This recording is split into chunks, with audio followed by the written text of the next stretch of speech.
Chapter 116. What is he refining? Chapter 116. What is he refining? Despite the ridicules of the crowd, Su Zimo remained expressionless, as if he had not heard anything. He walked straight to the weapon refinement hall. As he had spent 3 months on Array Peak and placed much effort into learning about sword formations, Su Zimo's cultivation had not reached his expected level 9 Qi condensation. But of course, there were still a couple more days before his final battle with Feng Haoyu.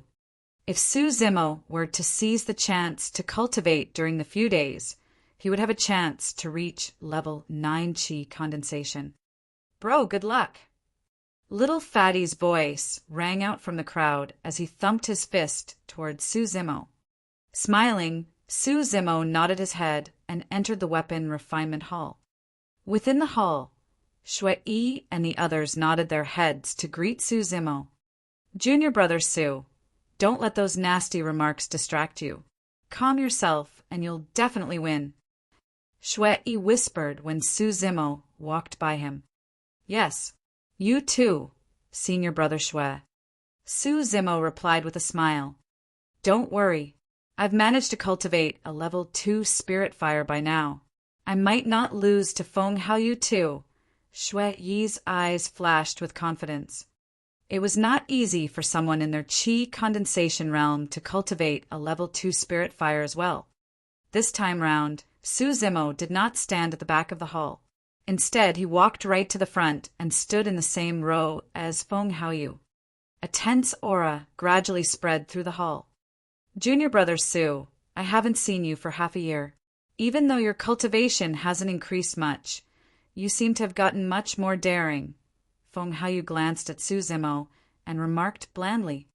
I've always been daring. Su Zimo's tone was indifferent as he did not even look over. Feng Haoyu continued. If you beg for mercy and admit defeat now, I'll give you some face after the Spirit Peak face-off and let you suffer a less shameful defeat. Is that so? Su Zimo smiled calmly. Of course.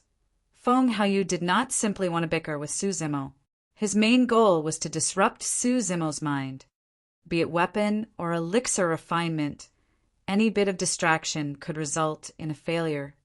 Unfortunately, Feng Haoyu did not manage his goal. His 2 punches seemed as though they were hitting cotton and harmless. By the way, I forgot to tell you something. Feng Haoyu's lips curled as he extended his palm. With a swoosh, a flame rose in it. Dark red color, it was a level 2 spirit fire. Immediately after, Feng Haoyu's palm stirred as a spirit wind was injected into the level 2 spirit fire. Swoosh! The flames grew in size and the color intensified, transforming into scarlet in the blink of an eye. Level 3 spirit fire. Immediately, Feng Haoyu's voice rang out. I've also managed to cultivate a level 3 spirit fire. In front of me, your greatest support is nothing at all. It was clear that Feng Haoyu was trying to apply more pressure to Su Zimo. The more pressure Su Zimo was under, the more nervous he would be and the easier he would commit mistakes. A roar of surprise overtook the crowd outside when they saw the level 3 spirit fire in Feng Haoyu's palms. At first, I thought that this first match might be very intense. Now, it seems as though Su Zimo does not have much of a chance at winning. That's right. With the same level of spirit fire, how can Su Zimo's weapon refinement techniques match against senior brother Feng? Shui Yi's eyes darkened. He had given it his all to cultivate a level 2 spirit fire. He had thought that he could compete with Feng Haoyu, but he was still a little too weak. The other disciples participating in the face-off looked grim and nervous. Within the hall, Su Zimo was the only one who was calm as ever. He only glanced at it briefly before turning back. All 5 peak masters could not help but praise internally when they saw what happened. No matter what, Su Zimo's calm and composed attitude was enough to stand above the entire crowd. The disheveled old man stood up and gestured for silence with both hands as the crowd gradually quietened down. All disciples participating in the Weapon Peak Face-Off can come forth and select spirit materials. It is up to you what sort of weapon you want to create. Once the refinement is over, the victor will be judged after the weapons are submitted. Once the disheveled old man said that, the disciples in the hall went forth and chose the spirit components they wanted. There were more than 10 types of spirit components, displayed with the majority comprising of pure gold ores, the main material required for refining flying swords. There were comparatively less of other spirit components. The first step of weapon refinement, material selection, required some know-hows as well. If one were to refine a flying sword other than pure gold, or they merely needed 2 or 3 other supplementary spirit components.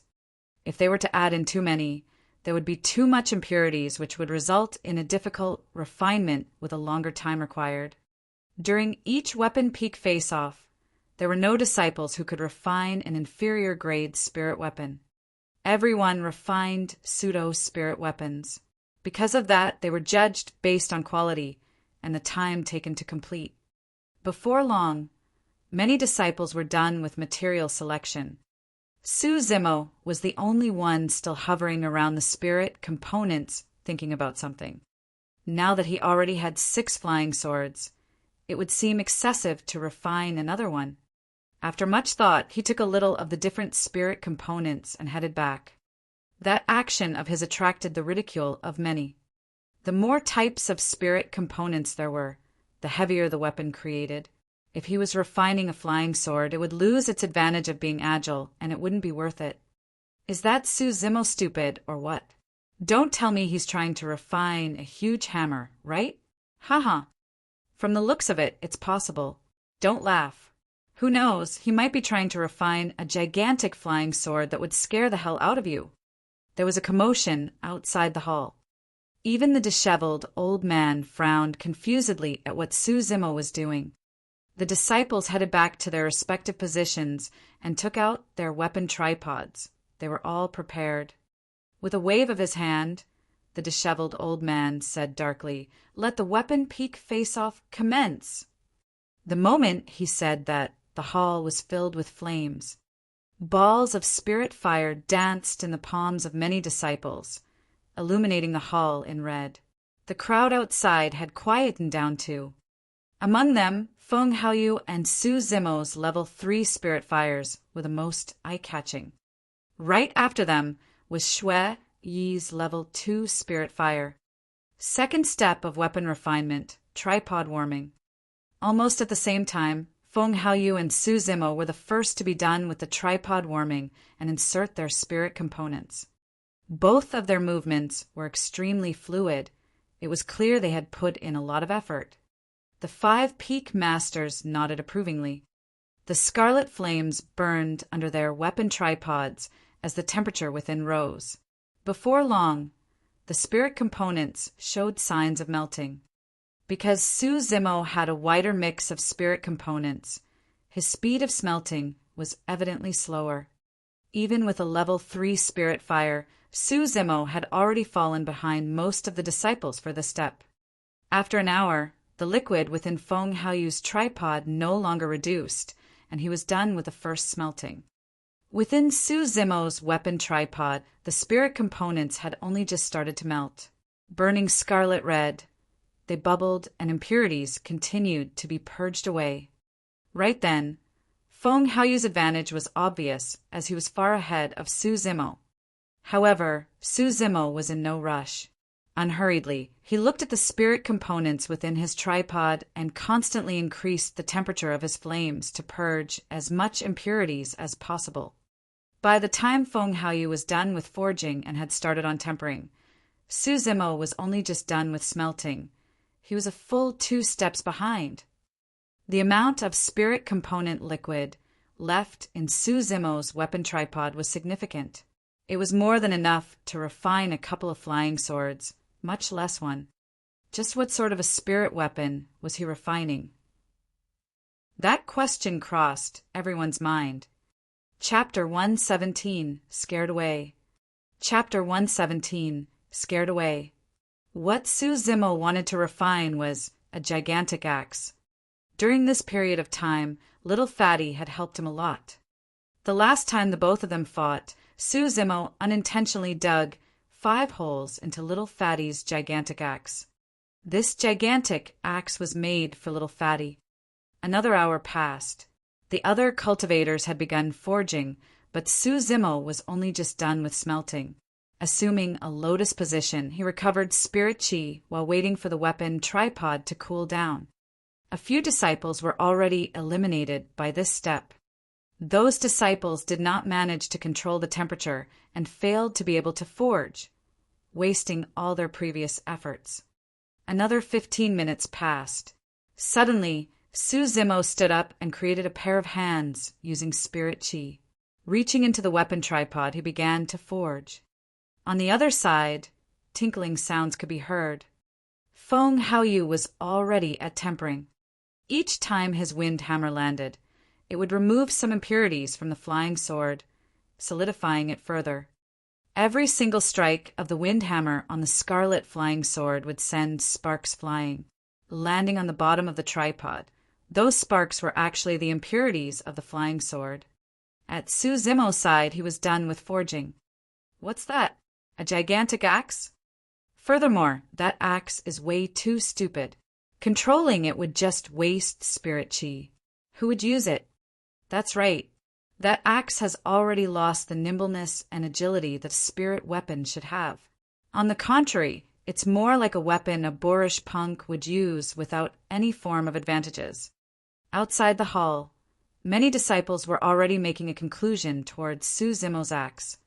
Little Fatty was the only one whose heart skipped a beat. Blinking his eyes, a possibility came to mind. Su Zimo's expression was calm as always.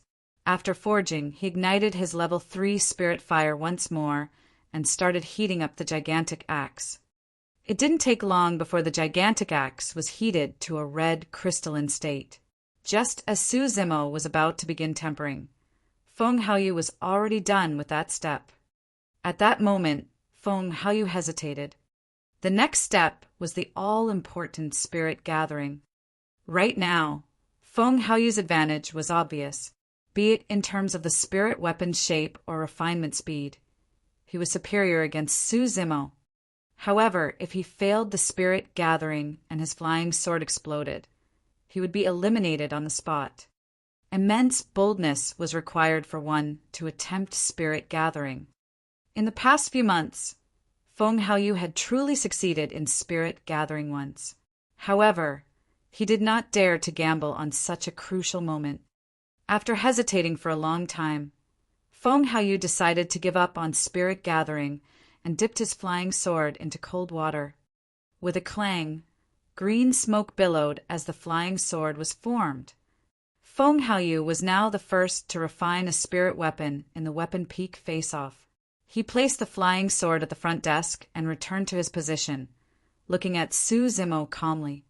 Senior brother Feng won. That's right. Unless Su Zimo succeeds in spirit gathering, he won't have a chance of winning. Succeed in spirit gathering? Fufu, can that even happen? Don't forget, he just joined the sect for less than a year.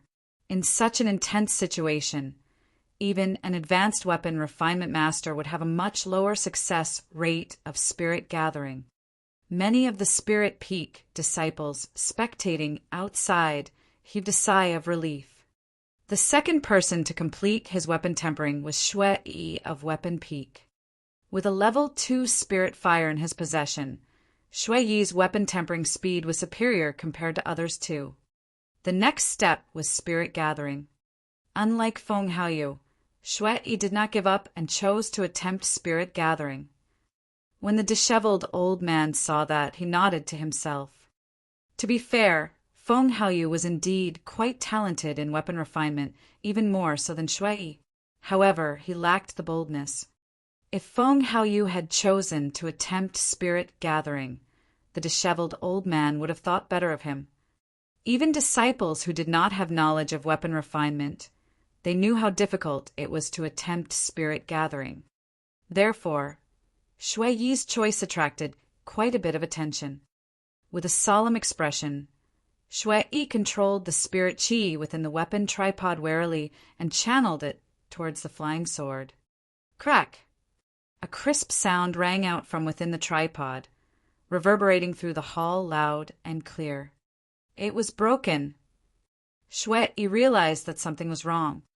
The disciples watching shook their heads. That was the sound of cracks forming on the sword. True enough. The next moment, yet another crack sounded out. A boom echoed out from Shui Yi's weapon tripod as his flying sword exploded. Shrapnels shot against the inner walls of the tripod, producing tinkling sounds. The spirit gathering had failed. Shui chuckled bitterly before putting away his weapon tripod. He bowed to the 5 peak masters and left the weapon refinement hall. The explosion of the flying sword meant that he was eliminated. Following that, other disciples were finishing up with their weapon refinements. Apart from Shui, no one else attempted spirit gathering. Right then, Su Zimo heaved out an air of relief as he was done with his tempering. Swoosh, swoosh, swoosh. Everyone fixed their gaze on Su Zimo. Some of the weapon peak disciples had looks of anticipation. Su Zimo was now Weapon Peak's final hope. If he failed, that would mean that the number 1 of Weapon Peak would be taken away by disciples of other peaks. Even though they were all of the same sect, it wasn't an honor for disciples of Weapon Peak. Su Zimo paused for a moment, and suddenly he did something that shocked everyone. He removed his weapon tripod. What is he doing? Is he giving up on spirit gathering? I'm not sure. If Su Zimo wanted to give up on spirit gathering, all he had to do was take the gigantic axe out of the weapon tripod and dip it in cold water. There was no need to remove the weapon tripod. Right after, in front of everyone, Su Zimo started channeling the surrounding spirit qi towards the gigantic axe with a solemn expression. Spirit gathering. He had chosen to attempt spirit gathering. However, this was quite a bizarre scene before them. All through history, there had never been a weapon refinement master who would remove their weapon tripod while conducting spirit gathering. That was completely pointless and way too dangerous for the weapon refinement master. If the spirit gathering failed and the spirit weapon exploded, the first person to suffer would be the weapon refinement master himself. When the disheveled old man saw that, his heart skipped a beat as he stood up instinctively, wanting to stop Su Zimo. However, Su Zimo had already begun. If the disheveled old man said something to distract Su Zimo, the spirit gathering may end up failing. Frowning, the disheveled old man hesitated for a long time before sitting down. He was extremely tense and was prepared to save Su Zimo immediately. Feng Haoyu, who was initially standing beside Su Zimo, was shocked by the latter's action and dodged aside right away. Right then, Su Zimo turned his head while spirit gathering and gave a fake smile. Why are you running? You're afraid? That statement caused an uproar outside the hall. When it came to spirit gathering, one would usually have to focus intently to prevent mistakes. No one would behave like Su Zimo. Not only did he remove his weapon tripod, he was even chatting with others. Wasn't that just courting death? However, no one knew that Su Zimo's spirit gathering method was based on his spirit perception. Even if he was distracted, his spirit perception would warn him immediately about any signs of incoming failure. Su Zimo would then naturally stop. Lunatic. Feng Haoyu scolded coldly before retreating a couple of steps more. There were initially some other disciples besides Su Zimo. Some of them had just finished refining their weapons. However, they did not even bother to submit their flying swords before they dodged him like the plague. Some disciples were still tempering their spirit weapons. When they saw what happened, they ran off without caring about their weapons in the tripod, hating their parents for not giving them an extra pair of legs. It was chaos within the weapon refinement hall. In the blink of an eye, other than the 5 peak masters, there was no one else left around Su Zimo. Chapter 118, Number 1 of Weapon Peak. Chapter 118, Number 1 of Weapon Peak. This was the first time a scene this chaotic had happened during a Weapon Peak face-off. But of course, it was also because there hasn't been someone like Su Zimo in history. In the eyes of everyone, he was a lunatic who did not care for his life. Humph. I think he's creating a scene on purpose because he knows that he's going to lose. In my opinion, Su Zimo has some ulterior motives. The way he behaved earlier seemed as though he was trying to hurt senior brother Feng. Maybe if that happens, the both of them won't have to fight anymore. The crowd outside the hall was rife with guesses. Su Zimo, are you going to attempt spirit gathering, or are you giving up? Why are you doing something so strange? Spirit Peak's master, Wen Xian, asked harshly with furrowed brows. Su Zimo laughed. Of course I'm attempting spirit gathering. Why are you removing your weapon tripod for spirit gathering? Wen Xian asked again. Why not? Su Zimo reversed the question, rendering Wen Xian speechless. Indeed, there was no such rule that stated that spirit gathering had to be conducted within a weapon tripod. Su Zimo's actions were merely so strange that no one could comprehend. Right then, Su Zimo turned to look at Feng Haoyu while spirit gathering, chuckling and asking, Feng Haoyu, did you think that you were going to win? Humph. Feng Haoyu harumphed coldly. I don't believe you can succeed in spirit gathering. Very well. I'll show you. In truth, during that short conversation, Su Zimo had already attempted multiple spirit gatherings. However, he stopped in time after sensing danger. This time round, a faint imprint of a spirit pattern appeared on the axe without any warning alerts. Su Zimo was elated. Success! Buzz! With a tremble, the axe glowed brightly, emitting a bedazzling light. A spirit pattern. The discussions outside the hall gradually died down. Many disciples watched dumbfounded with agape mouths, their eyeballs nearly dropping out of their sockets. He had managed to succeed in spirit gathering. Didn't they say that spirit gathering was difficult? How was it that Su Zimo had managed to create a spirit pattern even while chatting idly? Not to mention the many disciples outside the hall. Even the 5 peak masters were stunned and filled with questions. Was it luck? Coincidence? What had just happened? At the end of the day, the other 4 peak masters did not have a deep understanding of weapon refinement. All of them looked at the disheveled old man, questioningly.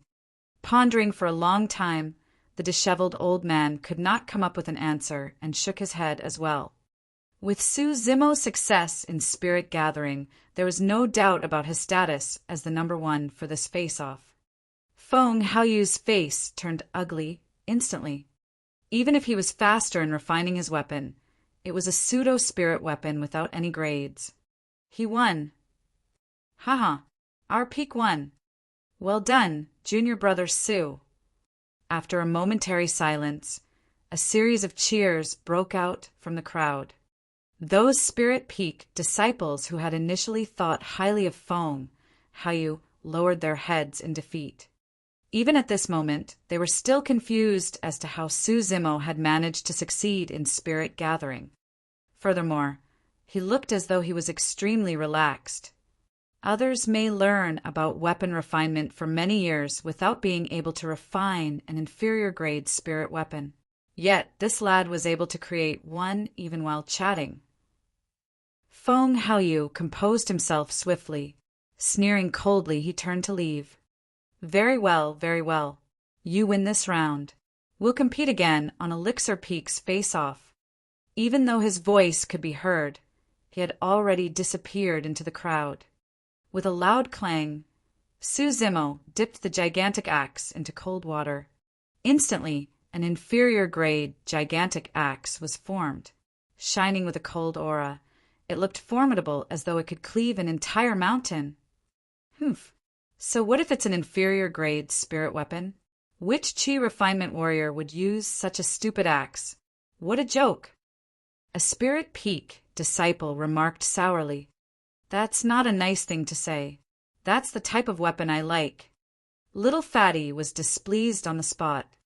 That spirit weapon disciple sneered coldly. What's the use of liking it? It's not even your spirit weapon. Right then, Sue Zimmo beckoned to Little Fatty and declared, Fatty, this weapon is made for you. Here, take it. Air. The Spirit Peak disciple, who spoke, had a livid expression as he disappeared into the crowd dejectedly. Little Fatty stumbled over to Sue Zimmo excitedly, rubbing his chubby palms together. He wanted to laugh, but he was embarrassed. Bro, F for real? It's for me? Till now, Little Fatty did not have a single inferior-grade spirit weapon with him. He had not thought that Sue Zimmo would make one for him personally. Furthermore, this gigantic axe was absolutely suited for him, as though it was a custom-made piece. With this inferior-grade spirit weapon, Little Fatty would definitely be able to obtain a good ranking on the Spirit Peak face-off. Yes, do accept it. Sue Zimmo nodded his head and passed the gigantic axe to Little Fatty.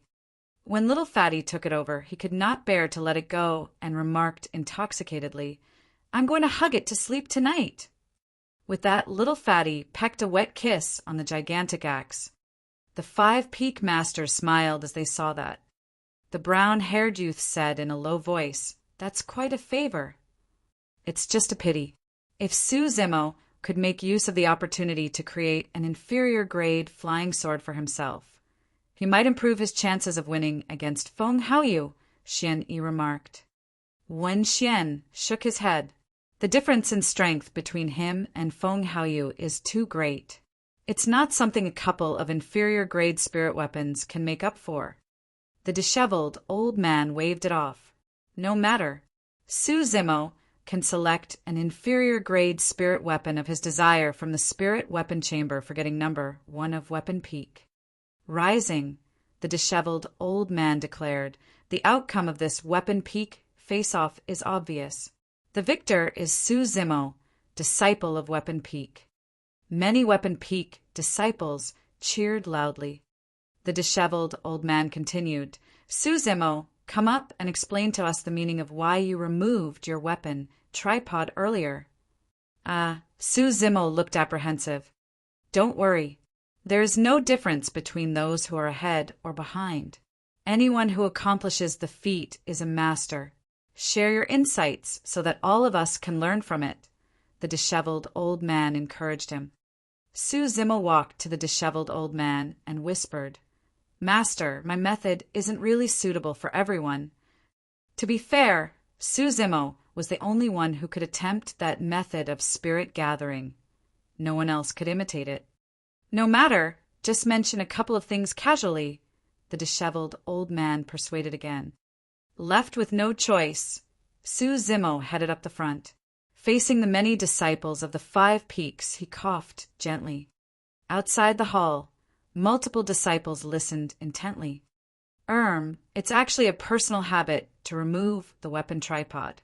I just feel like it'll help boost my chances of success in spirit gathering. Sue Zimmo braced himself and commented ambiguously. What he did not know was that his casual comment had stuck to the minds of many disciples. Removing the weapon tripod could improve the success rate of spirit gathering. Seeing the sparkle in the eyes of many disciples, Sue Zimmo continued hurriedly, Removing the weapon tripod is a dangerous act. It's best if everyone does not try it. Even though he had said it out of goodwill, many disciples misunderstood that Sue Zimmo had only said it because he did not want them to learn his spirit-gathering method. Hence, for a period of time after this, disciples of the sect began to experience continuous accidents while refining weapons.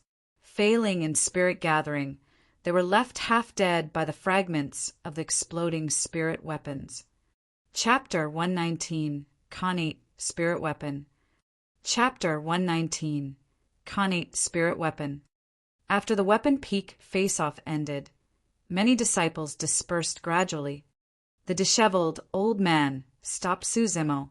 Coming before the spirit weapon chamber, he laughed and said, "The prize for the number one of Weapon Peak is to be able to get a spirit weapon of his choosing in the spirit weapon chamber. Go on in." Su Zimo's achievement of attaining the number one of Weapon Peak was an honor for the disheveled old man as well. The way he looked at Su Zimo was filled with pride. The spirit weapon chamber in Weapon Peak was filled with pseudo and inferior grade spirit weapons. As for middle grade spirit weapons, only inner sect disciples of Foundation Establishment Realm were qualified to obtain them on Ethereal Peak. Actually, given Su Zimo's current ability in weapon refinement, inferior grade spirit weapons were no longer attractive to him. However, since it was the sect's spirit weapon chamber after all, he decided to go take a look inside. There are various types of spirit weapons in the spirit weapon chamber. Do you have anything in mind? The disheveled old man asked. Su Zimo shook his head and questioned, "Do you have any suggestions, master?" "Indeed, I do have one." The disheveled old man pondered for a moment before saying, "You have a fight left with Feng Haoyu after the 5 Peaks face-off. To be fair, you don't stand much of a chance winning." That was obviously an euphemistic statement. All 5 Peak masters felt that Su Zimo had 0 chance of winning. The disheveled old man continued, "Therefore, I suggest you choose an inferior grade defensive spirit weapon. That way, you won't be injured badly even if you lose." In general, spirit weapons were divided into 3 types. For offensive spirit weapons, the most common were flying swords. There were also defensive spirit weapons such as shields, armor, and heart-protecting mirrors. Lastly, there were support spirit weapons that came in all shapes, sizes, and uses. For offensive spirit weapons, the more spirit patterns and the higher grade they were, the more killing power they possessed. Vice versa, the higher the grade of defensive spirit weapons, the more damage they can prevent. Su Zimo did not comment. Nodding his head, he entered the spirit weapon chamber. Rows of spirit weapons were displayed within the spirit weapon chamber, with flying swords taking up the majority. There were less defensive and support spirit weapons. Su Zimo looked through the entire place and did not find anything of particular use to him. For defensive spirit weapons, he could refine them at any moment, and he did not have to choose from one here. As for the other spirit weapons, they were of little value to his current state. Right as Su Zimo was about to randomly pick a spirit weapon and leave, he caught sight of a golden light shining for a brief moment at the corner of his eyes. Stopping in his tracks, he turned to look. After checking through the place, he did not find the source of the golden light. He thought that he was seeing things. Standing motionlessly on the spot and pausing for a moment, the golden light shone once more. This time round, Su Zimo saw it clearly. The source of the golden light was from the ground in a corner of the defensive spirit weapons section. Why is the ground reflecting golden light? Feeling that something was amiss, he walked closer to take a better look. The ground seemed to be covered by a golden silk cloth that was filled with dust. It seemed as though it was left there for a long time without anyone bothering about it. The golden light was reflected from this beneath the thick dust covering it. In the spirit weapon chamber, be it pseudo or inferior grade spirit weapons, everything was placed on their respective shelves. What was the reason for the golden silk cloth to be thrown on the ground? Su Zimo used his sleeves to brush away the dust, looking at it intently. The golden silk cloth looked to be a defensive type of inner armor. Weaved with golden thread, it was only a thin layer. With an additional layer of dust covering it on the ground, it was difficult to notice it even when people walked by. It looked to be a pseudo-spirit weapon. The reason why it looked to be was because there was a single spirit pattern on the armor. However, it was broken into several portions, and even injecting spirit chi to it was not enough for it to unleash its strength as a spirit weapon. However, there was a strange thing. If spirit weapons were to receive a devastating blow, the spirit patterns would dissipate rather than break into several portions. In fact, most spirit weapons would end up breaking as well. Yet the armor before him was not only perfect, its spirit pattern had not dissipated as well. That was quite contradictory. Su Zimo pondered for a moment and decided to take this pseudo-spirit weapon as his reward. Extending his palm, he grabbed the golden inner armor on the ground casually. Just as he was about to turn and leave, his expression changed. I can't lift it. The golden silk armor was still lying motionlessly on the ground. Even though Su Zimo did not activate his power of blood, that single grab of his had at least a ton worth of strength. How is this thing so heavy? Su Zimo was surprised. Using both arms, he grabbed it. However, the golden inner armor was merely slightly lifted with most of it still on the ground. Finally, Su Zimo understood why the golden inner armor was left casually on the ground. If it was placed on the stone racks, they would crumble instantly. Su Zimo's heart stirred. He took off his storage bag and channeled his blood. Instantly, his eyes shone bright red and his veins popped up. As a shocking power burst forth from his body, he yanked the golden inner armor and stuffed it into his storage bag. No matter how heavy something was, it would be light as air inside the storage bag. Slowly, Su Zimo composed his blood, and after his demon form disappeared, he walked out of the spirit weapon chamber. "Have you chosen?" The disheveled old man was waiting outside as he asked upon Su Zimo's exit. Nodding his head, Su Zimo hesitated for a moment before saying, "I saw a strange golden inner armor inside. I've got no idea where it came from, but I brought it out. Golden inner armor." The disheveled old man frowned and thought for a while. Suddenly, his expression changed as he exclaimed, "Mystic gold silk armor!" Mystic gold silk armor? So, that's the name of that pseudo-spirit weapon, Su Zimo murmured softly. Pseudo-spirit weapon. The disheveled old man's gaze turned odd. "Isn't it a pseudo-spirit weapon? I saw a spirit pattern on it, but it was broken into several segments and it can't be used. Isn't that considered as just a pseudo-spirit weapon?" Su Zimo asked. The disheveled old man looked emotional as he asked, "Su Zimo, do you know how many different grades there are for spirit weapons?" 4. Inferior, middle, superior, and supreme, Su Zimo replied. Pausing for a moment, Su Zimo recalled a speculation he had previously and continued. If 4 spirit patterns create a supreme grade, perhaps there's a perfect grade with 5 spirit patterns.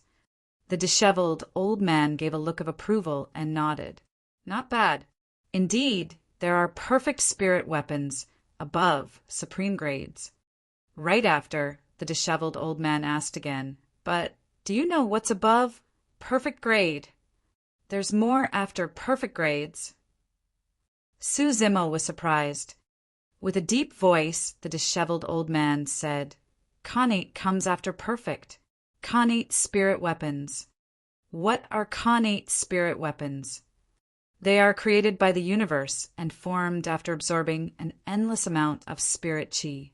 Perfect spirit weapons have 5 spirit patterns, but connate spirit weapons have 6. The 6th is known as the connate pattern. Chapter 120.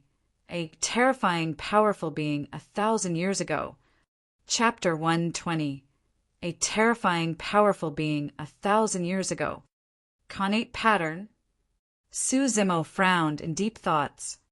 The disheveled old man continued. The broken segments on the mystic gold silk armor are the connate patterns. Since it's connate, postnatal weapon refinement masters are not able to create it, no matter how powerful they are. Su Zimo gradually returned to his senses. Shocked, he could not help but ask, "Master, what you mean to say is that the mystic gold silk armor is a connate spirit weapon?" It was. The disheveled old man drowned in reminiscence as he related slowly. It was said that 1,000 years ago, the mystic gold silk armor was one of the strongest defensive spirit weapons and was well known through the cultivation world.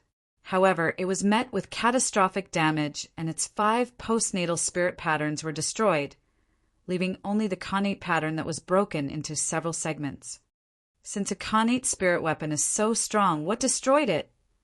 Su Zimo could not help but ask. There are many things that can. The disheveled old man laughed.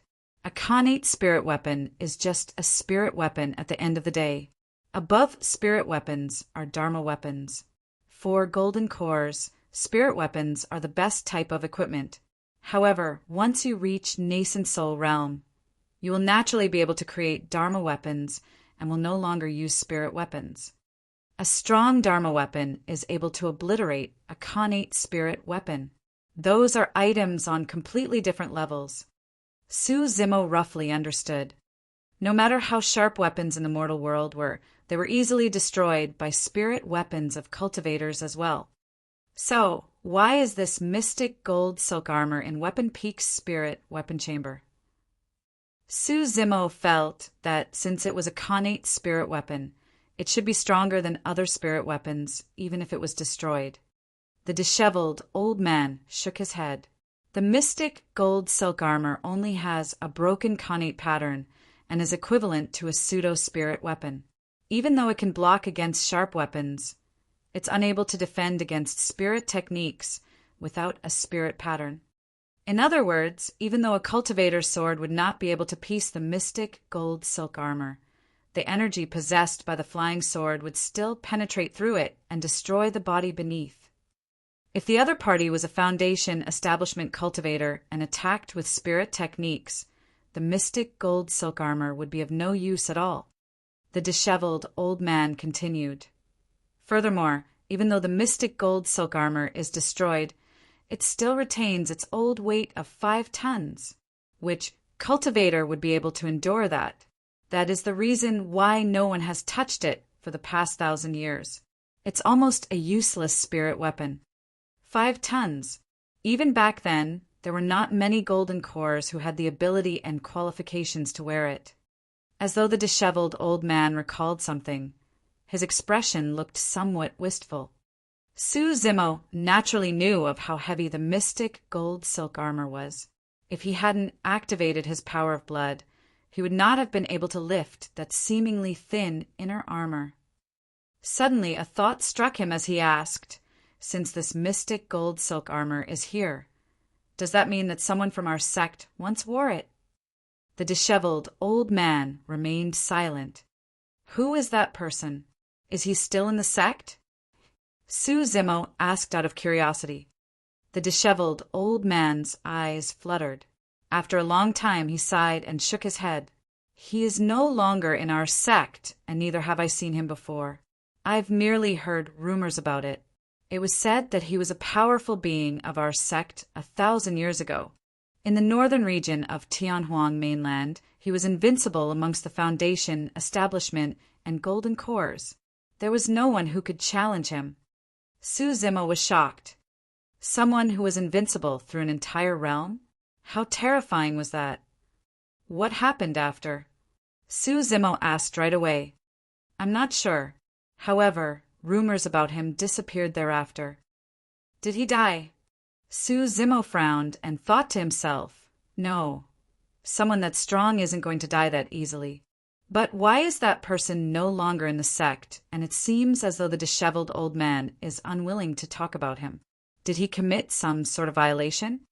After a momentary silence, the disheveled old man continued.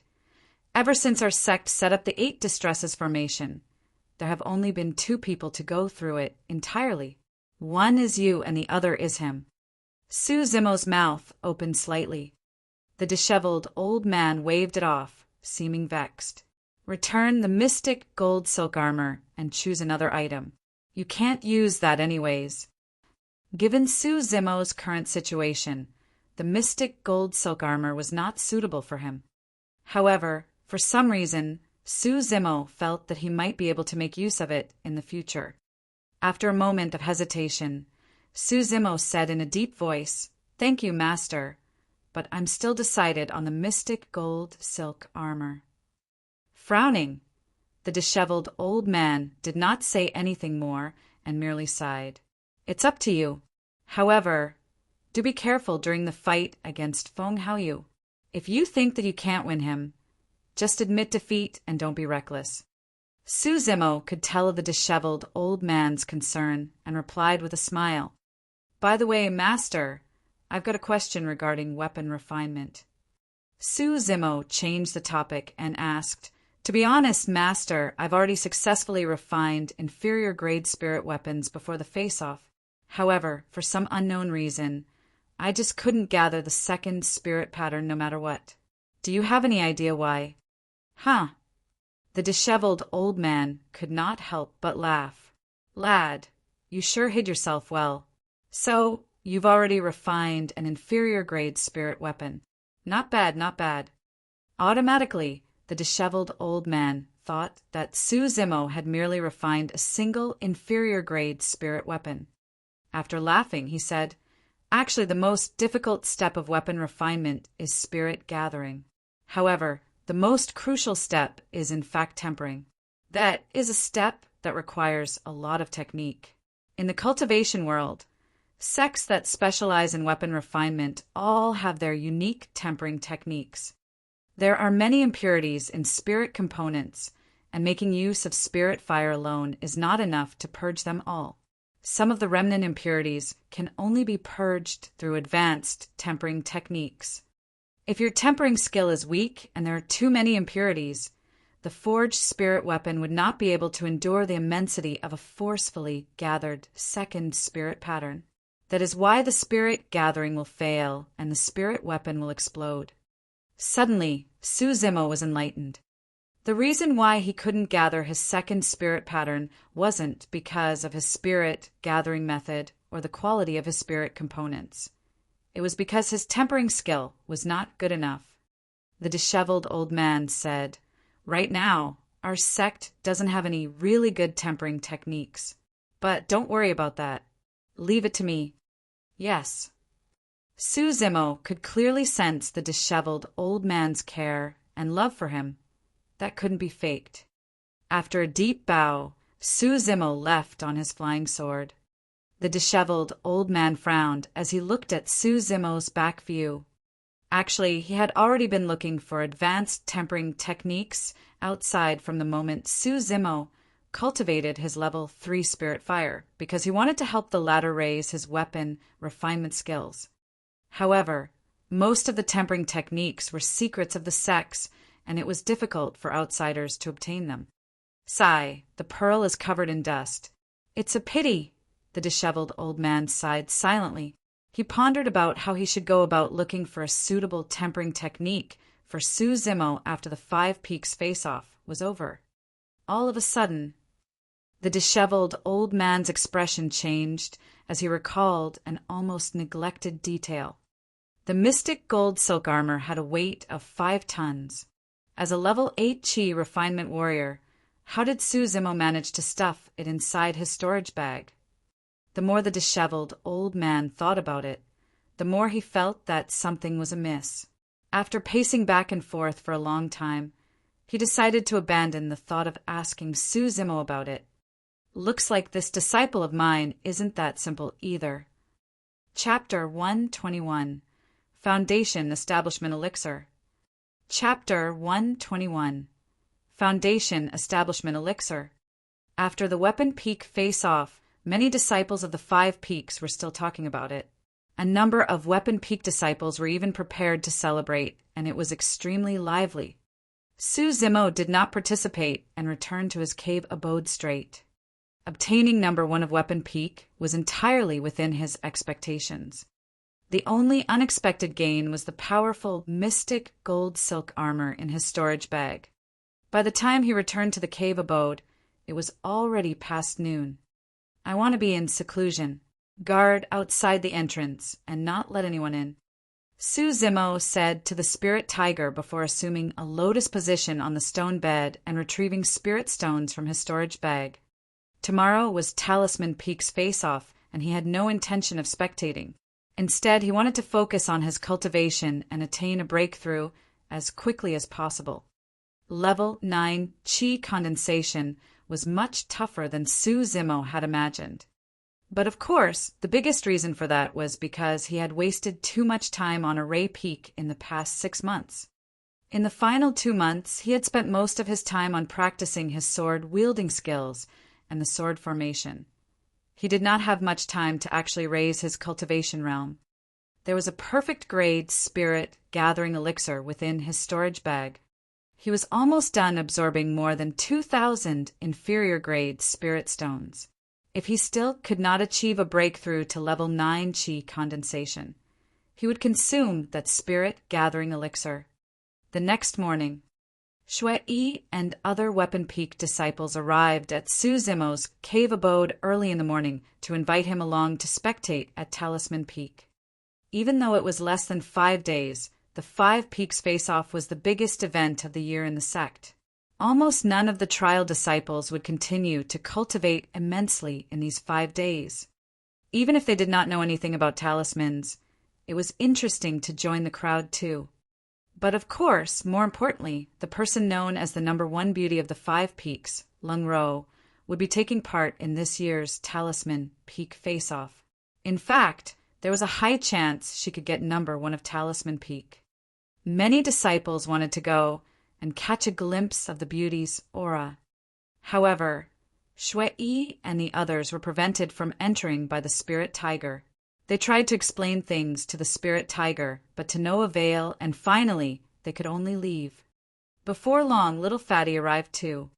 However, he had to leave as well against the snarling growls of the spirit tiger.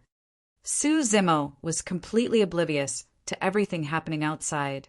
He was immersed in cultivation till the 3rd day of the 5 Peaks face-off. 3rd day Elixir Peak face-off.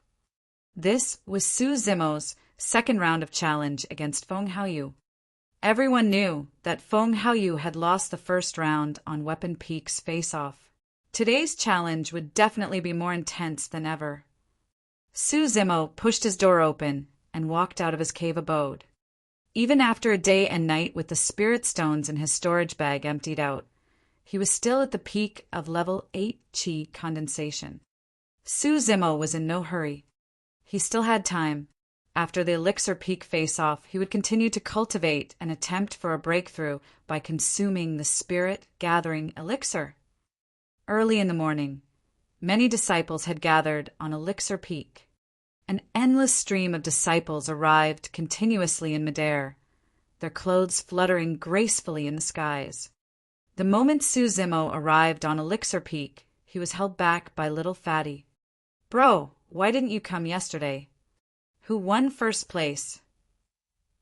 Su Zimo avoided answering by asking another question. "Of course it's Sister Lung Ro." Little Fatty snickered. That Li Liang from Talisman Peak is no match for Sister Lung Ro. He was completely crushed. It was so exciting. "Bro, you didn't get to witness Sister Lung Ro creating talismans. That's what I call beautiful." "What nonsense is that?" Just then, a fair hand appeared behind little Fatty's head and rapped on it lightly. Although the person who spoke sounded cold, it didn't seem like there was any ill intentions. Su Zimo turned his glance and met with a pair of icy eyes. A ravishing girl emitted an aura that prevented people from approaching her.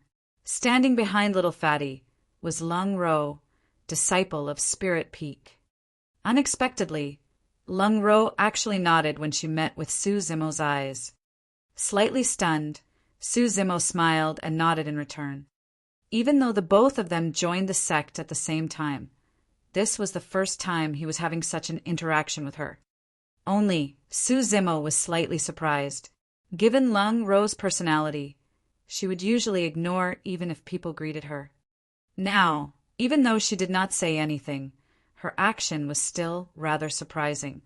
Actually, after Su Zimo won 1st place in the Weapon Peak face-off, a number of disciples from the 5 Peaks already had a changed impression of him. Or rather, they wanted to befriend him. No cultivator would not want to be friends with a weapon refinement master. Everyone witnessed little Fatty obtaining an inferior grade spirit weapon previously. Even though they said nothing, all of them were extremely envious. Come, let me introduce you. Little Fatty's beady eyes revolved around Su Zimo and Lung Ro as he giggled. This is number 1 of Talisman Peak, Sister Lung Ro. This is my bro, number 1 of Weapon Peak, Su Zimo. Su Zimo and Lung Ro exchanged glances. Lung Ro avoided his gaze, and Su Zimo merely smiled with an indifferent expression. Blinking, Little Fatty continued, "Don't just stand there. Both of you have your own strengths, and you should hang out more in the future." When he mentioned hang out, Little Fatty winked at Su Zimo and sounded odd. Su Zimo was all right about it. However, Lung Ro seemed to have thought of something as a blush appeared across her cheeks. Compared to her snow-white skin, it was extremely obvious. More nonsense. You're asking for a beating. Lung Ro chided lightly and knocked Little Fatty on the head. Little Fatty merely continued giggling. Right then, Su Zimo felt an intense enmity as he looked over instinctively.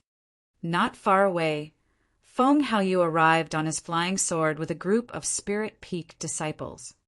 Upon seeing that Su Zimo and Lung Ro were standing closely together, rage flashed through the eyes of many Spirit Peak disciples. Even though Feng Haoyu's expression was cold and aloof as usual, his hands behind his back were curled into fists. "Bro, other than Feng Haoyu, there's an Elixir Peak disciple called Huoshiyuan who is also a strong competitor for you in this face-off. You must not underestimate him." Little Fatty said, "He was the number 1 of Elixir Peak last year. He's probably even stronger for this year's face-off." Su Zimo nodded. Compared to Weapon Peak, there were slightly more disciples taking part in the Elixir Peak face-off at around 200 odd. All of them gathered in the Elixir Refinement Hall and waited patiently. Refinement of elixirs was unlike that of weapons. During the Weapon Peak face-off, the disciples could choose the type of weapon they wanted to refine. However, for the Elixir Peak face-off, the Peak Master would decide on a specific elixir for the disciples to refine where they would be judged based on the final quality. Therefore, many disciples would always try to guess which elixir would be refined during the face-off. If they guessed it right and focused their practice on that specific elixir, their chances of winning the face-off would be much greater. Before long, the 5 Peak Masters arrived.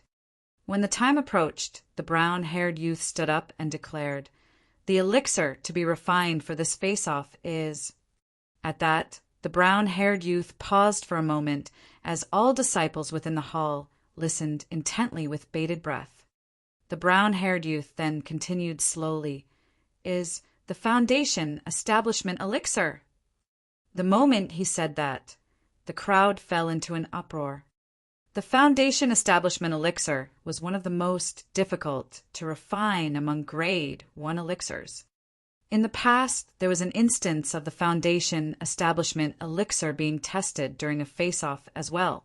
However, all participating disciples at that time failed to refine the pill, and as such, it turned out to be the dramatic outcome of having no number 1 for that face-off.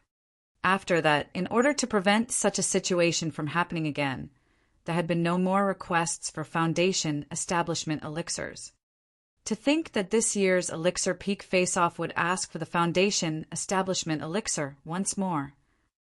Chapter 122 Perfect 5 Patterns. Chapter 122 Perfect 5 Patterns. Many disciples in the hall frowned upon hearing Foundation Establishment elixir. Everyone had guessed wrongly. Within the 5 peaks, few disciples would attempt to refine the Foundation Establishment elixir. It required more than 10 types of ingredients, and the refinement process was overly complex. Usually, only intermediate elixir refinement masters would have more confidence to try it. Out of the 200-odd disciples, Su Zimo, Feng Haoyu, and the previous year's number 1, Huoshiyuan, were the only ones who were still calm. During that period of time, some cultivators had already started placing plates of spirit herbs at the front of the hall. The brown-haired youth said in a deep voice, "Everyone's only allowed to take a single set, nothing more." only a single set of spirit herbs. That was another increase in difficulty. Since the foundation establishment elixir required more than 10 types of spirit herbs, a mistaken extraction for any one of them would result in a wrong ratio for the recipe and a failure to refine the pills. Peak Master, this is too difficult. That's right. What if we were to make a mistake while extracting out of nervousness? Wouldn't that mean we won't have a chance anymore? Many disciples could not help but start to grumble. The brown-haired youth replied coldly, "The ingredients required for the foundation establishment elixir are still considered common, and our sect has them planted all around. But do you know that some elixirs require spirit herbs that are extremely rare? For those you only get one shot. If you fail your refinement, you can't blame anyone else but your own lack of skills." Everyone was silent. Feng Haoyu laughed softly as he had already returned from choosing a stalk of each spirit herb, preparing himself for the foundation establishment elixir. The second to do so was Hua Shiyuan. Right after, the disciples headed forth and chose their spirit herbs. Before long, many of them returned to their original positions and took out their elixir furnaces to make preparations. Let the elixir peak face-off commence. The brown-haired youth waved his hand. Spirit fires lit up within the hall. Su Zimo had never refined a foundation establishment elixir yet. However, he was no stranger to the spirit herbs used. They were all ingredients used for other elixirs as well. He was in no hurry as he picked up a stalk of spirit herb before him and closed his eyes to recall. As he went through his memories, he recalled the temperature required for the spirit herb as well as every single detail of the extraction process. He only had a single chance. If he were to fail the extraction, he would fail the elixir peak face-off. He had no room for errors. Right then, a disciple beside him yelped as he watched a pile of ashes on his palm with a vexed expression. He had failed his first spirit herbs extraction. Because the temperature he used was too high, the spirit herb instantly turned into ashes. Sighing, that disciple put away his elixir furnace and left the hall. Right after, 2 other disciples failed their extractions and left silently. A few people had been eliminated just on the first spirit herbs extraction. In truth, it wasn't because those disciples were bad at elixir refinement. However, because there was only a single chance, and this was during Elixir Peak's face-off, it was only natural for them to feel pressured and make mistakes. Before long, most of the disciples had completed the extraction of their first spirit herb as they placed the essence into the elixir furnace. They had naturally started their first extraction with a spirit herb they were most familiar with, and hence the success. What's Su Zimo doing? Has he fallen asleep? I think he has no clue what he's doing, and he's just pretending that he does. Upon seeing that Su Zimo had not started on his extraction for a long time, some sarcastic voices could be heard from the crowd. It was only until the other disciples had started on their second spirit herbs extraction that Su Zimo opened his eyes. Igniting his spirit fire, he placed the spirit herb above it and started extracting. Before long, his extraction produced a tuft of powder which he placed in the elixir furnace. Picking up his second stalk of spirit herb, he closed his eyes and recalled once more. After a long time, he opened his eyes again and began extracting his second stalk of spirit herb. More disciples were eliminated at the second spirit herbs extraction. Compared to Feng Haoyu and Hua Shiyuan, Su Zimo's speed was extremely slow. However, he made no mistakes at all, as every single essence he produced gave off a refreshing medicinal scent. As time passed by, more and more disciples were eliminated. By the time Su Zimo was done with extraction of his spirit herbs, there were only around 80 of the 200-odd people left. Third step of elixir refinement, synthesis. The proportion of spirit herb essences required must be exact. The slightest mistake would result in a refinement failure. This step was a test of the elixir refinement master's attentiveness and conscientiousness. After synthesis came the secondary extraction. This time, the flame can be more intense. This was the step where Su Zimo and Feng Haoyu's level 3 spirit fire would be of great use. What was worth mentioning was that Hua Shuyuan had also managed to cultivate a level 2 spirit fire, which was extremely rare. Feng Haoyu was the first to be done with the 4th step, followed swiftly by Hua Shuyuan.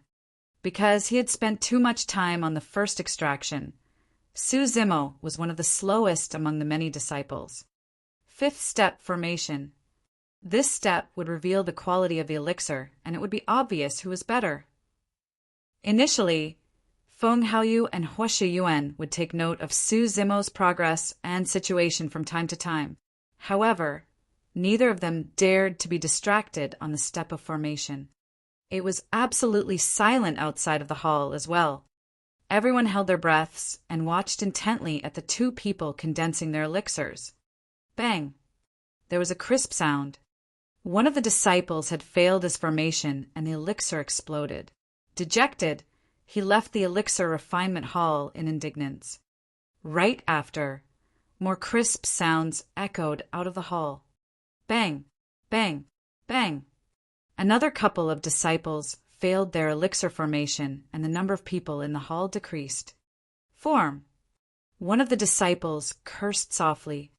Ha! I did it! That disciple burst out in laughter. Right as he was about to collect his elixir and check on its quality, black smoke puffed out of the holes in his elixir furnace, giving off a nasty stench. The brown-haired youth shook his head. For a black smoke as such to be released, it meant that the Foundation Establishment elixir was no different from a poisoned elixir. Form! Right then, Hua Shuyuan hollered softly. Immediately, a white smoke wafted out of the elixir furnace with a faint fragrance. Retrieve! A pill flew out of the elixir furnace, and a clear pattern could be seen on it. It's an inferior-grade Foundation Establishment elixir. Senior brother Hua is amazing. He did it. Hua Shuyuan heaved out a sigh of relief and looked towards Feng Haoyu subconsciously. Form! Right then, Feng Haoyu was also done with his elixir formation as a stronger fragrance was emitted from his side. An elixir flew out and hovered in midair. Spinning around, there were 2 elixir patterns clearly etched on it. A middle-grade elixir. Hua Shuyuan's eyes dimmed as he let out a long sigh. He believed that he was definitely not weaker than Feng Haoyu in terms of the first 3 steps. However, for the 4th step, secondary extraction, his level 2 spirit fire was no match for a level 3, which was able to extract more thoroughly. That was the reason for the difference in quality of their pills. Before long, the other disciples were done with their elixir formation as well. Even though there were more than 20 others who had succeeded in elixir formation, their elixirs contained too many impurities and had no grade because of their poor qualities. Right then, Su Zimo was completed with his elixir formation, as well as a thick aroma spread across the place. The moment the disciples outside the hall caught a whiff of it, their bodies shuddered and they let out intoxicated expressions as the spirit chi in their bodies began to rumble. If the fragrance alone possessed such an effect, what grade was the elixir created? The brown-haired youth's nose quivered as he sniffed carefully. Instantly, his expression changed as he bolted upright. With disbelief in his eyes, he murmured softly, "Could it be?" Swash!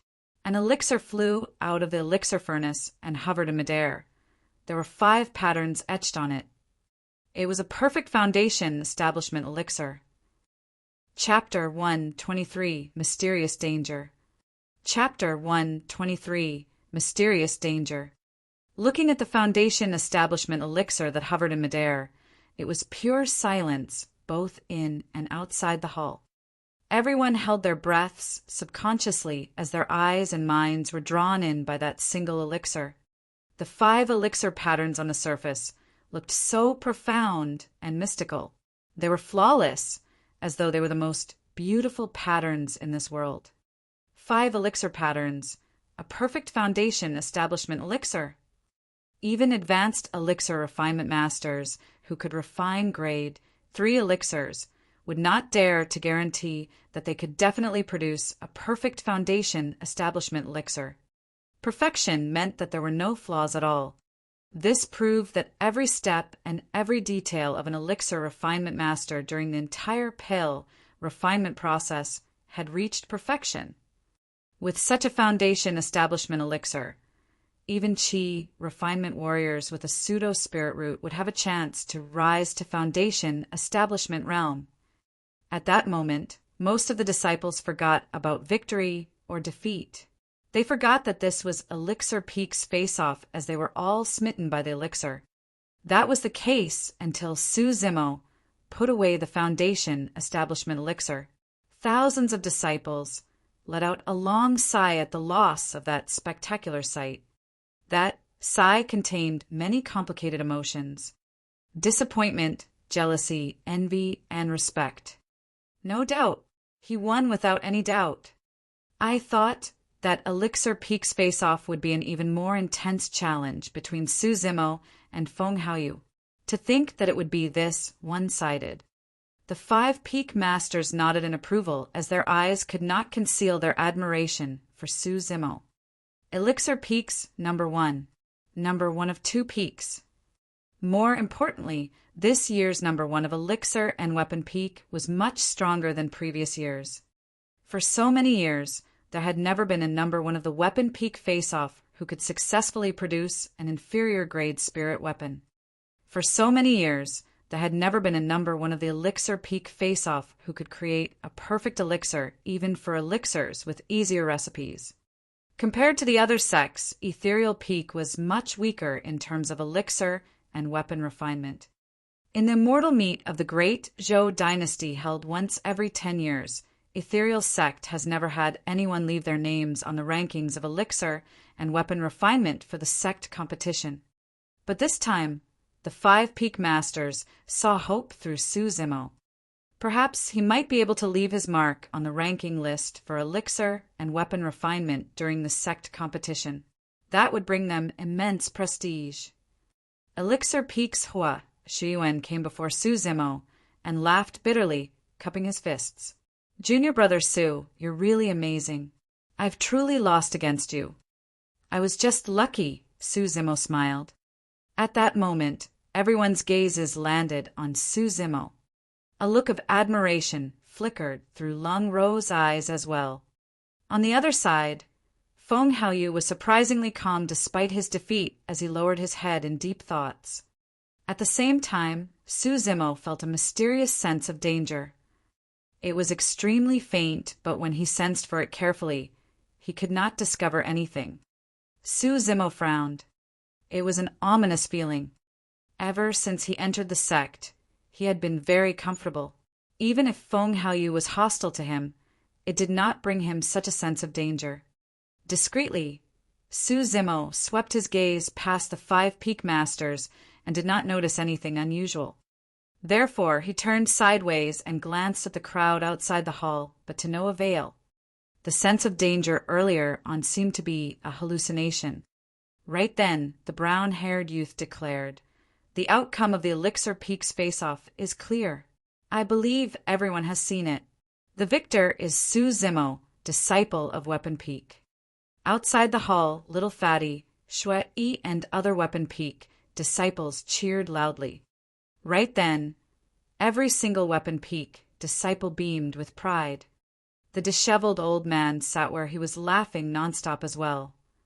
"Su Zimo, follow me to the elixir chamber to choose an elixir of your picking." Su Zimo nodded. Under the envious gaze of many disciples, he left the elixir refinement hall and headed to the elixir chamber with the brown-haired youth. Even though the disciples outside the hall gradually dispersed, they were still discussing the outcome.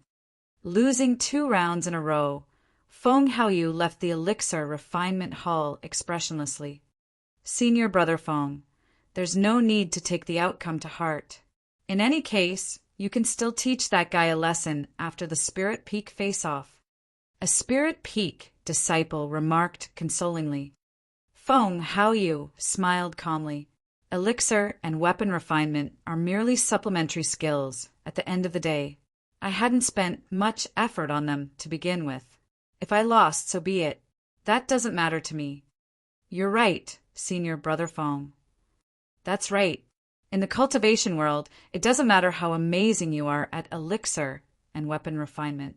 If you meet with danger, you will still die all the same. Only true strength is what matters. Many Spirit Peak disciples responded in unison. After leaving Elixir Peak, Feng Haoyu suddenly said, "You guys can head back first. I'll spend some time alone." Thinking that it was because Feng Haoyu was in a bad mood, the many disciples did not say anything else and left one after another. Once everyone left, Feng Haoyu turned around slowly and glared towards the elixir chamber. His calm gaze suddenly changed, emitting a chilling aura. On the other side, there were still some disciples lingering on Elixir Peak, discussing things. Feng Haoyu had lost completely for both challenges. That's right. He boasted that he wanted to get number 1 of 3 peaks before the 5 peaks face-off. Now, I guess only Spirit Peaks left for him. I heard that Su Zimo had not intended to take part in the Elixir Peak face-off to begin with. Feng Haoyu was the one who provoked him into doing so. A disciple at the side shook his head. In my opinion, this may not be a good thing for Su Zimo. What do you mean? Someone asked. That's right. He's number 1 for 2 peaks. The rewards aside, the honor itself is immense. Everyone will know of Su Zimo's name in the sect from now on. That person scoffed coldly. Don't forget, he still has a fight with Feng Haoyu after the 5 peaks face-off. Upon saying that, everyone suddenly realized. Feng Haoyu was at perfected chi condensation, while Su Zimo was only at level 8. Both of them were not on the same level. That person continued. Su Zimo's 2 consecutive victories must have already angered Feng Haoyu. In their final fight, Su Zimo is mostly going to be crippled or dead. As everyone was discussing, Su Zimo came forth from the elixir chamber. This time, he had chosen a perfect spirit gathering elixir. Coupled with the existing perfect spirit gathering elixir in his storage bag, he was confident that he would be able to reach level 9 chi condensation within the next 2 days. Just as Su Zimo was about to leave, the brown-haired youth held him back and asked, "How confident are you for your last fight against Feng Haoyu?" Not confident, Su Zimo shook his head. "I've got a suggestion," the brown-haired youth said. "Now that you're number 1 of 2 peaks, there's no need for you to fight against Feng Haoyu. Even if you admit defeat, it's nothing much. After all, there's no long-lasting hatred within the same sect." Su Zimo did not reply to the question and merely nodded. "Yes, I will consider it again." "All right, you can go back now," the brown-haired youth nodded. Chapter 124, Array Peak Face-Off. Chapter 124, Array Peak Face-Off. Su Zimo had not left far from Elixir Peak on his flying sword when he caught sight of a person who seemed to have been waiting for him for a long time. "Su Zimo, I didn't think much of you at first, but I have to admit that the surprises you've given me weren't too small," Feng Haoyu said with a fake smile. Su Zimo paused for a moment and ignored him, wanting to leave on his flying sword. Feng Haoyu continued, "Oh yes, there's something I need to remind you about." "Oh," Su Zimo remarked softly without turning back. "From now on, you'd better keep your distance from Lung Ro, or else." Even though Feng Haoyu did not continue, there was a chilling coldness in his tone. Suddenly, Su Zimo laughed. He and Lung Ro were merely acquaintances. However, Feng Haoyu's threatening tone disgusted him. Su Zimo asked indifferently, "Or else what?" "Or else you will die." Since there was no one else around them, Feng Haoyu had no qualms and did not conceal his killing intent. With his back facing Feng Haoyu, Su Zimo's gaze narrowed. He had indeed sensed Feng Haoyu's killing intent at that very instant. Su Zimo's expression remained unchanged as he laughed. Ethereal Peak forbids internal killing of disciples. You are no exception to that rule. Feng Haoyu. Fufu, it's fine. Feng Haoyu replied coolly, as long as you're in the sect, I'll play with you till you die. Su Zimo turned around slowly and looked at Feng Haoyu silently. He said expressionlessly, Do you believe that I'll kill you right now? For some reason, Feng Haoyu felt a chill run down his spine as Su Zimo stared at him. That feeling was as though he was being targeted by a ferocious ancient demon beast that could tear him apart at any moment. Frowning, Feng Haoyu dispelled the weird sensation within him. After all, Su Zimo was only at level 8 Qi condensation and was no threat to him. When he saw that Feng Haoyu did not reply, Su Zimo turned around to leave, and before long, he disappeared from the former's vision. When Su Zimo returned to his cave abode, he stopped in his tracks. His eyes flickered as he pondered deeply. He gradually noticed that something was amiss. Previously, Feng Haoyu was indeed extremely hostile towards him. However, after the weapon and elixir peak face-offs, that hostility had gradually transformed into killing intent. Even though it seemed normal, there was something ridiculous about it. There was no deep hatred between fellow disciples. Even if there was competition, there was no need for Feng Haoyu to want to kill him. Earlier, Feng Haoyu asked him to keep his distance from Lung Ro. Right after that, he revealed his killing intent. Although it seemed logical, it felt like he was trying to hide something. If neither Lung Ro nor the two face-offs were the reason for Feng Haoyu to want to kill him, what was? Was Feng Haoyu hiding something? Or perhaps was he worrying too much? Was Feng Haoyu merely a narrow-minded person who was blunt? Su Zimo shook his head. He had a feeling that Feng Haoyu was not that simple. After pondering for a while more without any clues, Su Zimo entered his cultivate and continued with his seclusion cultivation. The array peak face-off was tomorrow. The location of the face-off was at the 10 Formations Pagoda, where the challenge would be on who could clear the most levels the fastest. Su Zimo had no intention of taking part in it. First, he did not have much time and he had to focus on raising his cultivation.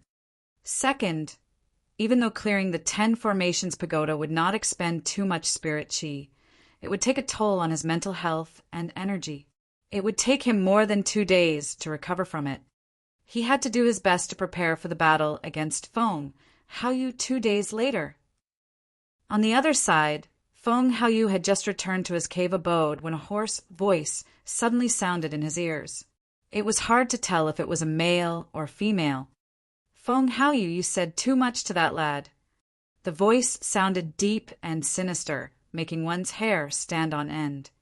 Feng Haoyu spun around suddenly, but there was no trace of anyone. You don't have to doubt me. If I'm here to look for you, I naturally know of your identity.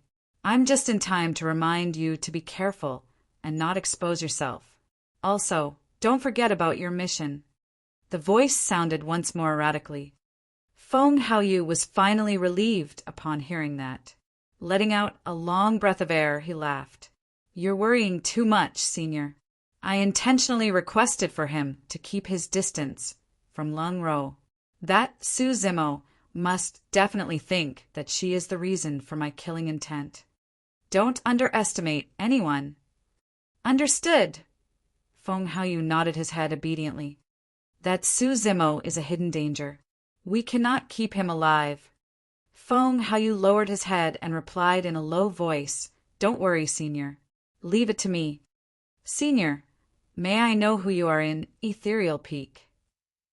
After pausing for a moment, Feng Haoyu asked, That's not for you to know now.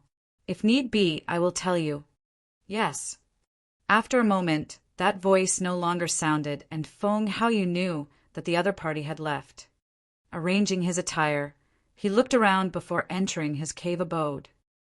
4th day, Array Peak face-off. Each year, there were not many disciples spectating Array Peak's face-off. After all, the challenge was to clear the 10 Formations Pagoda. Prior to this, there was already a record on the 10 Formation Stele, and everyone already knew who the number one would be. But it was different this year. Just 3 months ago, a mysterious challenger had appeared and destroyed every single record in the 10 Formations Stele's history. Cleared level 10, 7 days, 18 hours. That row of words was still at the first row of the 10 Formation Stele. It was eye-catching, but its name was completely blank. Out of curiosity, everyone wanted to know the identity of that mysterious challenger. To many disciples, they felt that the reason why that person had kept his identity hidden was because he wanted to shock everyone during the Array Peak face-off. As such, many trial disciples had already gathered on Array Peak early in the morning because they wanted to see his true identity. The 5 Peak Masters had arrived early on as well. Seated in a row, they conversed idly. "Xian Yi, you're still unwilling to tell us even now." Wen Xian laughed and asked. The brown-haired youth urged as well, "That's right. Since we're going to find out today, we'll at least be prepared if you tell us beforehand."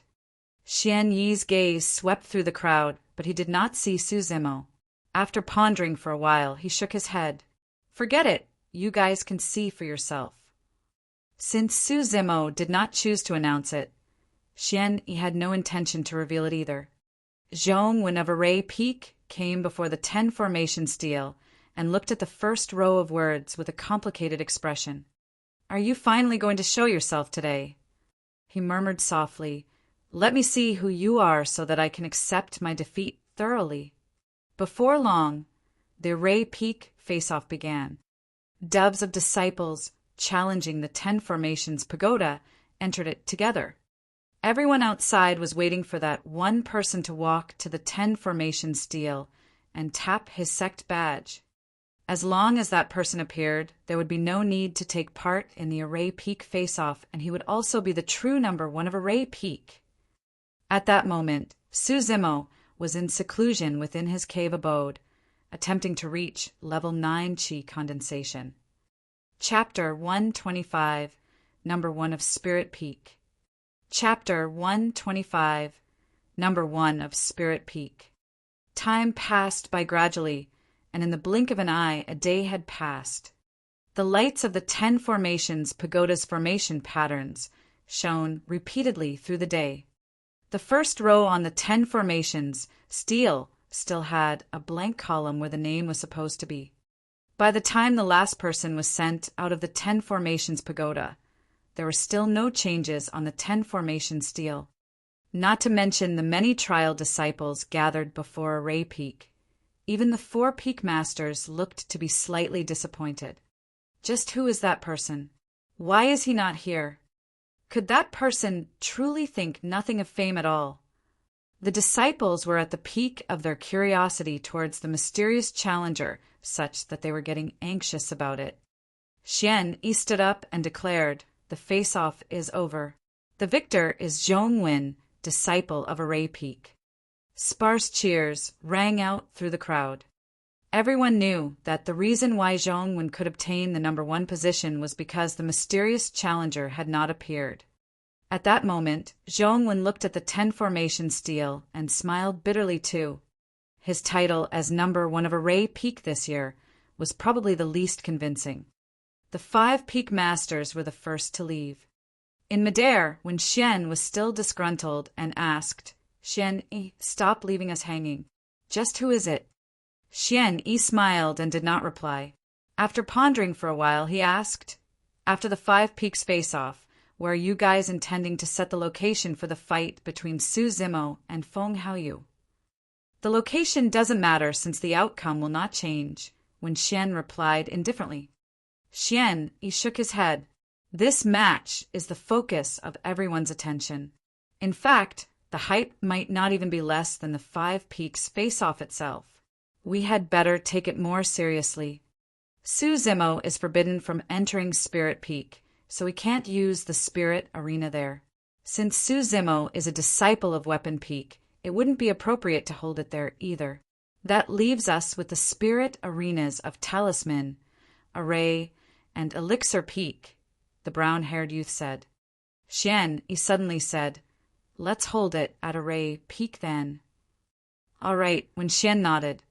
The other peak masters did not have any objections, and so the matter was settled. Each year, Spirit Peak's face-off was always placed on the last day. It was also the most valued event of the sect and all the cultivators. Be it array formations, talismans, weapons, or elixir refinement, their ultimate goal was to raise the fighting strength of a cultivator. The cultivation world was a place where it was survival of the fittest and the strongest reigned supreme. The degree of cruelty was even more brutal than the jungle mountains, where fierce beasts were rampant. This was also the reason why Daiyu had Su Zimo survive in Songlang mountain range for a year. Now, Su Zimo had barely just stepped foot into the cultivation world and had yet to truly explore it and experience the threats within. 5th day, Spirit Peak face-off. Almost all disciples of the 5 peaks were present. Many inner sect disciples who were in seclusion, and even some elders turned up as well. The rules of the face-off were simple. Sect disciples would head up to draw lots for one-on-one fights. Finally, the eventual winner of the brackets is the number 1 of Spirit Peak. Even though Feng Haoyu had lost consecutively in the weapon and Elixir Peak face-offs, he was still the one who received the most cheers during the Spirit Peak face-off. At the same time, all 5 peak masters thought the most highly of him too. In the process of competing with his opponents, Feng Haoyu had indeed displayed the strength expected of him. He won consecutively from the start to the end, and no one posed much of a challenge to him. Many disciples had heard that he was already cultivating one of the 3 major secret skills of the sect, Ethereal Sword, and wanted to catch a glimpse of its glory during Spirit Peak's face-off. However, Feng Haoyu did not use it at all. Other than Feng Haoyu, Lung Ro's performance was rather shocking too. Even though she did not possess an inferior-grade spirit weapon, she had a firm foundation in sword-wielding.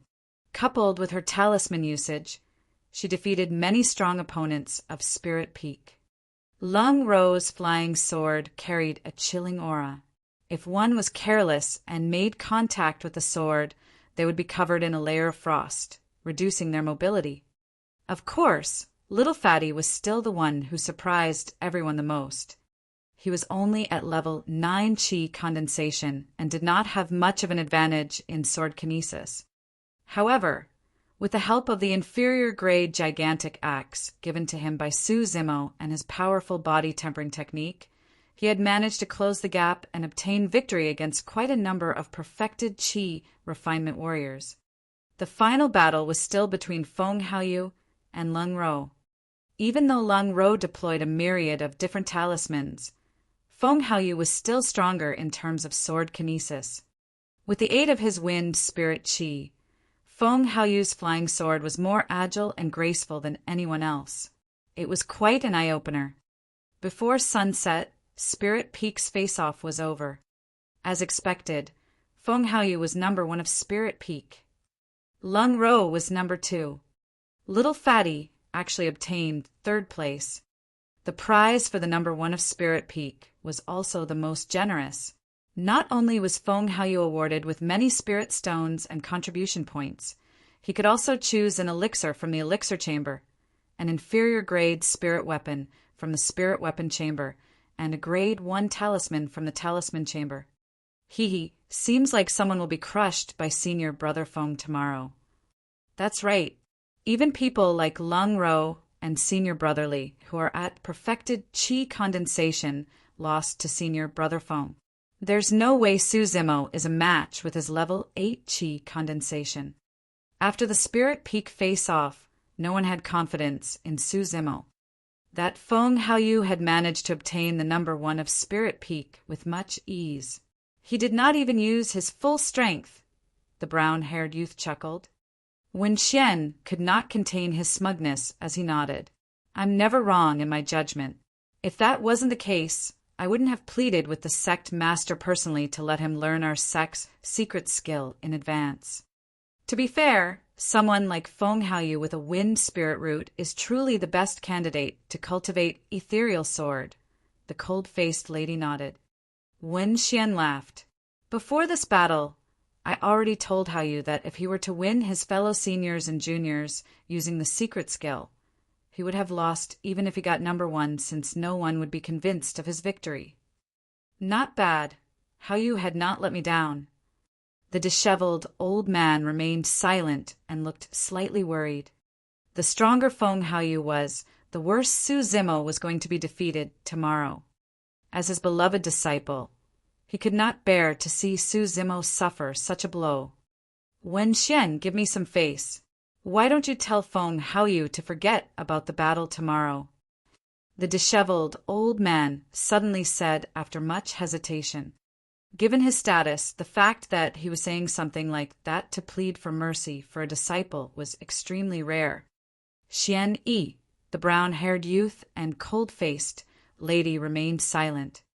It was inappropriate for them to interfere in something like this. Wan Xian remained silent for a moment before replying. The arrow is already on the bow and has to be shot. I can't do anything about this matter. But right as the disheveled old man was about to continue, when Xian frowned and cut him off. Su Zimo won Haoyu twice in a row, but Haoyu's not even allowed to win one? Your disciple is dear to you, but mine isn't dear to me? With that, Wen Xian turned to leave and left the 4 of them alone. Slightly awkward, the disheveled old man sighed. The brown-haired youth coughed gently. Don't blame him. Wen Xian had poured too much effort into Feng Haoyu. Even though he did not say anything, he's definitely feeling upset about Feng Haoyu's 2 consecutive losses. It's only normal. Xian Yi patted the disheveled old man's shoulder and comforted him. It's all right. It's good to let Su Zimo suffer some setbacks too. His future achievements might not be any weaker than Feng Haoyu's. The road ahead is still long. Xian Yi's eyes flickered mysteriously as he said that. Chapter 126. 3 Flying Swords. Chapter 126. 3 Flying Swords. For the past 2 days, Su Zimo had not appeared at all. He was in seclusion attempting to reach level 9 Qi condensation. On the night after Spirit Peak's face-off, Su Zimo consumed the 2nd Spirit Gathering Elixir. His body seemed to have transformed into a whirlpool as a steady stream of spirit qi flowed through his right hand into his body, wildly surging towards his dantian. The spirit qi within Su Zimo's dantian expanded rapidly, vast as the seas. After a long time, his body shuddered as his eyes jerked wide open.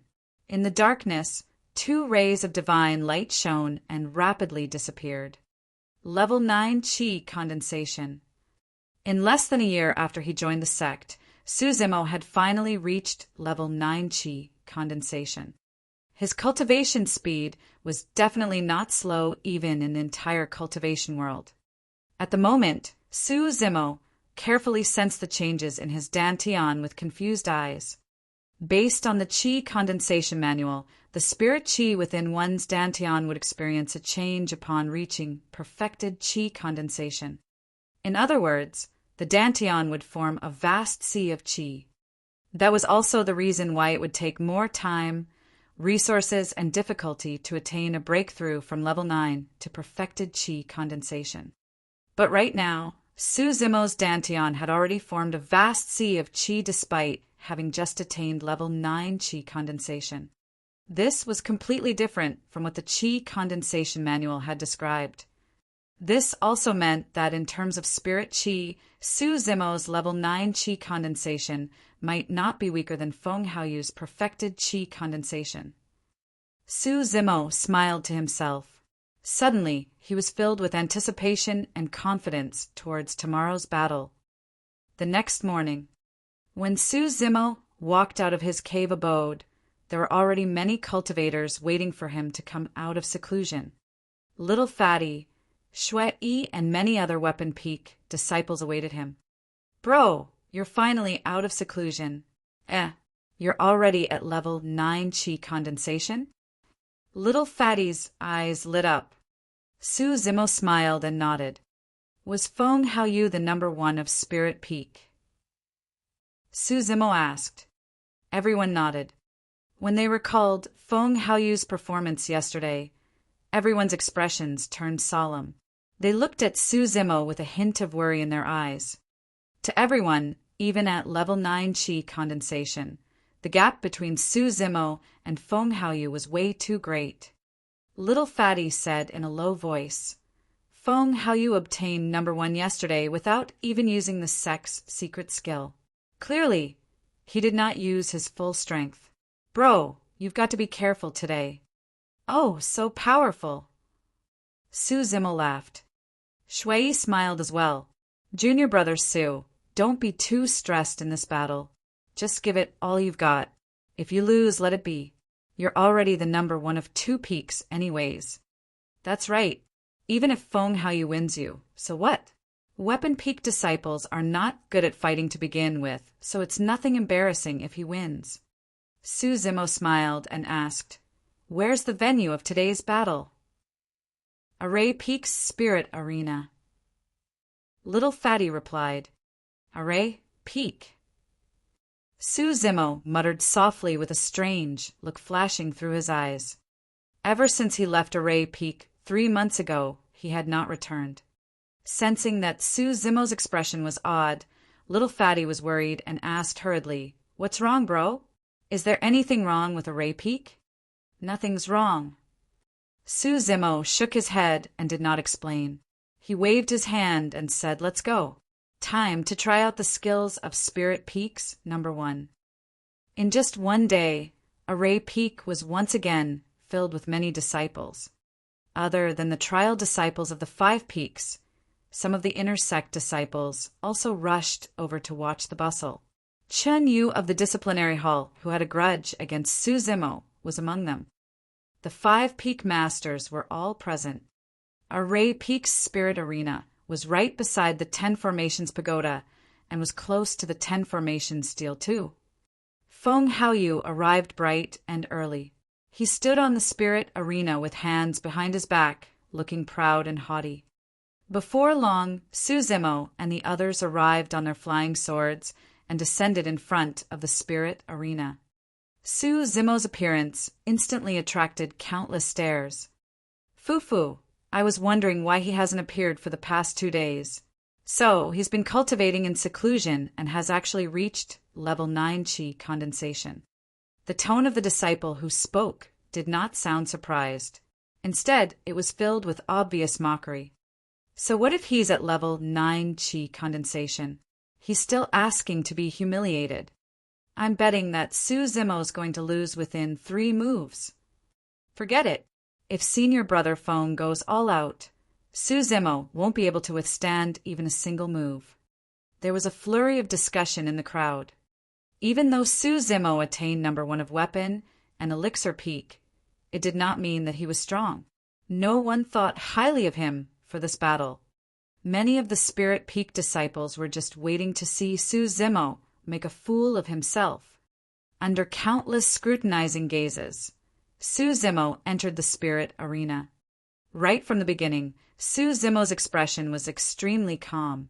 His eyes were peaceful and clear as if they were unmoved entirely. Hey, Su Zimo, if you kneel and beg for mercy now, senior brother Feng might let you off out of kindness.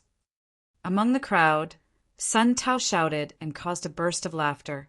He was the Spirit Peak disciple who was knocked out by Su Zimo with a single slap. Su Zimo cast a sideways glance at Sun Tao indifferently and said, Why? Do you think you haven't embarrassed yourself enough last time? That incident had always been a disgrace for Sun Tao. Now that Su Zimo was mentioning it in front of everyone, Sun Tao's face turned green and red.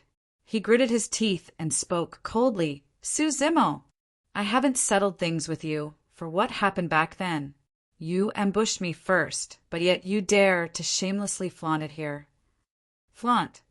Su Zimo laughed and shook his head. What's there to flaunt about beating someone like you? Anyone could tell of the casual and contemptuous tone in Su Zimo's voice. Instantly, Sun Tao's eyes were bloodshot as he hollered, "Su Zimo, fight me fair and square if you've got the guts. I'll let you witness what I can do." Right then, little Fatty sneered, "You want to fight?" "Sure, I'll fight you." Sun Tao immediately wilted. During the Spirit Peak face-off, little Fatty's strength was obvious to all. Sun Tao was no match for him. "All right, that's enough. Feng Haoyu, Su Zimo, you guys can begin." Right then, Wen Xian shouted softly and suppressed the crowd.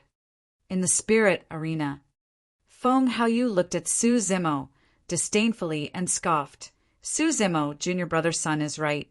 If you beg me now, I can consider sparing you. If we really fight, you can't blame me for not showing mercy, since a sword has no eyes." When he heard that, the disheveled old man frowned and could not help but declare, "When fellow disciples spar, one must not go overboard and threaten the other party's life." Feng Haoyu laughed. "Don't worry, Peak Master. I'm just going to teach junior brother Su a proper lesson about what it means to be a cultivator." Right as he said that, Feng Haoyu slapped his storage bag gently and summoned an inferior-grade flying sword. Without revealing how he controlled it, the flying sword revolved around his body and danced in the air, revealing an extremely precise mastery of sword kinesis. At the same time, Su Zimo summoned a flying sword from his storage bag. Everyone focused their attention. It was an inferior-grade flying sword as well. He must have gotten that as a reward from being Weapon Peak's #1. Yes, the #1 can pick an inferior-grade spirit weapon of his choosing in the spirit weapon chamber. This must have been his choice. Junior brother Su is not behaving rationally. If I were him, I would have definitely chosen a defensive spirit weapon. Pointing at Su Zimo's flying sword, Feng Haoyu chuckled. "Do you really think you're qualified to fight me just because you have a single inferior-grade flying sword? You're mistaken." Su Zimo replied indifferently, "It's not just one." Right as he said that, 2 more flying swords appeared in Su Zimo's palm. Chapter 127 Fight. Chapter 127 Fight. The crowd fell into an uproar upon seeing the 3 flying swords in Su Zimo's palm. If those were ordinary flying swords, they would not have caused such a scene. However, those were 3 inferior-grade flying swords. Even if Su Zimo was rewarded with an inferior-grade spirit weapon for being #1 of Weapon Peak, what was up with the other 2 flying swords? Even for Spirit Peak disciples who were well known for their combat strength, most of them did not have inferior-grade spirit weapons. Su Zimo had just joined the sect for less than a year, but he had 3. The many trial disciples below instantly turned green with envy. The Peak Master is way too biased. Why did he give Su Zimo 3 inferior-grade spirit weapons? It might be because Su Zimo was #1 for 2 peaks this year. So what if he's #1 of 2 peaks? Our sect doesn't have such a rule. That's right. Can't they give us one instead? I've joined the sect for 2 years now, but I haven't even gotten a single inferior-grade spirit weapon. The disciples were not the only ones. Even the 5 peak masters were stunned for a moment. Xian Yi's heart skipped a beat as a strange glint flashed in his eyes. He thought to himself, could that lad have already mastered the tripartite sword formation? He thought again, but it's impossible. How could he possibly have done so in such a short period of time? When he heard the discussions below, Wen Xian frowned and looked sideways to the disheveled old man. Sensing Wen Xian's gaze, the disheveled old man harumphed lightly. "Don't tell me you also think that I gave Su Zimo those 3 flying swords." The brown-haired youth suddenly said, "The 3 flying swords are almost identical in terms of shape and size. They should have been made by the same weapon refinement master. We shouldn't have 3 almost identical flying swords in the spirit weapon chamber." In other words, does that mean Su Zimo refined those 3 flying swords himself? The cold lady raised her eyebrows in surprise. Xian Yi nodded. That should be the case. Using the vision of a golden core, they could naturally discern with a closer look that Su Zimo's 3 flying swords were almost identical and couldn't have been from the spirit weapon chamber. The brown-haired youth smiled. No wonder he was refining an inferior-grade, gigantic axe for that little fatty of Spirit Peak during the Weapon Peak face-off. It was because he already had 3 flying swords. I've got to acknowledge that he does have an extraordinary attainment in weapon refinement. To think that he could manage to refine 3 inferior-grade spirit weapons in less than a year. Seems like that unique spirit gathering method of his is rather useful. On the spirit arena, when he saw Su Zimo's 3 flying swords, Feng Haoyu was stunned for a moment as well. However, the surprise in his eyes disappeared as quickly as it appeared. He then laughed mockingly. Su Zimo, my dear Su Zimo, do you really think you can win me just because you've got 3 flying swords? You can try me. Su Zimo replied nonchalantly. Swash, swash, swash. 3 flying swords floated before Su Zimo, trembling slightly as they hummed incessantly. Well played. Feng Haoyu's eyes lit up as he hollered softly. I'll show you what true strength is today. Go. Standing motionlessly on the spot, Feng Haoyu waved and injected a stream of spirit qi into his flying sword. The spirit pattern on his sword shone brightly. Swoosh! Turning into a stream of light, it burst toward Su Zimo's head with lightning speed. Before the sword even arrived, its cold aura was already striking. Su Zimo's heart skipped a beat. In a sense, this match was his first battle making use of immortal techniques after he stepped foot into the cultivation world. Feng Haoyu's sword was much faster and unpredictable than he had expected. Su Zimo's expression was unchanged as he split 2 flying swords to receive the incoming sword. His 3rd flying sword was then sent to attack Feng Haoyu. Feng Haoyu narrowed his gaze. He had not expected that Su Zimo would try to retaliate instead of using everything as defense. You must be courting death. Pointing his fingertips into the distance, he commanded, Go! The flying sword, which was initially speeding through the air, shone brightly and accelerated. It broke through the defense of Su Zimo's 2 flying swords before arriving right in front of him in an instant. In the blink of an eye, Su Zimo's defending flying swords became nothing but a decoration. Well played! Many disciples below could not help but exclaim upon seeing that. If it was any other qi refinement warrior, they would have been petrified at the sight of a chilling, bedazzling flying sword appearing right before their faces. However, Su Zimo was not flustered in the slightest bit. Shifting his feet lightly, he sidestepped Feng Haoyu's attack barely. Even though the flying sword brushed by Su Zimo, it did not injure him in the slightest bit. When the 5 peak masters saw that, their eyes lit up as they nodded approvingly. Feng Haoyu had not expected that Su Zimo would be able to dodge that attack. At the same time, Su Zimo's 3rd flying sword was already approaching Feng Haoyu. Feng Haoyu controlled his flying sword while summoning a silver shield from his storage bag. Injecting spirit qi, it expanded and blocked right in front of him. Clang! The flying sword met with the shield and let out an ear-piercing sound. That shield was the reward Feng Haoyu chose from the spirit weapon chamber after getting number 1 of Spirit Peak. Su Zimo's other 2 flying swords revolved around Feng Haoyu's flying sword. They clashed continuously, sending off a ferocious sword intent, and sparks flew everywhere. In an instant, Feng Haoyu's flying sword was restrained by Su Zimo's 2 flying swords and could not break through their offenses. On the other hand, Su Zimo's 3rd flying sword was attacking Feng Haoyu constantly. Feng Haoyu could only defend passively. All the disciples watching were dumbfounded at what was happening as they looked on with disbelief.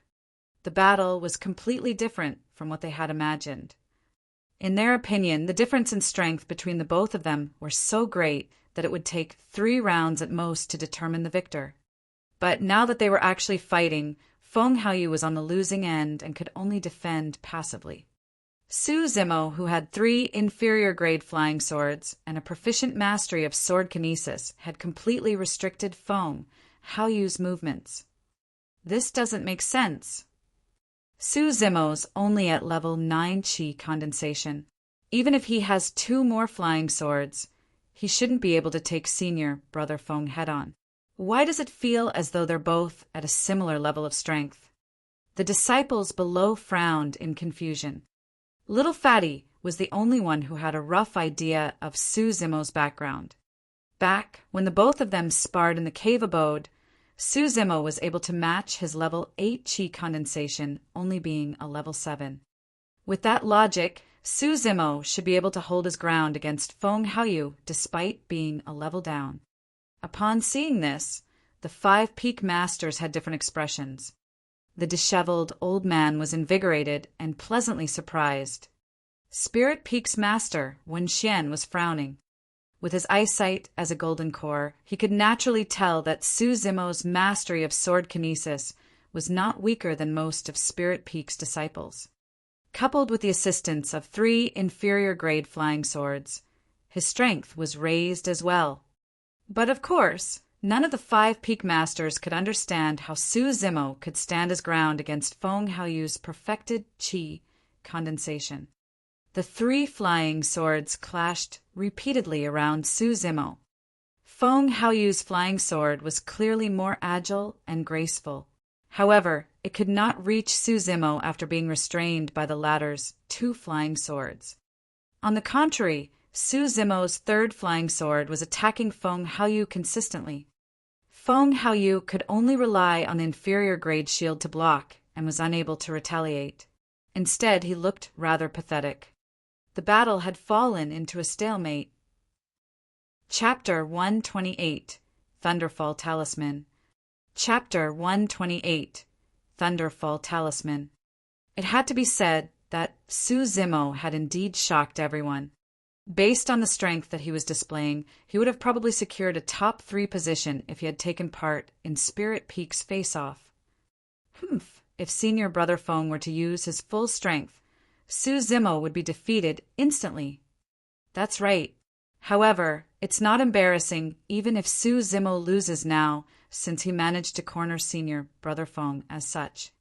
The more the disciples below discussed, the more furious Feng Haoyu was in the spirit arena. This exchange was completely out of his expectations. Even though Su Zimo was only at level 9 Qi condensation, he was not getting the upper hand against their clashes. This meant that if Su Zimo was at perfected Qi condensation, the latter might very well surpass him in terms of strength. He must not let this carry on. Waving the shield in his hands, Feng Haoyu struck away the incoming flying sword. Suddenly, he pulled out a talisman from his storage bag and injected spirit Qi to it. Whoosh! A bedazzling light appeared on the talisman. Senior brother Feng's making use of talismans now. That looks to be an offensive talisman that's rather powerful.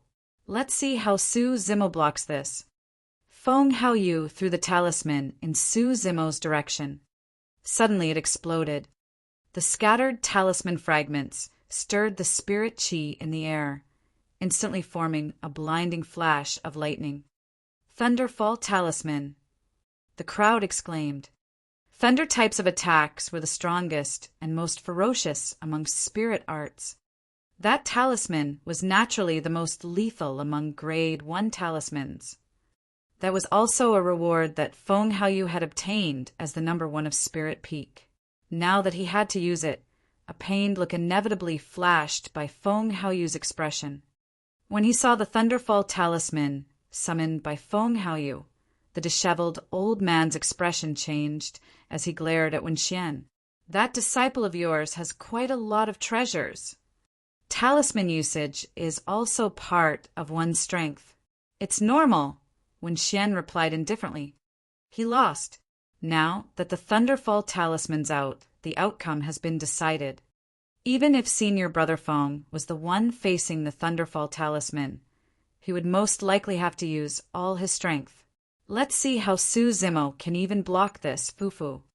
Right as the disciples were discussing, an explosion echoed out from the skies above the spirit arena. Snap!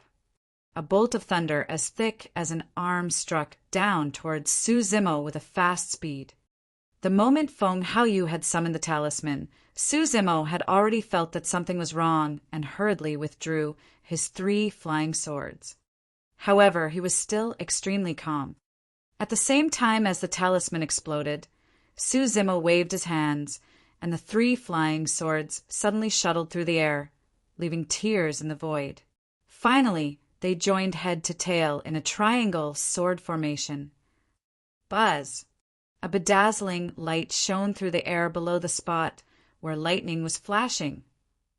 It was the light of formation patterns.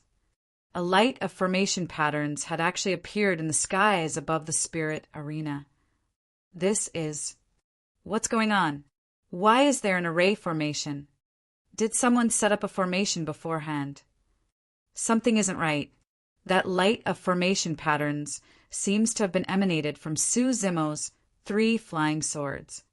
The crowd let out a cry of surprise. They were baffled as to what was happening in the spirit arena. As for the 5 peak masters, they shuddered as their expressions changed drastically. Even if Xian Yi was mentally prepared, he could not help but feel excited upon seeing this scene with his own eyes. He exclaimed rapidly, "Good, good. Well done. Our sect finally has a successor for a sword formation master." The disheveled old man burst out into laughter as well. "Good for you, Xian Yi. So, you were secretly nurturing my disciple to be a sword formation master too. Not bad at all." As a golden core, the disheveled old man naturally knew that there was no way Su Zimo could become a sword formation master without Xian Yi's guidance. When Xian furrowed his brows in silence, "Sword formation master." Most of the disciples below were unfamiliar with the term. Array peak disciples were the only ones that were shocked when they heard the term. Letting out astounded expressions, they could not help but gasp. "Su Zimo's a sword formation master?" "So what if he's a sword formation master? What's the big deal?" A spirit peak disciple sneered.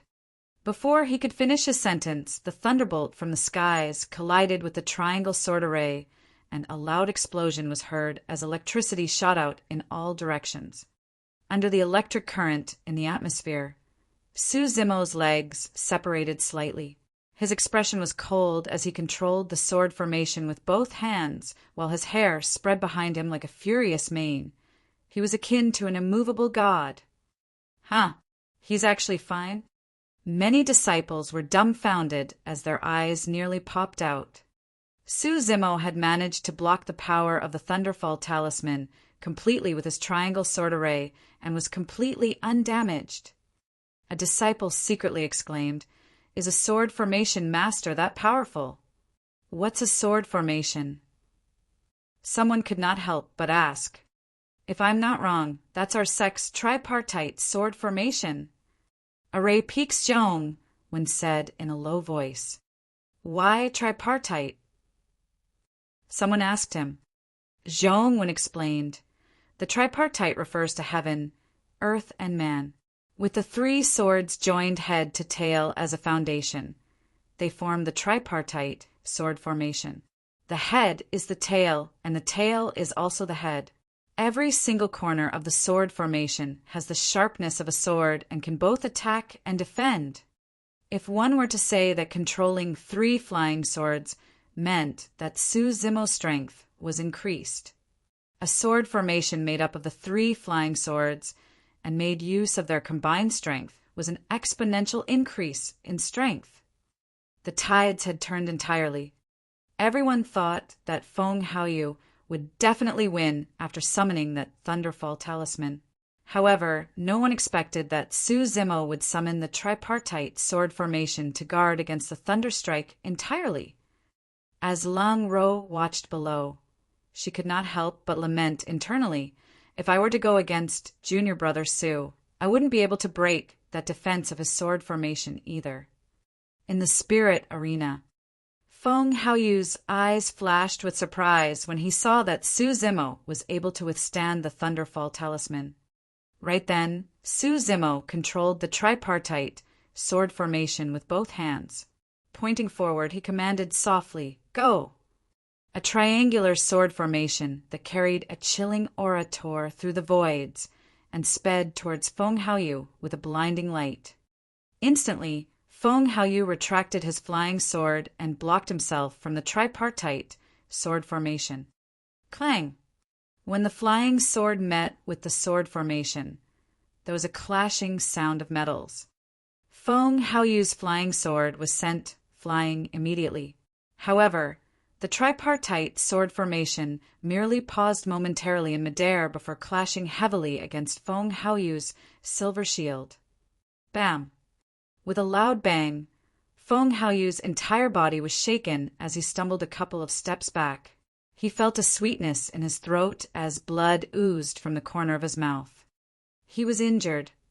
Even in Spirit Peak's face-off, Feng Haoyu was not injured once against the many strong competitors of Spirit Peak. Yet, against a Weapon Peak disciple that was a cultivation realm lower than his, Feng Haoyu was actually injured. Su Zimo's eyes gleamed brightly as he controlled the tripartite sword formation from afar. They hummed and quivered endlessly in the skies, sending forth a massive sword aura and could attack at any moment. It was only at that moment when the crowd realized that the outcome of this match was unpredictable. Su Zimo's strength was enough to pose a threat to Feng Haoyu. Everyone had underestimated the strength of this Weapon Peak disciple. Ha ha ha. Suddenly, Feng Haoyu laughed. It was a deep laughter filled with anger. Su Zimo, do you really think that you can win me with this lousy sword formation? Taking a deep breath of air, Feng Haoyu said word by word, "Today I'll let you experience the sect's secret skill and let you understand my true strength." Chapter 129, Hexagonal Sword Formation. Chapter 129, Hexagonal Sword Formation. Even though Su Zimo was still calm upon hearing that, the many disciples below were shocked and excited. Senior Brother Feng's finally about to use the sect's secret skill. I heard that it's one of the 3 major secret skills, Ethereal Sword. Through the ethereal planes, the sword is nowhere to be seen. Ethereal Sword is one of the strongest sword kinesis skills within our great Zhou dynasty. Finally, we'll get to see it today. Most of the people present were trial disciples of the 5 peaks who usually would not have a chance to catch a glimpse of the sect's secret skills. Right now, their eyes were all widened in anticipation. The disheveled old man frowned. He looked at Wen Xian and said in a deep voice, "Let's stop the battle here and consider it as a draw between both parties." In all fairness, for Feng Haoyu to have to use the sect's secret skills against Su Zimo, he had already lost in the first place. That was because most normal trial disciples would not have the rights to learn Ethereal Sword. The disheveled old man's suggestion at this point was already a compromise on his end. Wen Xian pondered for a short moment before shaking his head. At this point, how can we appease the masses if a victor is not decided? Wen Xian, is it because you're indignant that Feng Haoyu was unable to win this? The disheveled old man was a little angry. Yes. Wen Xian turned to the disheveled old man and replied, "The 3 of you have been teaching Su Zimo how to refine elixirs, weapons, and imparting sword formations to him. I can let that slide. However, Feng Haoyu is a disciple of Spirit Peak. I can't let him lose in a battle. That is a concern of my peak's glory." "You!" The disheveled old man hesitated. Wen Xian waved it off. "I'm never wrong in my judgment of people. Haoyu is the future hope of our sect. At the end of the day, the legacy of our sect is not about elixir or weapon refinement. True strength is what matters." Right then in the spirit arena, Su Zimo said something that interrupted the argument between the disheveled old man and Wen Xian. The sect's secret skill. Su Zimo laughed and shook his head. Feng Haoyu, if that's your last resort, you will definitely lose this fight. Everyone was stunned. No one could imagine that Su Zimo would say something like that in the face of the sect's secret skill. Was he looking down on the sect's secret skill, or Feng Haoyu? What right did Su Zimo have? Ha ha ha.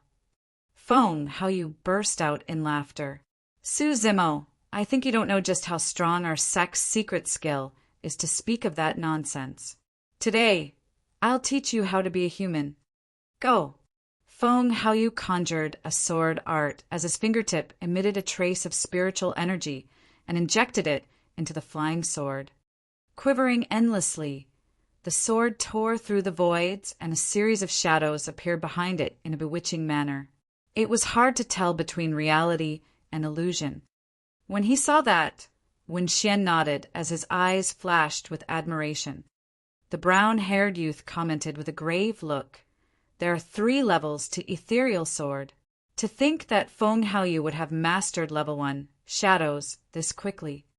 Haoyu has a wind spirit root to begin with, and he's the most suited to cultivate ethereal sword. Otherwise, I wouldn't have let him learn the sect's secret skill while he's in Qi condensation realm, Wen Xian replied indifferently. In the spirit arena, Su Zimo retracted his 3 flying swords which hovered in front of him. Slapping his storage bag, another 3 flying swords appeared in the blink of an eye. Furthermore, all 3 of them were inferior-grade spirit weapons as well. Everyone was stunned. 6 inferior-grade flying swords. That was something completely unimaginable for Qi refinement warriors. What's going on? Holy fuck! How is Su Zimo taking out inferior-grade spirit weapons 3 at a time? How is he obtaining them so cheaply? Most of the cultivators watched with widened eyes as their jaws nearly dropped to the ground. Many disciples were already envious over Su Zimo's previous summoning of 3 inferior-grade flying swords. Now that he summoned yet another 3, most of them could not take it any longer.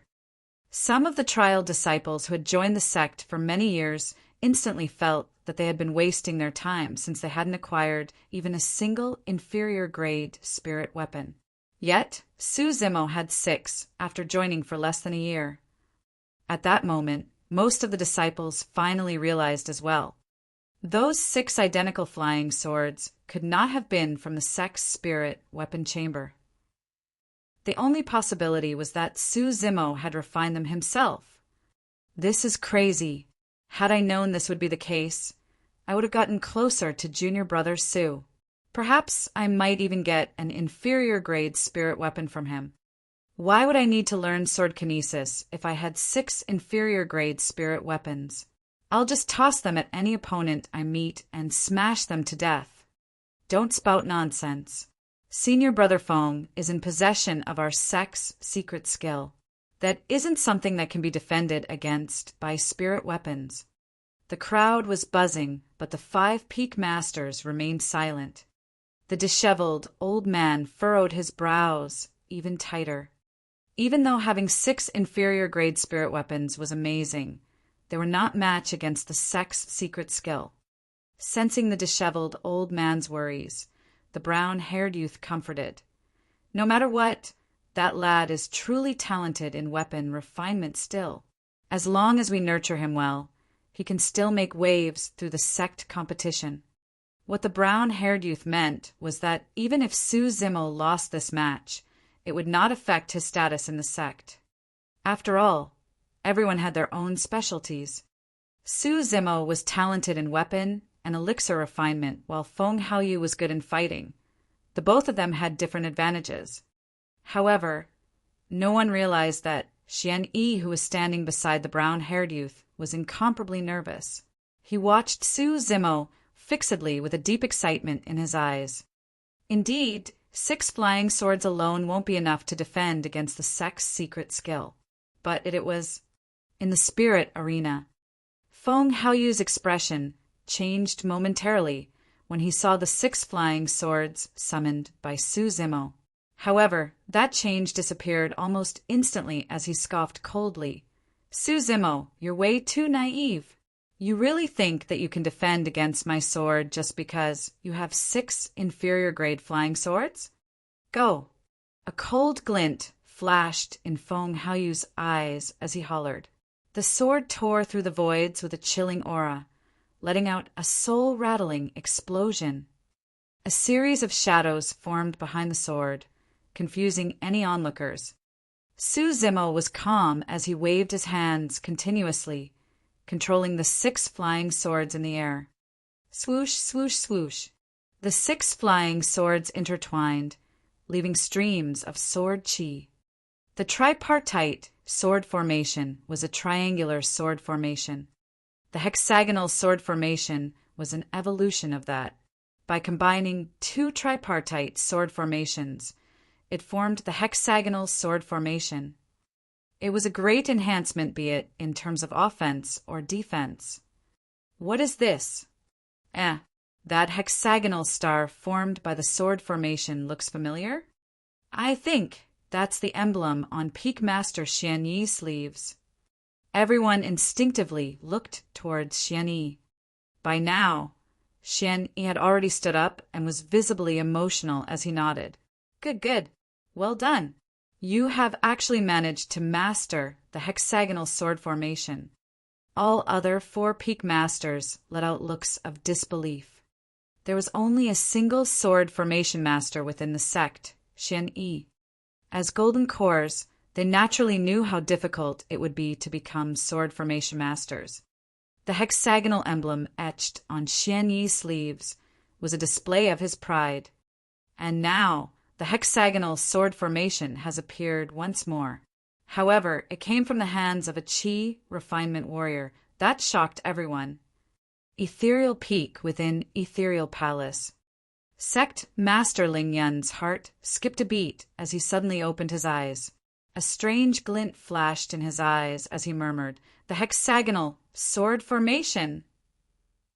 Above the clouds in the skies of Array Peak, a gigantic pair of wings were faintly visible.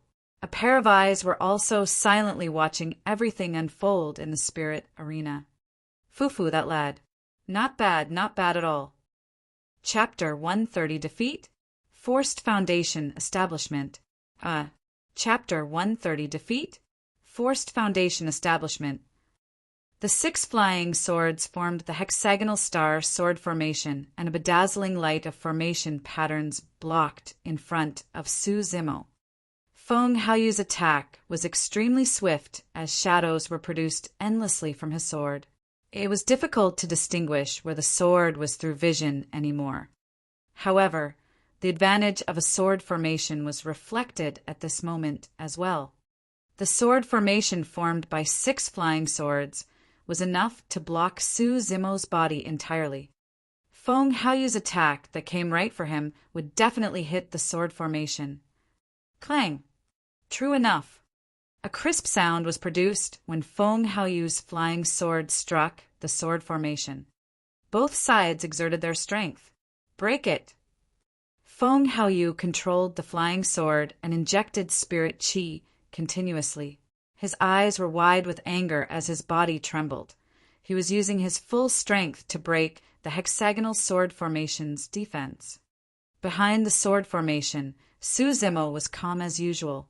He pushed his hands forward and twisted them. The light of the formation pattern shone. Instantly, the hexagonal sword formation spun and sent Feng Haoyu's sword flying in the blink of an eye. It's impolite not to reciprocate. Feng Haoyu, have a taste of my sword formation's power too. Let's see if your secret skill can block this. Su Zimo stopped the hexagonal sword formation from spinning and pointed forth with his finger. In midair, the blinding light of the gigantic hexagonal sword formation tore through the voids and smashed towards Feng Haoyu. All disciples of the 5 peaks felt their hearts pounding as they watched with bated breath.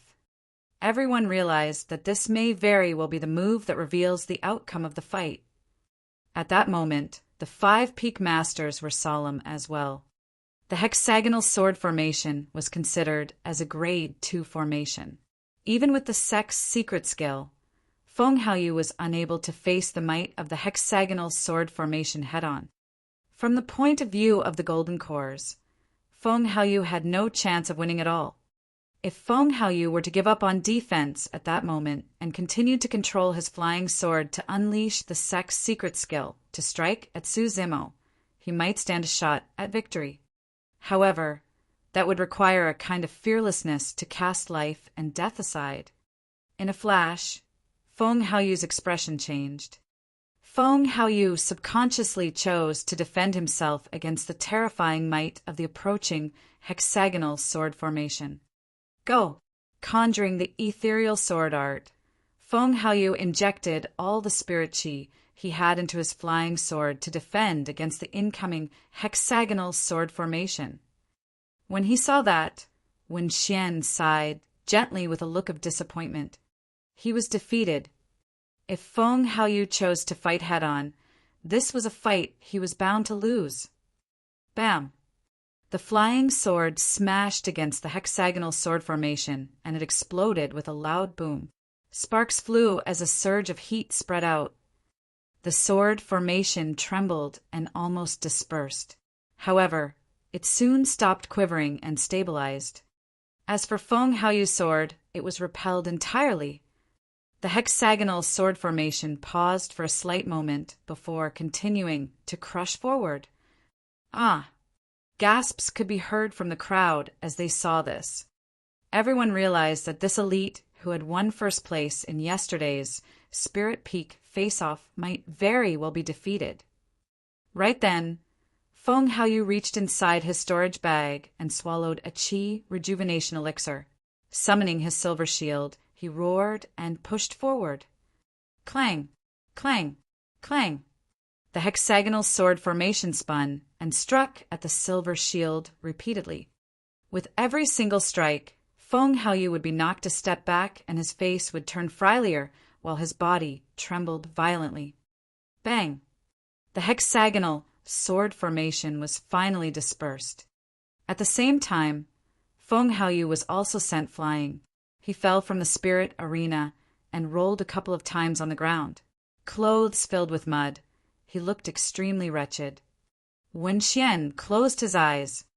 The disheveled old man heaved out a long sigh of relief. There was silence in the crowd. After a while, little Fatty waved his fists and let out a cheer. Shui Yi and the others looked excited and could not suppress their excitement. A Weapon Peak disciple had defeated the number 1 of Spirit Peak. This was something that had never happened in the thousands of years of history of the sect. Furthermore, it was a defeat with a level difference. Many Spirit Peak disciples were silent as they lowered their heads dejectedly, looking at Feng Haoyu, who was crawling up from the ground. Their expressions were complex. It wasn't because the number 1 of Spirit Peak this year wasn't strong enough. On the contrary, the number 1 of Spirit Peak this year was much stronger than previous years because Feng Haoyu was already cultivating the sect's secret skill while being in Qi condensation realm. However, to their helplessness, Weapon Peak had produced an even more terrifying disciple. A genius in both elixir and weapon refinement, he even became a sword formation master and managed to release a grade 2 sword formation, taking down Feng Haoyu in a single move. It was said that Qi refinement warriors' fighting techniques were relatively simple. However, this fight was full of twists and turns, with both parties revealing their trump cards. It was truly an eye-opener for many disciples. Su Zimo put away his flying swords, and his expression showed a hint of exhaustion. Even though a sword formation was strong, controlling 6 flying swords at the same time drained a lot of spirit qi. By now, the spirit qi within his body had dried up. Fu-fu-fu. Right then, a sinister laugh sounded from beneath the spirit arena, attracting countless gazes. I haven't lost yet. Feng Haoyu slowly stood up with blood still oozing from the corner of his mouth. His expression was deranged, and his eyes were filled with madness. Just as Su Zimo was about to leave the spirit arena, he heard that statement. He paused in his tracks and frowned, looking over.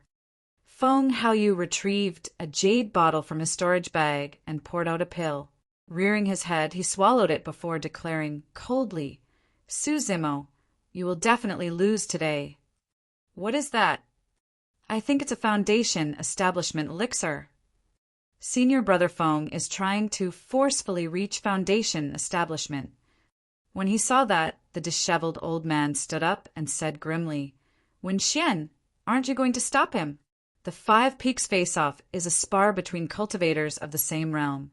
If Feng Haoyu were to reach a Foundation establishment realm before fighting Su Zimo, what would that amount to?" Wen Xian closed his eyes and struggled inwardly, looking hesitant. He knew that even if Feng Haoyu managed to defeat Su Zimo as a Foundation establishment cultivator, it wouldn't be a glorious victory. However, Feng Haoyu might not ever recover from this blow of defeat if he lost this battle. This was someone that he had chosen and even regarded as the future of the sect. Wen Xian couldn't bear it. Xian, he also persuaded, "Let the battle end here. This is against the rules." When he heard that, Wen Xian opened his eyes suddenly and yelled, "What are rules? This is not a fight for the Five Peaks face-off. It's a personal feud between the both of them. Even if Haoyu becomes a Foundation establishment cultivator, that's his own strength. Also, Xian Yi, the hexagonal sword formation is a grade 2 formation. Who are you to talk about rules by imparting it to Su Zimo beforehand?" Xian Yi frowned and shook his head. "The reason why I imparted Su Zimo the hexagonal sword formation was because he had the right to learn." Actually, Xian Yi's statement had already vaguely revealed who the challenger who cleared the 10 Formations pagoda was. However, in the heat of the moment, both Wen Xian and the disheveled old man did not think too much of it and naturally could not comprehend the hidden meaning behind Xian Yi's words. Wen Xian flicked his sleeves and said, "If not for the hexagonal sword formation, Su Zimo would have been defeated by now. Since he was the one who broke the rules first, who's to stop Haoyu from fighting Su Zimo again after advancing to be a Foundation establishment cultivator?" "Wen Xian, are you crazy?" The disheveled old man could not help but scold. "What's there to fight if Feng Haoyu advances to become a Foundation establishment cultivator? Why don't you go and fight a nascent soul perfected lord then?" The disciples of the 5 Peaks below were dumbfounded. For the Peak Masters to argue over a fight between Qi refinement warriors, that was something that was even more exciting than the battle earlier. "All right, that's enough. All the disciples below are watching. Can you guys behave like the elders you are?" The cold lady frowned and persuaded. Chapter 131. Not even at Foundation establishment. Chapter 131. Not even at Foundation establishment. Feng Haoyu was long already at perfected Qi condensation and could naturally advance to Foundation establishment realm at any moment. However, he had not expected that he would make a breakthrough during his fight against Su Zimo. It seemed a little hasty. If it was anyone else, they might fail in their advancement to Foundation establishment. However, Feng Haoyu was different. In terms of endowment or spirit root, he was the cream of the crop.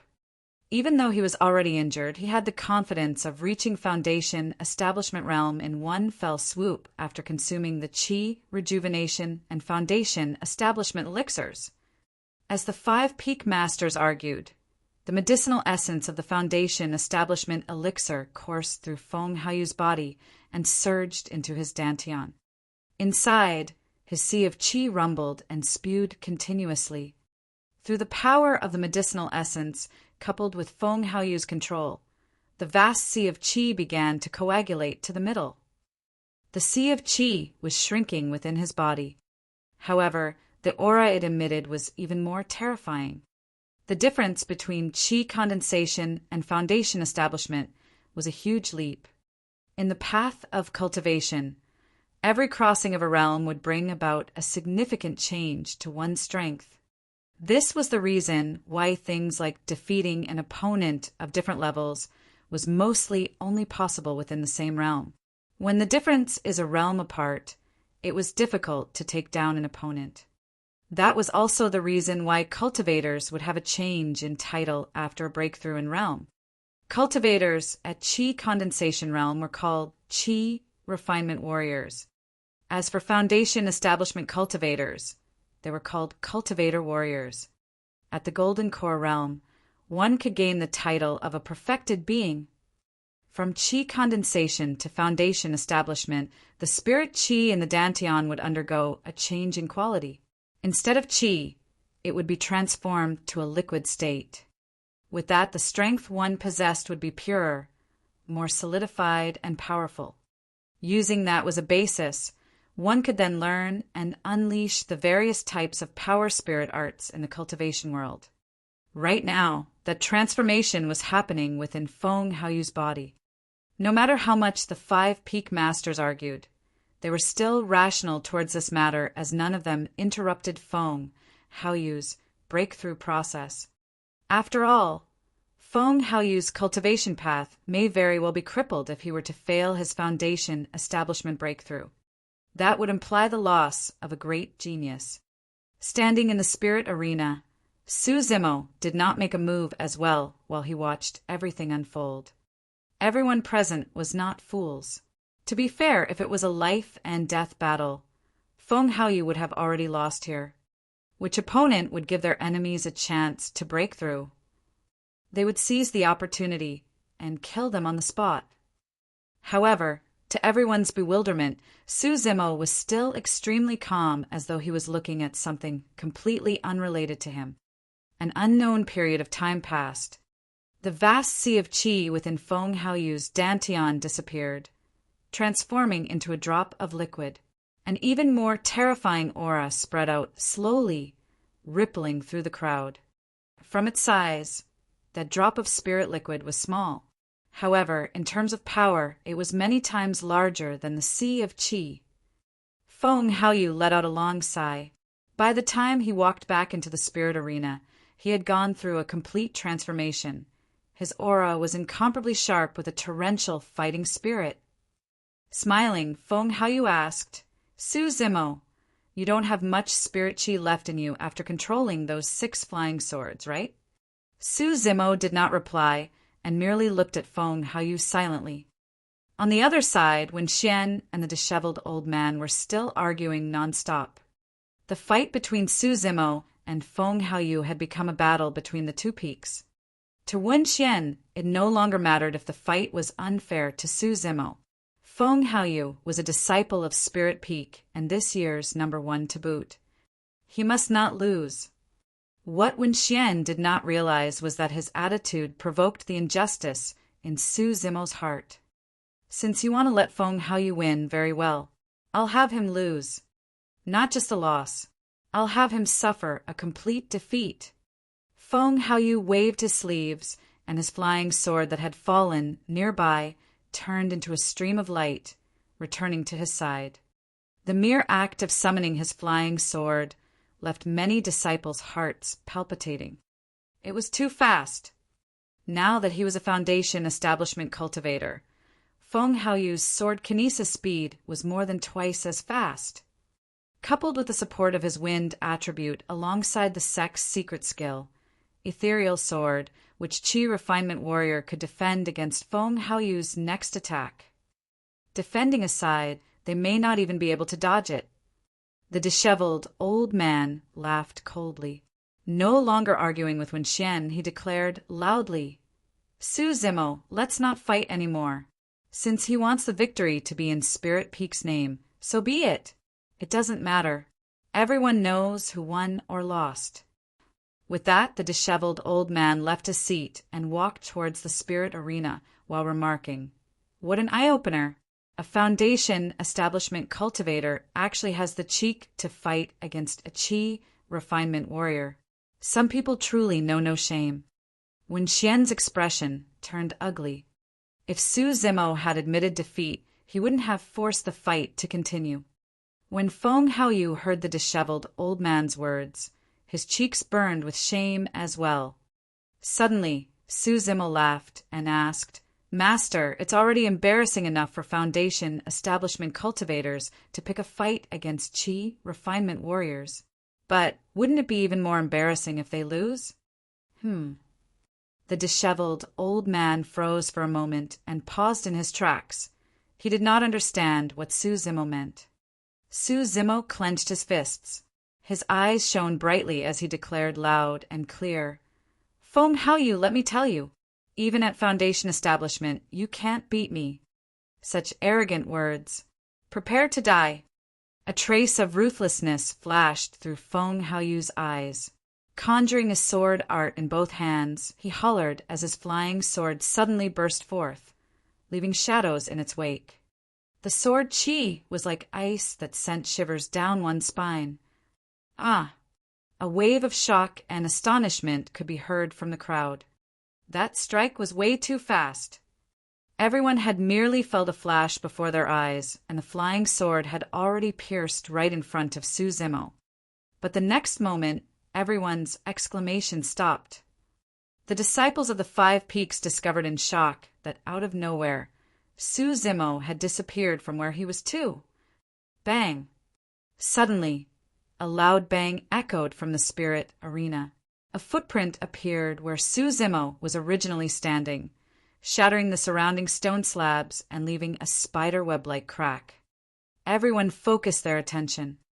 In midair, a green shadow burst towards Feng Haoyu with lightning speed. A crisp sound rang out as the flying sword crossed with that shadow. If the sword had pierced Su Zimo, it would definitely flash with a bloody glow. However, there were no traces of blood on the spirit arena. He had dodged it. Su Zimo had actually managed to dodge an attack of a Foundation establishment cultivator using the sect's secret skill. But what was that crisp sound earlier on? The disciples of the 5 Peaks below were unable to see clearly because the flying sword was too fast, and Su Zimo's intercrossing with it merely lasted a split second. However, the 5 Peak masters saw everything clearly. The moment Feng Haoyu struck with his sword, Su Zimo left his original position and charged towards the incoming sword. Right as the sword was about to stab him, Su Zimo suddenly made an extremely strange dodge in midair and barely avoided the flying sword. It was a mere centimeter gap. As for the crisp sound, it was because the flying sword had struck Su Zimo's sect badge on his waist. Chapter 132. It's him. Number 1 of 4 Peaks. Chapter 132. It's him. Number 1 of 4 Peaks. In the spirit arena, no one could understand Feng Haoyu's feelings at the moment. When he saw Su Zimo charging at him, Feng Haoyu felt that he was not facing a human, but a savage and brutal demon. He could clearly see a red glint in the depths of Su Zimo's eyes. Thick, dense veins also popped up on Su Zimo's face. It was a shocking and horrifying sight. Losing his composure, Feng Haoyu subconsciously summoned his silver shield to block in front of him. When Su Zimo arrived before Feng Haoyu, he took a last step and landed with a loud thud, causing the entire spirit arena to shake. Splash! Su Zimo's blood rumbled, and a shocking sound of waves could be heard by all the cultivators present. Swoosh! Su Zimo raised his arm in midair. The clothes on his arm were all tattered and torn into pieces. What appeared before everyone was a muscular arm as thick as a python with green veins popping out and intertwining with the flesh. It was as though water was gushing forth with an explosive amount of power. When his fist was thrown out, his flesh expanded once more, and it looked like a gigantic stamp was falling to the ground with a shocking aura. At that moment, everyone had an illusion. Even though Feng Haoyu was a Foundation establishment cultivator, he was insignificant as an ant against Su Zimo's fist. Bam!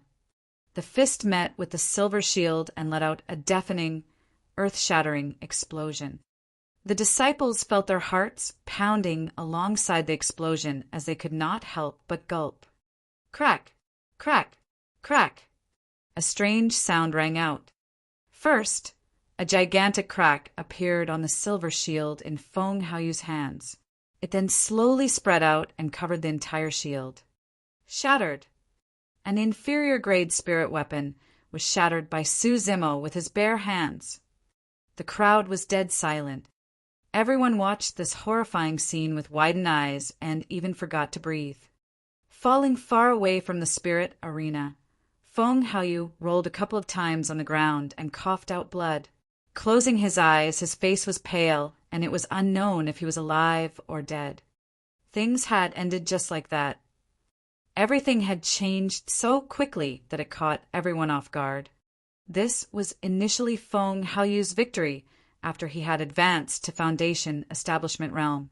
However, the tides were suddenly turned as he was sent flying out of the spirit arena with just a punch from Su Zimo. Everyone's first reaction was that Su Zimo had cultivated some extremely powerful body tempering technique. However, why did that tempering technique seem like it was some demonic technique? By now, the blood on Su Zimo's face had faded away gradually. However, all the cultivators had witnessed the scene just now. In the spirit arena, Su Zimo lowered his head and calmed his blood repeatedly. Even though he had deliberately suppressed himself for that strike, the new blood cultivated from the marrow cleansing section had already been swapped into his marrows, and it was difficult to distinguish or even control it properly. Thankfully, Su Zimo did not let out any obvious signs of demonification. Even then, that scene attracted the attention of the 5 Peak Masters. At that moment, all 5 Peak Masters stood up with a solemn expression as they glared at Su Zimo with suspicion and scrutiny. Suddenly, on the other end of the spirit arena, a bright, bedazzling light burst forth and diverted everyone's attention. The light came from the 10 formation stele. Suddenly, a change happened on the first row of the 10 formation stele. In place of the blank space, a name appeared, Su Zimo. Su Zimo, cleared level 10, 7 days, 18 hours. That row of words caused an uproar. Su Zimo? Why is it Su Zimo? This doesn't make any sense. Is something wrong with the 10 formation stele? Su Zimo was the mysterious challenger. Disciples of the 5 Peaks were so shocked that they couldn't speak properly. Suddenly, a disciple yelled, "Guys, look! That's Su Zimo's sect badge." Everyone looked down. At the feet of the 10 formation stele was an inferior-grade flying sword and sect badge. That flying sword belonged to Feng Haoyu. As for the sect badge, it was Su Zimo's. "I've got it!" Someone suddenly shouted, when Senior Brother Feng and Junior Brother Su exchanged blows earlier on. Senior Brother Feng's flying sword knocked Junior Brother Su's sect badge off, and it struck the 10 formations stele by coincidence. At that, everyone finally understood. But then, everyone was shocked by an even more unacceptable fact. Su Zimo was the mysterious challenger. That meant that he should have been the number 1 of Array Peak this year. Since Spirit Peak's master had previously forbidden Su Zimo from entering Spirit Peak, he was unable to take part in the face-off. However, Su Zimo had defeated the number 1 of Spirit Peak today. That was akin to him being this year's number 1 of Spirit Peak. Coupled with Elixir and Weapon Peaks, Su Zimo had achieved the unprecedented number 1 of 4 Peaks. The way everyone looked at Su Zimo gradually changed. They could no longer use the term genius for someone like that. He was a monster. Little Fatty was completely stumped. He could not help but recall Su Zimo once mentioning casually in his cave abode that it was nothing to clear the formations. Back then he was displeased and even told Su Zimo earnestly to be humble and to keep a low profile. "Bro, this is being way too humble," Little Fatty cried. However, he knew that this was not Su Zimo's fault. Su Zimo had mentioned that he was the mysterious challenger as well. However, little Fatty was the one who did not believe him, thinking that it was a casual remark.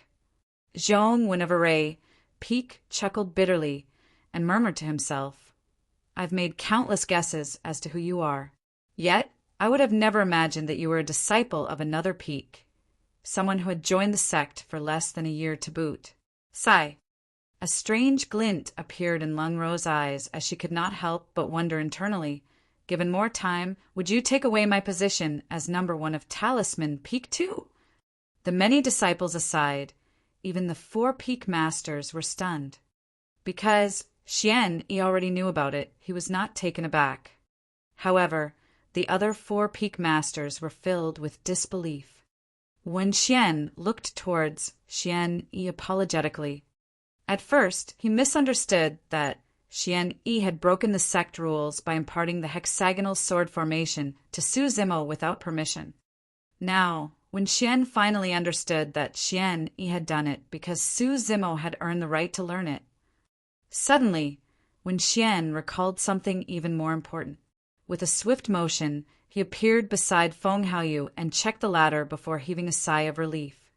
Feng Haoyu had merely fainted over, and his life was not in danger. When Xian dug out an elixir from his storage bag and popped it into Feng Haoyu's mouth, he then raised his head and looked at Su Zimo in the spirit arena with burning eyes. Right now, Su Zimo had already calmed his blood and returned to normal. Even though the 5 Peak Masters said nothing, they required an explanation from Su Zimo. Otherwise, even if he was the number 1 of 4 peaks and an unprecedented monstrous genius, they would absolutely not retain him. Chapter 133 Thunderclap Valley. Chapter 133 Thunderclap Valley. Regarding Su Zimo's matter, the 5 Peak Masters had a tacit understanding. He had cultivated some sort of body-tempering technique, and it was an extremely terrifying one, such that he had the power to defeat an early-stage Foundation establishment cultivator. But of course, it could not be denied that Feng Haoyu's foundation was unstable since he had just advanced to Foundation establishment realm. Furthermore, he was unprepared. Even though Su Zimo had won this fight, all 5 Peak Masters felt that the outcome would be indeterminate if they were to fight again. Firstly, it was worth suspecting the origins of this body-tempering technique. Something so terrifying could very likely be a secret of some sect out there, similar to Ethereal Sword. If that was the case, they would have to think about Su Zimo's background and identity. Could he be sent by other sects to hide in Ethereal Peak? Did he have some ulterior motive for joining Ethereal Peak? That was something intolerable for any sect. If they were to discover a spy, a light punishment would be to maim him of his cultivation or kick him out of the sect. Even a heavy punishment of killing him outright was considered to be normal. Secondly, that body-tempering technique did not seem as though it was from the orthodox path. Instead, it seemed like a demonic technique. If that was the case, and it was proven that Su Zimo was someone of the demonic path, all the more he shouldn't be kept. Despite admiring his talents, all 5 Peak Masters would have him killed on the spot. Something as such was non-negotiable. The path of immortals and demons was different to begin with and couldn't coexist. There was no way they would let someone of the demonic path stay in the sect to plot against them. They then recalled all the various abnormalities about Su Zimo since he had joined the sect. The explosion of the spirit testing gate. He ascended the peak against Little Crane's obstruction. He slashed at Xian Yi after clearing the 8 distresses formation. He managed to cultivate a level 3 spirit fire right after joining the sect. Su Zimo, do you have anything to say for yourself? The cold lady asked frostily. A look of pity flashed through Xian Yi's eyes. He had initially thought that Su Zimo could become the sect's 2nd sword formation master. However, he would not permit it if that sword formation master was someone on the demonic path. Killing demons was the duty of orthodox cultivators, since Ethereal Peak was one of the 5 main sects of the Great Zhou dynasty. This was naturally something non-negotiable. Furthermore, the talent displayed by Su Zimo was way too extraordinary. If he was truly someone of the demonic path, he must not be kept alive. He would definitely grow up to be a powerhouse of the demonic path and would turn into a great nemesis of all orthodox sects. Su Zimo did not know how he should explain things. However, through the gazes of the 5 peak masters, he understood that he could be met with a gigantic predicament. He could not get through this. A calamity of life and death. Right as Su Zimo was about to speak, a loud and clear sound of a crane could be heard from the clouds above the heavens. Swoosh! The winds howled as a gigantic pair of wings covered half the skies, shrouding them with a large shadow. Everyone subconsciously looked up. A humongous crane descended from the skies. Flapping its wings, sand was blown everywhere. The clothes of many disciples fluttered in the wind. Some disciples even lost their footing against the strong wind and swayed. The mystical guardian beast had suddenly appeared.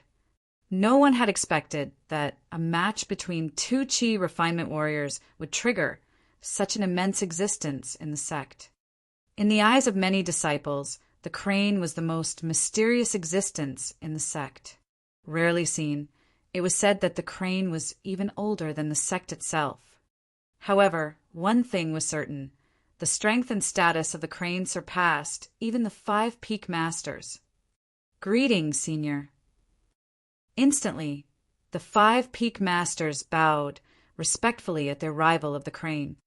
Hovering in midair, the crane did not move and swept its gaze across the crowd, finally fixing it on Su Zimo. Suddenly, it spoke in human language. "Weapon Peak disciple Su Zimo has resulted in Qi deviation from his training. He shall be punished to an indefinite seclusion in Thunderclap Valley to reflect on himself." Everyone was stunned. The 5 peak masters were equally stumped. What surprised the 5 peak masters was that from the tone of the crane, it seemed as though it had no doubts about Su Zimo's background and was merely punishing him to reflect on himself in Thunderclap Valley. In other words, the crane was implying that Su Zimo had not cultivated demonic techniques. He had merely made a mistake in his path of cultivation, resulting in a Qi deviation. However, the contradiction was that if Su Zimo's background and cultivation techniques were normal, there was no need to punish him at all, let alone send him to Thunderclap Valley to reflect on himself. If there was nothing wrong, why should he reflect on himself? If it was a mere Qi deviation, all he had to do was to cultivate in seclusion within his cave abode with extra caution so that he could stabilize his foundation. Upon hearing the words Thunderclap Valley, the 5 peak masters exchanged strange glances. They simultaneously thought of someone. Trial disciples of the sect were no stranger to the Thunderclap Valley as well. Thunderclap Valley was a place between Ethereal Peak and the back mountains. The strange topography formed a mysterious valley where reverberating thunderclaps could be heard rumbling through the year. It wasn't a large place, and it was barren. Every rainy day, it would even bring forth countless thunderbolts. Due to the thin presence of spirit Qi alongside the endless thunderclaps, it was impossible for one to cultivate within. Being sent to Thunderclap Valley was a punishment akin to being kicked out of the sect. Suddenly, Little Fatty recalled something and mumbled to himself. "It's over, it's over! I already told Bro that he should release Little Crane. This is bad. This big crane must be making use of this opportunity to punish Bro." Naturally, Little Fatty knew that Little Crane was trapped in front of Su Zimo's cave abode. Some disciples also recalled that Su Zimo had once bullied Little Crane before he entered the sect. Now that the sect's guardian had descended personally, they could not help but relate both matters. Hee, that Su Zimo sure is unlucky. He had just gotten first place of 4 peaks. Before he can do anything, he's already being thrown to Thunderclap Valley. Some disciples in the crowd laughed. It should be fine.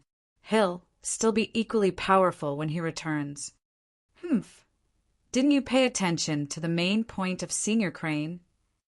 That person continued. Senior Crane mentioned an indefinite amount of time for him to reflect on himself. That means that Suzimo will not be able to leave without Senior Crane's permission. It can't be that ruthless, right? Another disciple jumped in fright. That person shrugged and said, even if that's not the case, he won't be able to cultivate within. If it locks him for a good 10 years, we'll all be Foundation Establishment cultivators and inner sect disciples by the time he comes out. Even if he's the number one of 4 peaks. So what? He'll still be just a level 9 Chi refinement warrior. Many disciples could not help but feel secretly alarmed when they heard that. Suzimo remained silent in the spirit arena. In truth, he knew very well that the crane was not sending him to Thunderclap Valley as a punishment.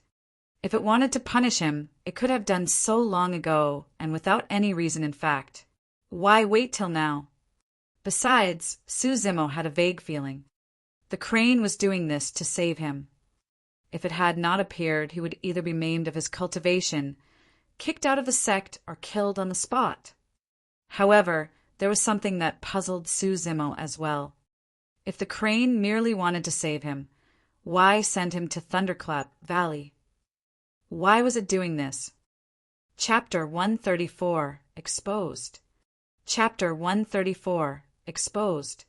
Even though the 5 peak masters were perplexed, none of them dared question a decision the mystical guardian beast had descended personally to make.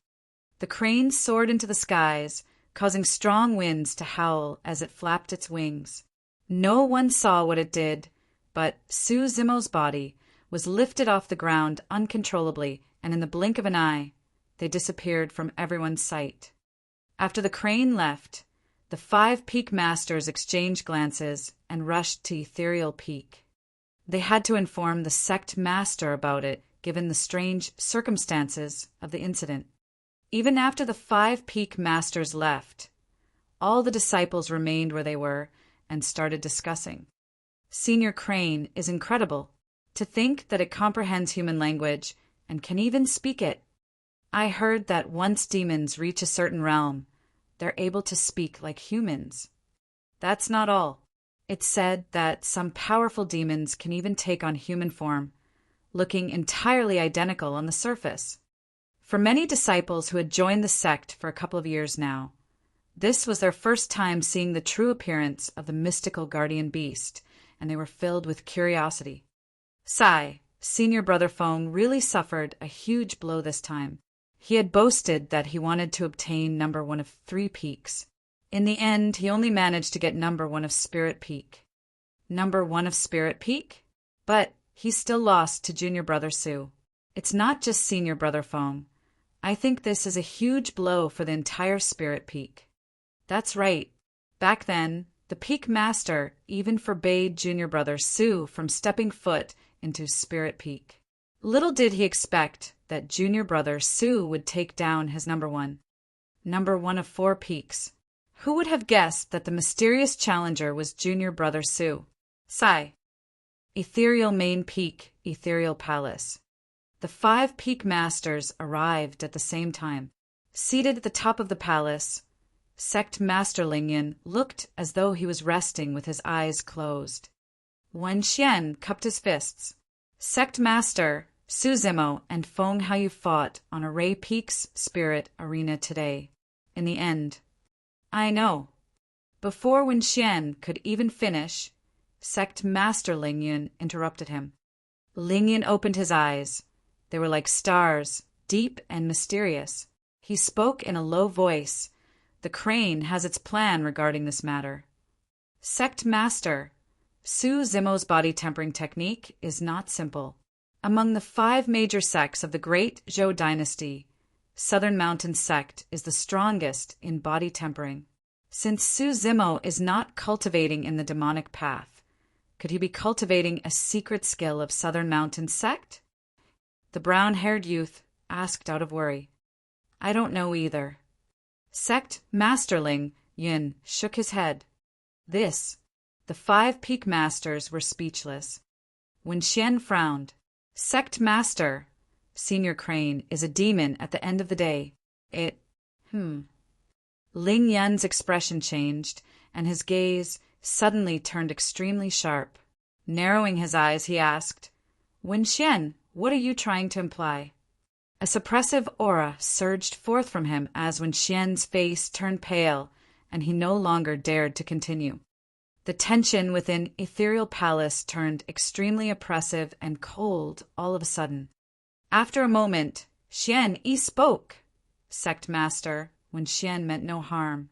It was just that Su Zimo's behavior reminded us of that person back then. If Su Zimo is just like him, we'll have to keep an eye on him from now on. There's no need to worry. Leave this matter to the Crane. After pausing for a moment, Ling Yun continued, Even though the Crane is a demon, it conquered through the cultivation world with our founder master and established Ethereal Peak. You should not doubt it. Moreover, do you think that Ethereal Peak can become one of the great Zhou dynasty's 5 major sects, if not for the Crane guarding over us? When they heard that, the 5 Peak Masters shuddered. They had long known that the Crane held a special status in the sect. However, humans and demons were completely different beings and had different goals as well. The concept of coexistence was one that wasn't common. However, the 5 of them had not expected that the Crane actually held such importance for the sect. You can leave. Ling Yun waved his hand. After the 5 Peak Masters left, Ling Yun's face revealed a hint of exhaustion. Deep in his eyes, there was a trace of slight worry. Enveloped by an invisible energy, Su Zimo was sent to a valley before long. After stepping on the ground, Su Zimo looked over. He was surrounded by mountains and barren land. Bang! Boom! Boom! Bang! Boom! Boom! The sound of muffled thunder reverberated in the valley deafeningly. Su Zimo frowned. The spirit qi in this valley was extremely thin. Coupled with the disruption of the thunder, it was almost impossible to cultivate. If he stayed here, every day would truly feel like an entire year. After placing Su Zimo on the ground, the Crane circled in midair and suddenly fell. By the time it landed on the ground, it had transformed into a beautiful woman. Her red hair was coiled up, looking graceful and noble. Su Zimo was stunned on the spot. The red-headed beauty before him was no different from a real human. If he had not known beforehand, Su Zimo would not have imagined that it was a Crane before him. With a single wave of her hand, the red-headed beauty formed a barrier around them that isolated the sound of thunder outside. Do you know why I brought you here? She looked at Su Zimo with a gentle gaze. I don't. Su Zimo shook his head. The red-headed beauty's following words made Su Zimo pale in shock and panic. The demon technique that you're cultivating is very powerful, the red-headed beauty said shockingly. Su Zimo's expression changed, and his heart thumped furiously. Instinctively, he lowered his head to try and conceal the shock in his eyes. What did Senior Crane mean by that? Is it testing me, or has it discovered something? Many thoughts ran through Su Zimo's mind as he stood rooted on the spot. If I was testing you, your reaction would be all the answer I need. The red-headed beauty laughed. Don't worry. I naturally didn't want to expose your secret, since I brought you here. Su Zimo asked, When did you discover it, Senior? Half a year ago, you knocked out a Spirit Peak disciple with a single push. Even though it was momentary, you let out the blood aura of a demon. While others may not notice it, a demon like me is naturally extremely familiar with that aura, the red-headed beauty explained. After pausing for a moment, she continued, You are still human now, but with the passage of time, you will completely turn into a demon once your blood is completely swapped with the newly generated demon blood. By then, you will lose all traces of your humanity. Su Zimo remained silent. This was something he had realized as well. Otherwise, he wouldn't have stopped cultivating the marrow cleansing section in the past half a year. No matter what, Su Zimo was still human. Even if he cultivated the mystic classic of the 12 demon kings of the great wilderness, he did not wish to transform into a demon. As though she could read his mind, the red-headed beauty said once more, "Even if you stop cultivating that demon technique, your body is already infused with demon blood. If you aren't careful, you will be exposed. I'm sure I don't need to explain what would happen if you get exposed." Su Zimo nodded. If they knew that he was a demon, the sect would either kill him or force him into a blood oath to become someone's spirit beast. Even if he escaped from the sect, Su Zimo would have a hard time advancing in the cultivation world. All cultivators out there only deployed those two methods towards demons. Chapter 135, he was here too.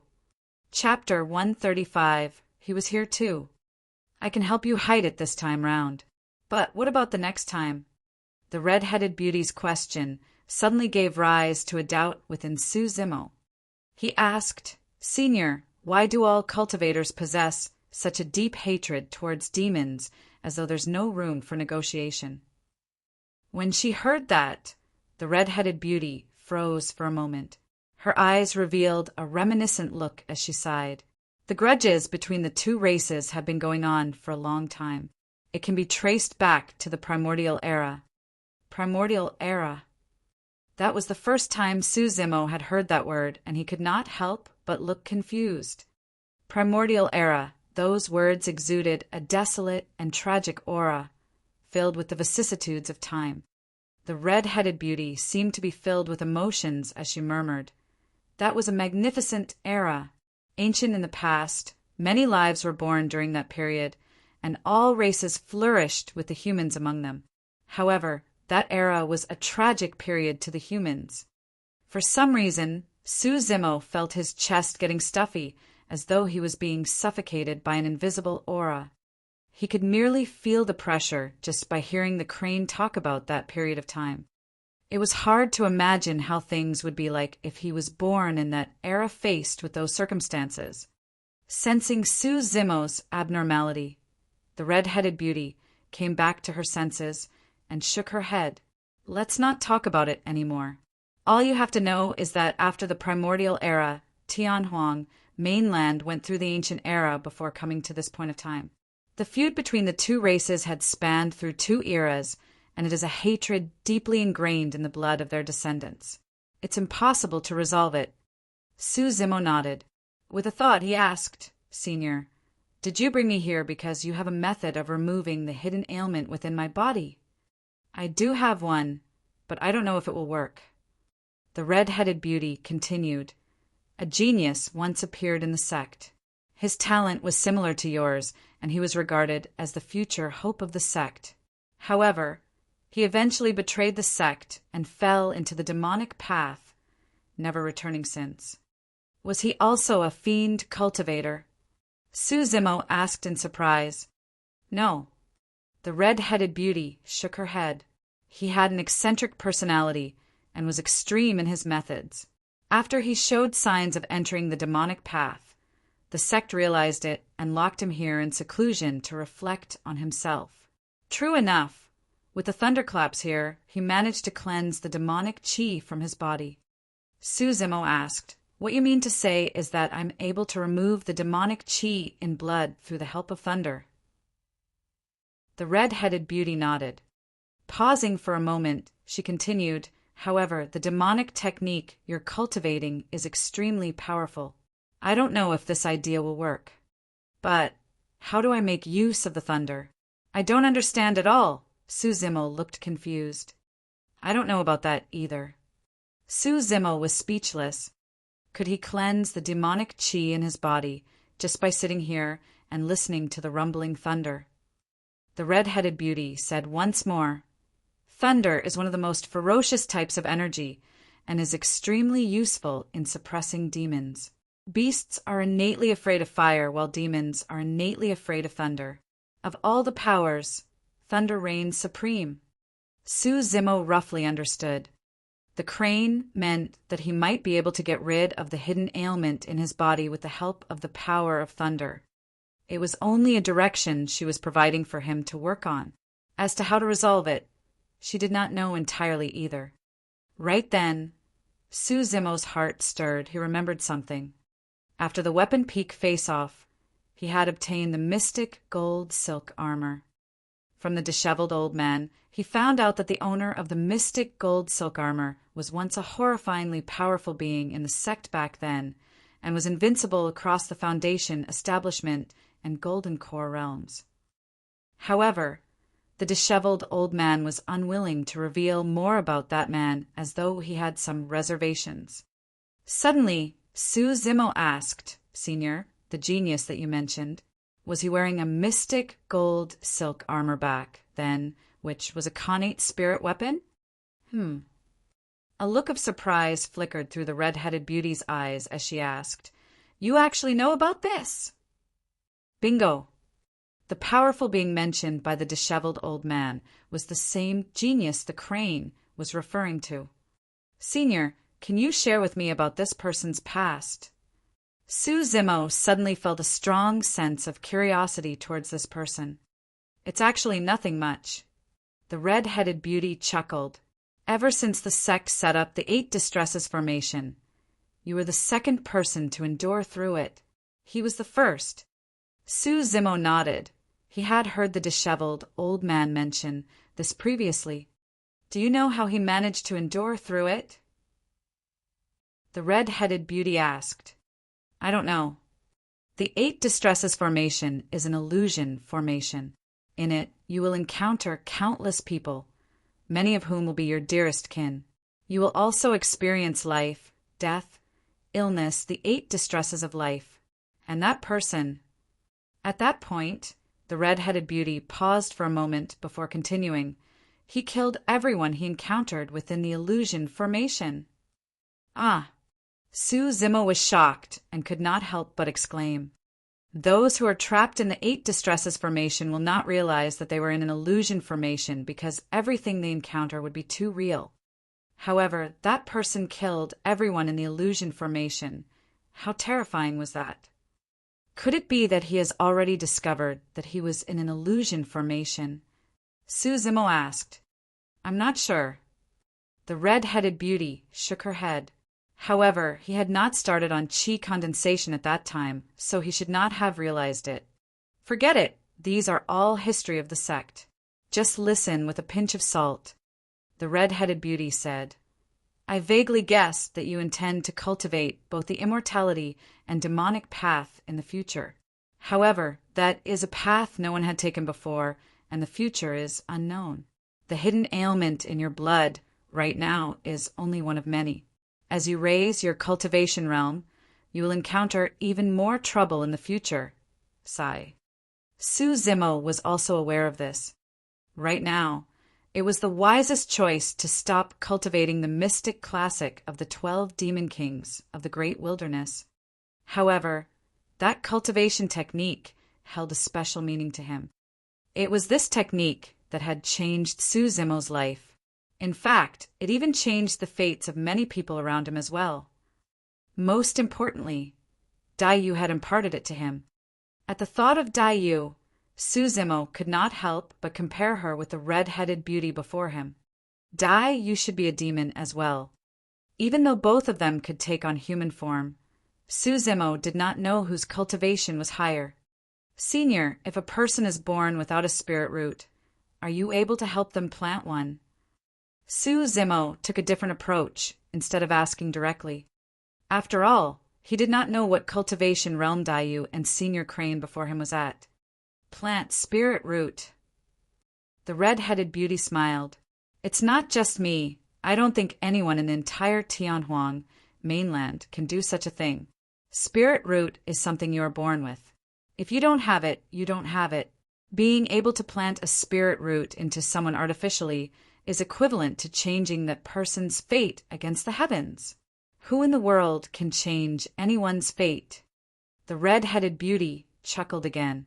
"Perhaps even perfected immortals can't do that." Chapter 136, Void Thunder Manual. Chapter 136, Void Thunder Manual. Su Zimo did not know what a perfected immortal was. However, he understood one thing. Dai Yu was stronger than Senior Crane. Much, much stronger.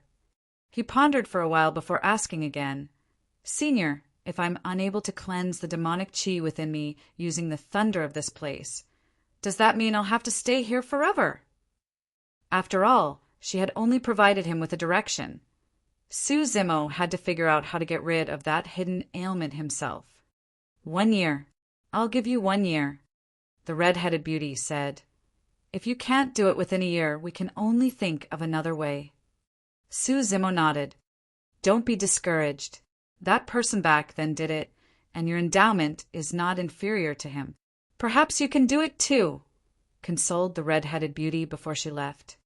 Losing the barrier around him, the rumbling thunder resounded within Su Zimo's ears in a shocking manner once more. The area of the valley was not large. Looking around, Su Zimo could not find any place to stay. He then assumed a lotus position and listened to the rumbling of the thunder in the valley, trying his best to discover the secret within it. Day after day passed. Su Zimo sat within the thunderclap valley without his cultivation growing at all. The demonic chi within his blood was still there and did not show signs of subsiding. During this period of time, the spirit tiger and little crane would sneak over to visit him and bring him food. Normally, disciples were not allowed to visit someone who was locked in seclusion in Thunderclap Valley. However, little crane's status was special. Furthermore, the spirit tiger and it were not exactly considered as sect disciples. Even though little crane was trapped by Su Zimo in a formation previously, it had gained quite a bit of benefits from the elixirs. In addition, seeing how pitiful Su Zimo was caused its attitude towards him to change entirely. In the blink of an eye, a month passed. Within Thunderclap Valley, Su Zimo opened his eyes and sighed gently. He still had no clue.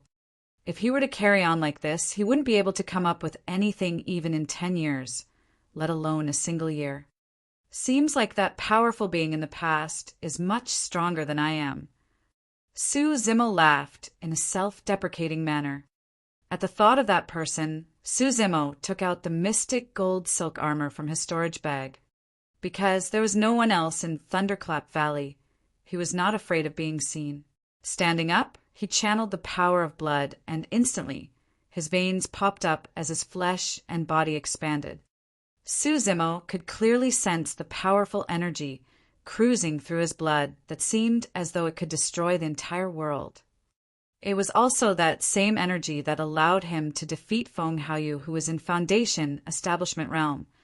Heaving a deep breath of air, Su Zimo exerted strength in both hands and lifted the mystic gold silk armor, sizing it up and down. Ever since he had obtained that damaged Khanate spirit weapon, this was the first time he was observing it so carefully. The mystic gold silk armor was very thin and extremely soft to the touch. It was hard to imagine that an inner armor so thin could actually weigh 5 tons. Just as Su Zimo was sizing up the mystic gold silk armor, 2 pages of paper dropped out from within and floated to the ground. Su Zimo remarked softly as he glanced sideways. Putting down the mystic gold silk armor, he picked up the 2 pieces of paper. Both pieces of paper looked a little old and exuded an ancient aura. One of the pages was tattered. It was obvious that someone tore away the bottom portion. On the first page was a single sentence, while the second page was scribbled with writings. Su Zimo took a look at the first page. "This is a technique I obtained in an ancient ruin, the Void Thunder Manual. Even though it's incomplete, it has the Thunder Marrow Cleansing Sutra along with a couple of some other thunder arts that are rather powerful.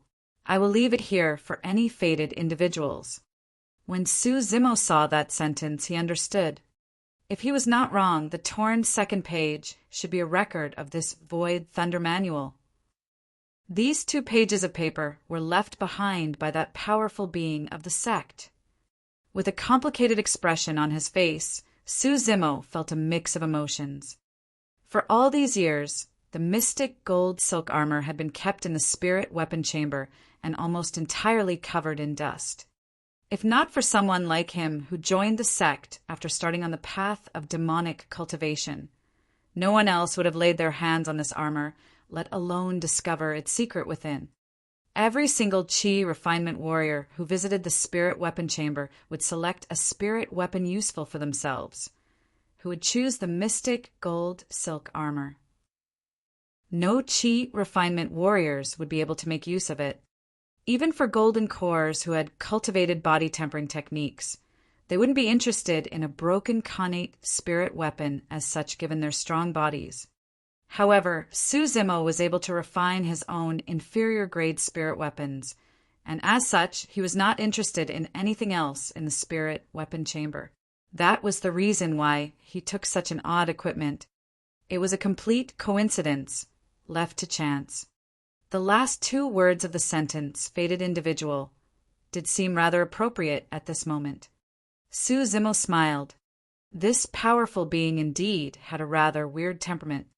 Even though he betrayed the sect, he chose to leave this technique behind using such an indirect method. In reality, Su Zimo had only just stepped foot into the cultivation world, and the only technique he had learned was the Qi condensation manual. He hadn't even been in contact with any spirit arts, so how could he possibly comprehend anything just through the sound of thunder? It was the same for this powerful being of the sect back then as well. If he did not have this void thunder manual, he would not have been able to cleanse the demonic chi within him while he was trapped in Thunderclap Valley. Just as Su Zimo was deep in thought, the first page in his palm crumbled into dust and dissipated into the air. Too much time had passed, and the piece of paper had already been corroded by time, turning to dust under the rumbling of the thunderbolts. Logically speaking, the second piece of paper was even older. However, nothing happened to it at all. Su Zimo rubbed the paper carefully and discovered that it was made with a unique material. Despite being rough, it was flexible. While so many years have passed, the writing on it was still clearly visible.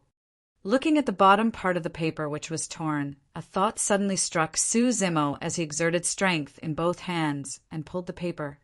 It did not budge an inch at all. Right now, Su Zimo was in a demonic state, and his strength was enough to even break a pseudo-spirit weapon apart. However, the paper was completely intact. Ancient ruin.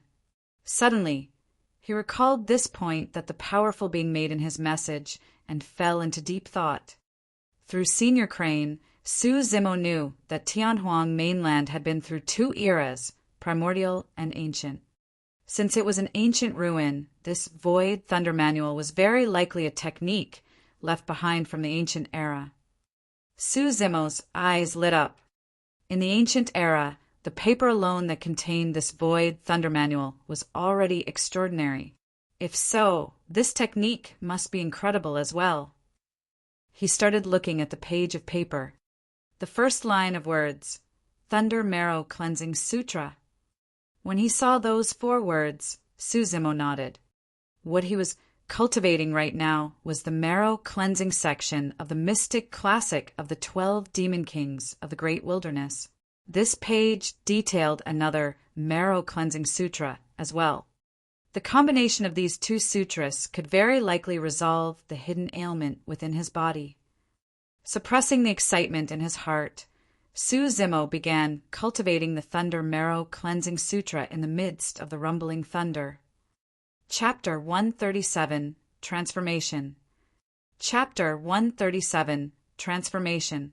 A few days later, within Thunderclap Valley, a green-robed scholar sat on the ground.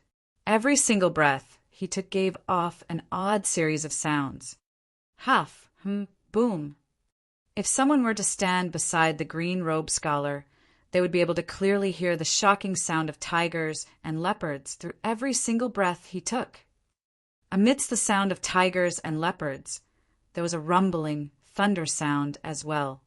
Treacherous and intense, the 2 completely different sounds shook at his bone marrow continuously, generating new blood that caused his blood to churn and flow rapidly. Cultivating the Void Thunder Manual was easier than Su Zimo had imagined. Be it the marrow cleansing section of the mystic classic of the 12 demon kings of the great wilderness or the Thunder Marrow Cleansing Sutra of the Void Thunder Manual, The underlying concept was to make use of the sounds to vibrate the bone marrow such that the effect of cleansing and swapping new blood could be achieved. With the foundation of the marrow cleansing section coupled with the torn page of the sutra, Suzumo was able to comprehend the profoundness before long. For anyone else, being in a strange place like Thunderclap Valley was something that would be extremely miserable. However, it rendered a godlike assistance for someone like Suzumo who was cultivating the Thunder Marrow Cleansing Sutra. As time passed by, Suzumo infused the Thunder Marrow Cleansing Sutra into the marrow cleansing section and created a unique breathing and expiration technique of his own, Tiger Leopard Thunder Sound. He could clearly feel the demonic chi within his body being cleansed away by the sound of thunder. However, the power within his blood was preserved perfectly. Moreover, his power of blood turned even stronger and terrifying with the help of the Thunder Marrow Cleansing Sutra. In just a month, Suzumo had already achieved lesser mastery with the marrow cleansing section. According to the mystic classic of the 12 Demon Kings of the Great Wilderness, a lesser mastery of the marrow cleansing section enables the user to kill an early-stage foundation establishment cultivator with ease. In fact, they can even stand against mid-stage foundation establishment cultivators. However, Suzumo's circumstances were different. Since the Thunder Marrow Cleansing Sutra enhanced his power of blood with an additional ferocious, thunderous power, he could even hold his own against late-stage foundation establishment cultivators. But of course, that was in terms of pure brute force. Strength was only one of the factors in a fight between cultivators. In the blink of an eye, Suzumo had spent 3 months in Thunderclap Valley. To his delight, most of the demonic chi within his blood had been cleansed in this period of time. The new blood generated by cultivating the Tiger Leopard Thunder sound would contain demonic chi. However, it would be cleansed away by the thunder sounds at the same time. From now on, Suzumo could not only continue to cultivate the mystic classic of the 12 Demon Kings of the Great Wilderness, he could even activate his power of blood without any additional considerations. This was going to be his greatest trump card. From this day forth, Suzumo wore the mystic gold silk armor under his green robes and underwent arduous cultivation in Thunderclap Valley bearing the heavy load. Initially, he was not used to it. Wearing the mystic gold silk armor was akin to carrying a mountain on his back. It was extremely difficult to move or dodge, much less cultivate the multiple killing techniques of the mystic classic of the 12 Demon Kings of the Great Wilderness. However, as time went by, his power of blood became stronger and Suzumo gradually adapted to things. All of his motions soon looked identical to how he normally was. Even if anyone saw him again, they would not notice that he was actually wearing an inner armor that weighed 5 tons. An intense cultivation as such had clear effects on the tempering of his skin, flesh, tendons, and bones. His body tempering, tendons transformation, bone strengthening, and marrow cleansing sections all made progress at the same time. But of course, that was not the only surprise the ancient technique of the Void Thunder Manual brought for Suzumo. On the torn page, there were also a few other thunder arts. Initially, Suzumo paid no attention to them. After all, thunder arts were a type of spirit art. Because he had not reached foundation establishment realm yet, his spirit chi had not transformed into spirit energy. As such, even if he learned them, he would not be able to unleash their potential. However, after cultivating the Thunder Marrow Cleansing Sutra, Suzumo realized that there was a power of thunder within his blood. Hidden deep within his blood, that power did not belong to the scope of spirit energy. However, by making use of that power of thunder, Suzumo was able to cultivate the thunder arts on the torn page as well as unleash them. This meant that Suzumo was not able to unleash spirit arts that only foundation establishment cultivators could use even as a chi refinement warrior. Furthermore, there were thunder arts, the most powerful type of spirit arts. since he did not have a thunder spirit root. Suzimo was not as sensitive towards lightning, and it was difficult for him to cultivate in that direction as well. However, since he was in Thunderclap Valley, Suzimo received the first thunder in spring. In the skies, a bolt of lightning flashed and coiled like a snake. It seemed to tear through the sky as it plummeted, bringing with it an aura of destruction. In order to better understand the power of thunder, Suzimo decided to try and draw lightning into his body. This was an extremely dangerous act. Each time, Suzimo's body was charred black from the electricity. His skin was split open and his body was covered in wounds. Even though he was wearing the mystic gold silk armor, he could not withstand it at all. Fortunately, Suzimo's healing powers were astonishing after cultivating the mystic classic of the 12 demon kings of the great wilderness. He only needed a few days of rest to return to normal. Within this valley, Suzimo suffered unimaginable torture and pain. He wanted to become stronger. Strong enough to take revenge for Jue Feng. Strong enough to stand tall in front of Shinmingqi once more. Strong enough to pursue in Daiyu's footsteps. Each time Suzimo wanted to give him, he would recall what Daiyu told him. To become one of the greatest, you have to work on the foundation and be willing to take hardship and serve others. The path of cultivation was a heavenly defying act to begin with, not to mention cultivating the immortality and demonic path at the same time. From the moment he started on this path, Suzimo was destined to suffer more hardships and pains than others. After cultivating the different thunder arts on that torn page, Suzimo had memorized everything on that page in his mind. At the very end of that torn page, there was mention of a unique thunder art, Thunderclap Kill. Most thunder arts were released by the unleashing of the power of thunder. However, Thunderclap Kill purely made use of the power of the sound of thunder. The power of sound. The power of sound was something that was easily neglected, but it contained unimaginable power. Making use of sound to shake the bones and rejuvenate the marrow was a manifestation of the power of sound. At the end of the day, thunder arts required hand seals and activation of mental cultivation to release. However, the power of sound was an instantaneous power. If used properly in battle, it would produce an unexpected effect. It was a pity that someone had torn away the page, and Suzimo was unable to learn from the Thunderclap Kill section.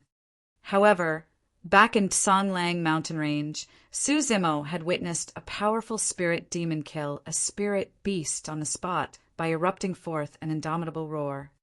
That memory was still fresh in Suzimo's mind till this day, and it gave him some inspiration. Time flew, and in the blink of an eye, Suzimo had spent half a year in Thunderclap Valley. To the sect disciples, they were certain that Suzimo would definitely have a difficult time raising his cultivation since he was trapped in Thunderclap Valley. However, no one knew that he had actually undergone a complete transformation here. Even though his cultivation did not rise, his fighting strength had risen by more than twice. Chapter 138, Spirit Mine. Chapter 138, Spirit Mine. This day, a bright sound of a crane that even suppressed the thunderous sound of the valley echoed out. After half a year, the crane had descended in Thunderclap Valley once more. By the time it landed on the ground, it was already transformed into the red-headed beauty. Looking at Suzimo, she remarked softly in surprise, "You've succeeded." Suzimo nodded and bowed. "It's all thanks to you, Senior." Even though she was not the one who gave him the Void Thunder Manual, Suzimo would not have been in this place if not for her help half a year ago, let alone resolve the hidden ailment in his blood through the sound of thunder. That's right. The red-headed beauty praised, "Let's go. There's no point in staying here anymore."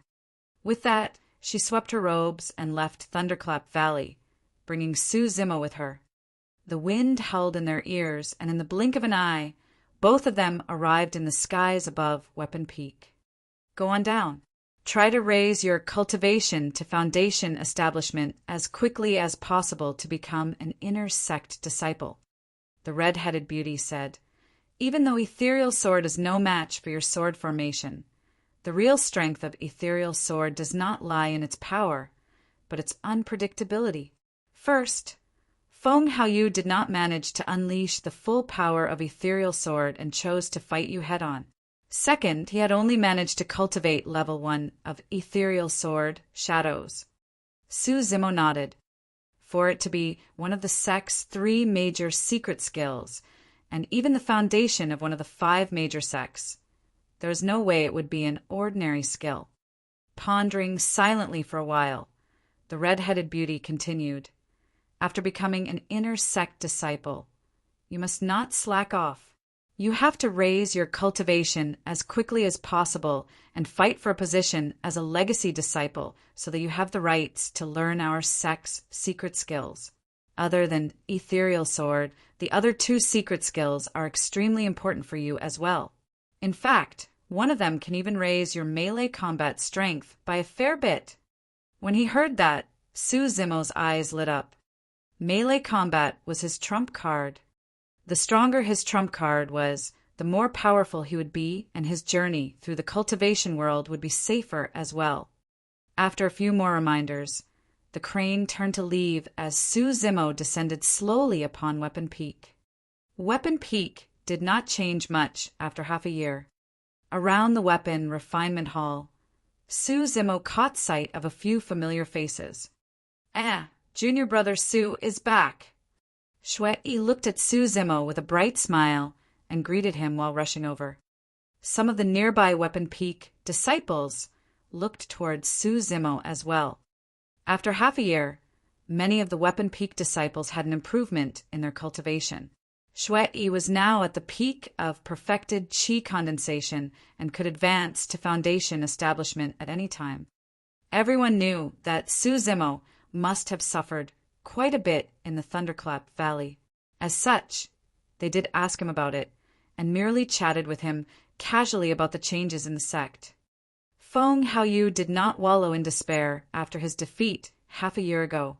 Instead, he was even more focused in his cultivation and completely gave up on supplementary skills such as weapon and elixir refinement. After becoming an inner sect disciple, he reached mid-stage foundation establishment in less than half a year. Within the inner sect, he was also well known and strong.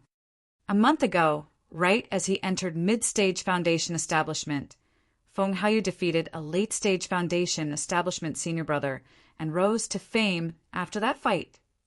Even though he was only at mid-stage foundation establishment, there were rumors in the inner sect that apart from being a legacy disciple, he was already the number 1 of the inner sect. It would not be long before Feng Haoyu became a true legacy disciple. Even Lung Ro, who also had a variant spirit root, could not match up against his terrifying cultivation speed. But of course, Lung Ro was now an inner sect disciple as well, and as at the peak of early-stage foundation establishment. After chatting a little more with Shui and the rest, Su Zimo left and returned to his cave abode. The spirit tiger and little crane were guarding the place. The moment they caught sight of Su Zimo returning, they were naturally elated. The tiger and crane pondered for a moment they were going to have more elixirs in the future. The moment Su Zimo sat down, the sound of clothes fluttering could be heard from the skies outside. Right after descending at the cave abode's entrance, heavy footsteps echoed out. Su Zimo smiled and knew who it was immediately. Waving his robes, the entrance door opened. "Bro, I've missed you so much." Little Fatty ran over and gave Su Zimo a passionate bear hug. "Bro, you're really amazing. Nothing much happened to you despite spending half a year in Thunderclap Valley." Little Fatty laughed. "You aren't bad either. You're already at early stage foundation establishment." It was easy to check on Little Fatty's cultivation using the spirit peering art. Little Fatty chuckled.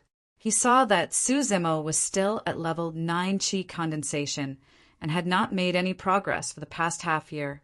Assuming that he would feel dejected over that fact, little Fatty comforted Su Zimo. Bro, don't be discouraged. Given your endowment, it's only a matter of time before you catch up to us. Su Zimo laughed. He had spent quite a lot of inferior grade spirit stones to break through to level 9 Qi condensation. If he wanted to reach perfected Qi condensation, he would require even more spirit stones.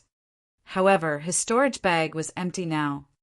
Without sufficient spirit stones and perfect spirit gathering elixirs, it was indeed not an easy task to catch up to little Fatty and company.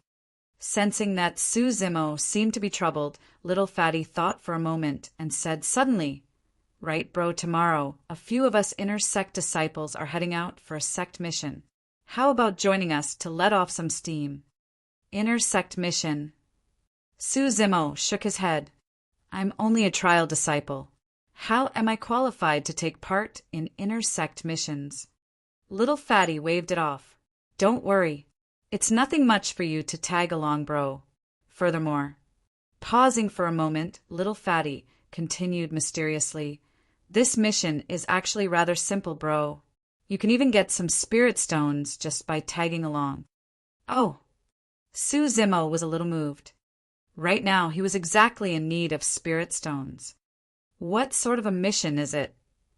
Su Zimo asked. A disciple out on training discovered a spirit mine outside of Linfeng City, and he's currently mining it. Because this senior brother is alone, he's worried that itinerant cultivators might covet the spirit mine. So he requested the sect to send some cultivators to assist him and collect the mined spirit stones back to the sect.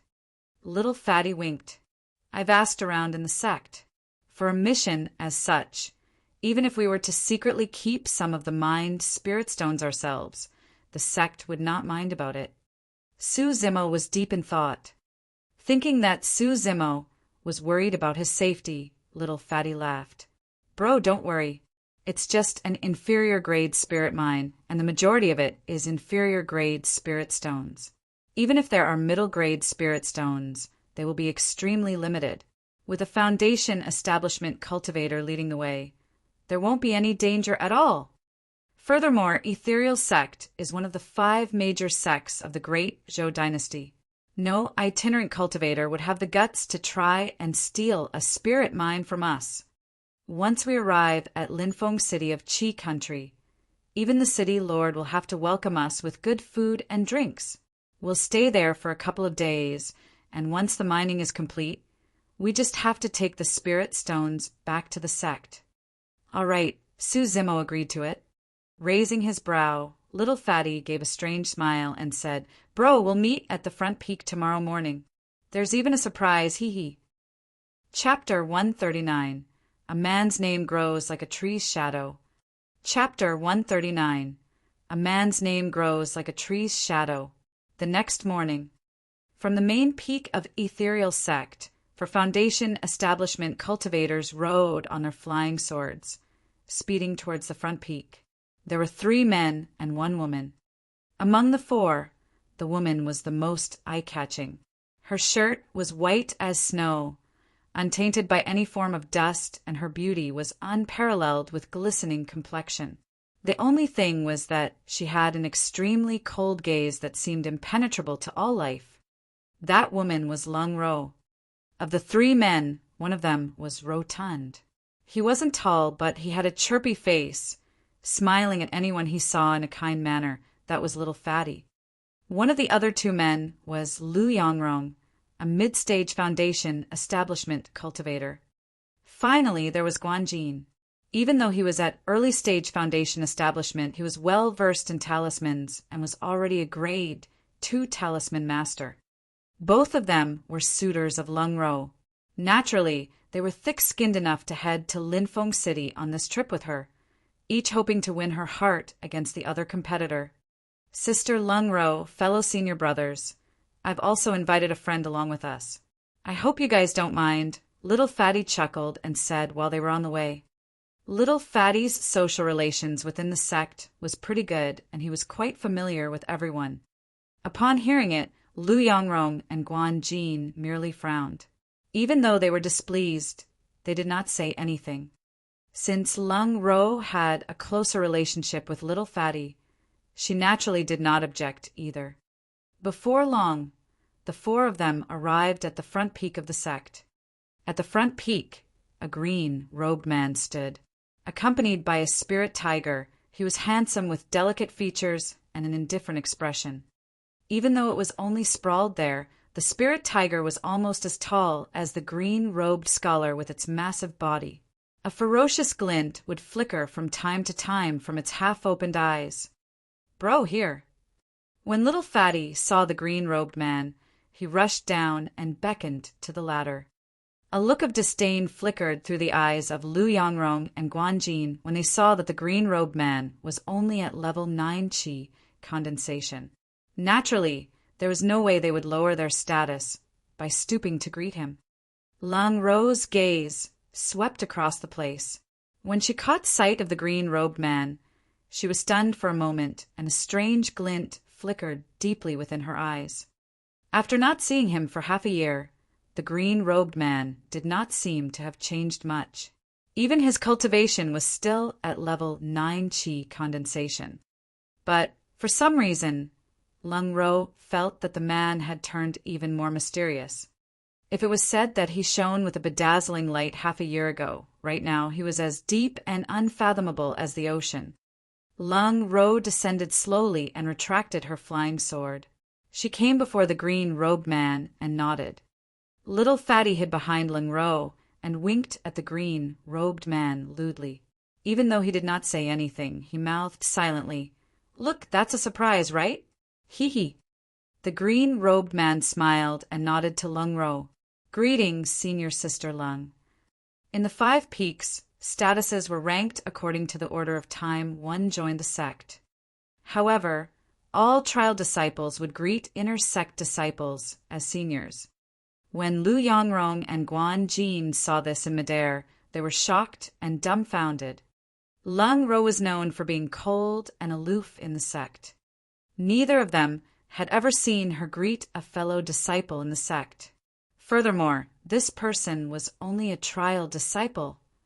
Initially, Lu Yongrong and Guan Jin had no intention of descending, but now they both had a tacit understanding and came to the ground at the same time. Who is this trial disciple? Lu Yongrong placed emphasis on the words trial disciple, despite his seemingly casual question. Little Fatty introduced immediately, "This is senior brother Lu Yongrong and senior brother Guan Jin." The green-robed man smiled and waved. "Greetings, senior brothers. I am Su Zimo." Su Zimo. Suddenly, both their expressions changed and their pupils constricted. The air around them suddenly became stale at the mention of Su Zimo's name. A man's name grows like a tree's shadow. While there were still inner sect disciples who had not seen Su Zimo in real life after the 5 peaks face-off, there was nobody who hadn't heard of that name. It was unprecedented for anyone to be number 1 in 4 peaks. A Qi condensation warrior who could defeat a foundation establishment cultivator despite the gap in realm. Moreover, that foundation establishment cultivator was none other than the current limelight, who was thought to be the number 1 of the inner sect. After the fight half a year ago, many inner sect disciples gathered on Weapon Peak, hoping to catch a glimpse of Su Zimo, only to be disappointed. After they heard that he was locked up in Thunderclap Valley for Qi deviation, everyone merely laughed it off and stopped caring. All of them knew that one's cultivation could not be raised in Thunderclap Valley. Even if it was an unparalleled genius who was locked there indefinitely, it would spell the end of his path of cultivation. In just half a year, Su Zimo was released. Lu Yongrong and Guan Jin were both secretly shocked. Given the talent that Su Zimo was displaying, it was only a matter of time before he caught up to them. Lu Yongrong thought to himself, "No wonder junior sister Lung has such a different attitude towards this person. So he is Su Zimo. He doesn't look like anything special. I heard that his body has been tempered to a strong degree. But why does he look just like a frail scholar?" Guan Jin lamented internally as well, frowning as he sized up Su Zimo. After a moment, Lu Yongrong suddenly said, "Junior brother Su, I've heard a lot about you." Pausing for a moment, he changed the topic. "I heard that you were already at level 9 Qi condensation half a year ago. Why hasn't your cultivation improved after such a long time?" He was clearly pointing out the obvious, and it was full of provocation. Guan Jin exclaimed with curiosity in his eyes. "Junior brother Su, I heard that you entered Qi deviation in your cultivation. Why were you so careless? Since you were just released from Thunderclap Valley, let me give you a word of advice as your senior. You should go back to cultivate in seclusion, lest you make any more mistakes and affect your own future." Su Zimo was a smart man. From the way they looked at Lang Ro, he could vaguely guess what they were thinking. Towards their sarcastic questions, Su Zimo smiled and replied casually, "Thank you for the concern, senior brothers." Little Fatty heaved a sigh of relief at Su Zimo's reaction. Initially, he was so nervous that his palms were sweating entirely. Little Fatty understood Su Zimo's temperament and was afraid that the latter might fight with those two over that unpleasantness. Back then, Su Zimo dared to point his saber at Chen Yu of the disciplinary hall. These two senior brothers did not have what it takes to hold down Su Zimo. However, things were different to Su Zimo right now. Back in Spirit Peak, Chen Yu was obviously biased towards Feng Haoyu and even wanted to maim him of his cultivation despite the spirit tiger being injured. That was why Su Zimo was unable to tolerate it.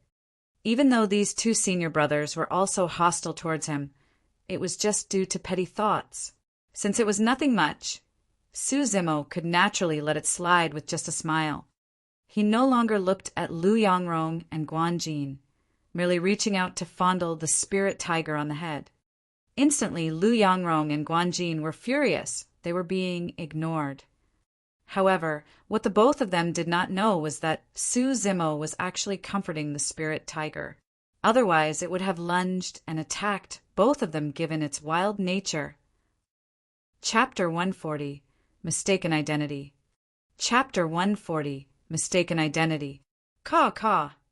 Right then, a crane cried out from not far away. Roar.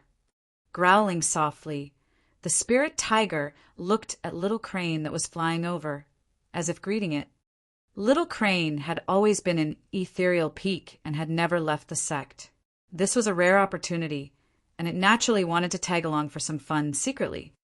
However, Su Zimo did not dare to make the decision on his own, and he had to ask Senior Crane for permission. When Little Crane heard that, it became dejected immediately. Its mother had always been extremely strict and had once said that it was not allowed to leave the sect until it was at Golden Core Realm. Initially, Little Crane did not bear much hope. However, the moment its mother heard that it was going with Su Zimo, she agreed to it right away. Naturally, Little Crane was elated and quickly chased after them. Isn't that the Little Crane in our sect? Why is it here? Lu Yongrong remarked in soft surprise. Guan Jin pondered and replied, "Perhaps it's just passing by." Clearing his throat, Lu Yongrong swept his gaze across Su Zimo and the rest. He said in a deep voice, "It is said that the Little Crane's background is not simple. It is the child of ethereal sect's mystical guardian beast." Guan Jin could tell that Lu Yongrong was boasting and could not help but scoff. Which inner sect disciple doesn't know about this? Raising his brow, a look of smugness flickered through Lu Yongrong's eyes as he harumphed softly. "I've been in contact with Little Crane before. Previously, I even fed it once. Given its intelligence, it might even remember me." In reality, Lu Yongrong was not the one who had taken the initiative to feed Little Crane. Because Su Zimo spent half a year in Thunderclap Valley, Little Crane did not have any elixirs, and it felt extremely uncomfortable. Coincidentally, it passed by Lu Yongrong, who had just obtained a rather decent elixir, and instantly Little Crane robbed him. Because of that, Little Crane was taught a lesson by its mother. Guan Jin's expression darkened, and he did not say anything. Feeling that he had gained the upper hand, Lu Yongrong was in a good mood. Right then, Little Crane arrived above their heads and chirped a couple of times before descending slowly. The moment he saw that, Lu Yongrong repressed the excitement in his heart and no longer looked at Guan Jin. Turning slightly, he smiled to Lu Yongrong. "Junior sister Lung, don't you think Little Crane is really intelligent? I've only fed it once, and it remembered it dearly. Now, it even came looking for me specially, hee." Right after he said that, Little Crane descended before everyone. Lu Yongrong let out a bright smile and greeted, "Little Crane, my friend. It's been a long time." Little Crane tilted its head slightly and looked at Lu Yongrong as if it was trying to recall who this person, smiling so disgustingly, was. It thought for a while but could not recall. Ignoring that person, it walked toward Su Zimo and lowered its head. Rubbing gently against his arm with its sharp beak, it blinked and called out purringly. Whether or not it could head out and play depended on whether Su Zimo wanted to bring it along. Little Crane was wheedling to Su Zimo. That scene stunned everyone as their jaws almost dropped to the ground. Anyone who had resided in Ethereal Peak for a couple of years would know about Little Crane. However, none of them had ever heard of it being this intimate with any cultivator of the sect at all. What was with this change in attitude? Wasn't it the child of the mystical guardian beast? Something wasn't right. It did look the same, and there was only a single crane in the sect. Guan Jin suddenly chuckled. "Oh my, this is bad." Who was the one shamelessly boasting that he had fed Little Crane before, and that it recognized him. Lu Yongrong was embarrassed, and his face turned red. He wished he could dig a hole and hide in it. What's there to be smug about? Maybe it got the wrong person. Lu Yongrong rebutted and walked towards Little Crane. Smiling, he cupped his fists. "Little Crane, my friend. It's me. Are you mistaken? A while ago, you even ate an elixir of mine, remember?" Lu Yongrong was better off if he hadn't said that. The moment he elaborated, Little Crane recalled how it was punished by its mother for that incident. "Caw, caw." Suddenly it cried out twice. Its voice was sharp and piercing, and its gaze was murderous. Caught off guard, Lu Yongrong stumbled a couple of steps back and shuddered in fear. Ha ha ha. When he saw Lu Yongrong being humiliated, Guan Jin could not help but burst out into laughter. No inner sect disciple would know of Su Zimo's relationship with Little Crane. Of the people present, only Little Fatty vaguely knew about it. Su Zimo patted Little Crane on the head lightly and scolded jokingly, "Stupid bird, why are you so fierce?" Their relationship had always been like this. However, that scene made both Lu Yongrong and Guan Jin stare in shock. Even though Lu Yongrong was an inner sect disciple at mid-stage foundation establishment, he had to greet Little Crane courteously as a friend. However, Su Zimo could call it a stupid bird. Not just that, that guy even hit Little Crane. Yet the strangest thing was that Little Crane was not angered. Instead, it was still rubbing against that guy's arm. Little Fatty looked at Lu Yongrong and Guan Jin before shaking his head and lamenting internally. "If you guys knew that Bro had Little Crane locked up for more than 3 months, you would be scared silly." "Did she agree?" Su Zimo asked. Little Crane nodded hurriedly, its eyes filled with anticipation, waiting for Su Zimo to agree. Su Zimo replied, "All right, let's go together then." Pausing for a moment, Su Zimo felt that something was amiss again. He turned to look at Lung Ro and the rest, asking, "Senior sister Lung and fellow senior brothers, will there be any problem if Little Crane comes along?" "And in no problem." Lu Yongrong was completely stumped as he replied instinctively. Lung Ro's lips curled slightly as she revealed a faint smile and nodded. Putting aside the fact that Little Crane's strength was equivalent to a spirit demon at Foundation Establishment Realm, who had dared to stop it from tagging along given its status? "Since everyone's here, Let's make a move and try to get to Linfeng City as early as possible. Little Fatty coughed and rubbed his hands. Lung Ro nodded. Rolling his eyes, a plot came to mind as Lu Yongrong suddenly said, "You're right, junior brother. We should get to Linfeng City as quickly as possible. However, junior brother Su's cultivation is too low. How is he going to catch up with our speed on sword kinesis flight?" "That's right." Guan Jin nodded too. "Even though the trip isn't dangerous, I think it's better if junior brother Su doesn't go. Our speed will be too slow with you tagging along." Lu Yongrong and Guan Jin were initially competing against one another in secret. However, both of them felt a sense of danger at the same time with Su Zimo's appearance. With a tacit understanding, both of them wished to knock Su Zimo out of the picture should an opportunity arise.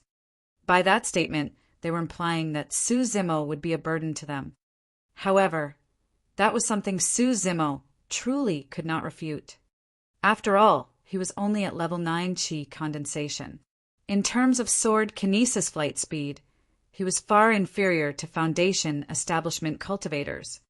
But if he were to run on the ground without even using his power of blood, Su Zimo would be even faster than the sword kinesis flight of Foundation establishment cultivators by making use of his divine steed fleeting. It's fine. Little Fatty laughed. "I'll catch up to you guys carrying Bro with me." "Your speed is the slowest amongst us, and you're thinking of carrying someone else? Won't you be even slower then?" Guan Jin frowned. Lu Yongrong smiled. "How about this? Since I'm the strongest, let me carry junior brother Su." Right after he said that, Lu Yongrong even looked at Lung Ro intentionally. Even though Lu Yongrong sounded like he was helping Su Zimo, there was a hint of boasting to his words. Chapter 141, Dead Quiet Ancient City. Chapter 141, Dead Quiet Ancient City.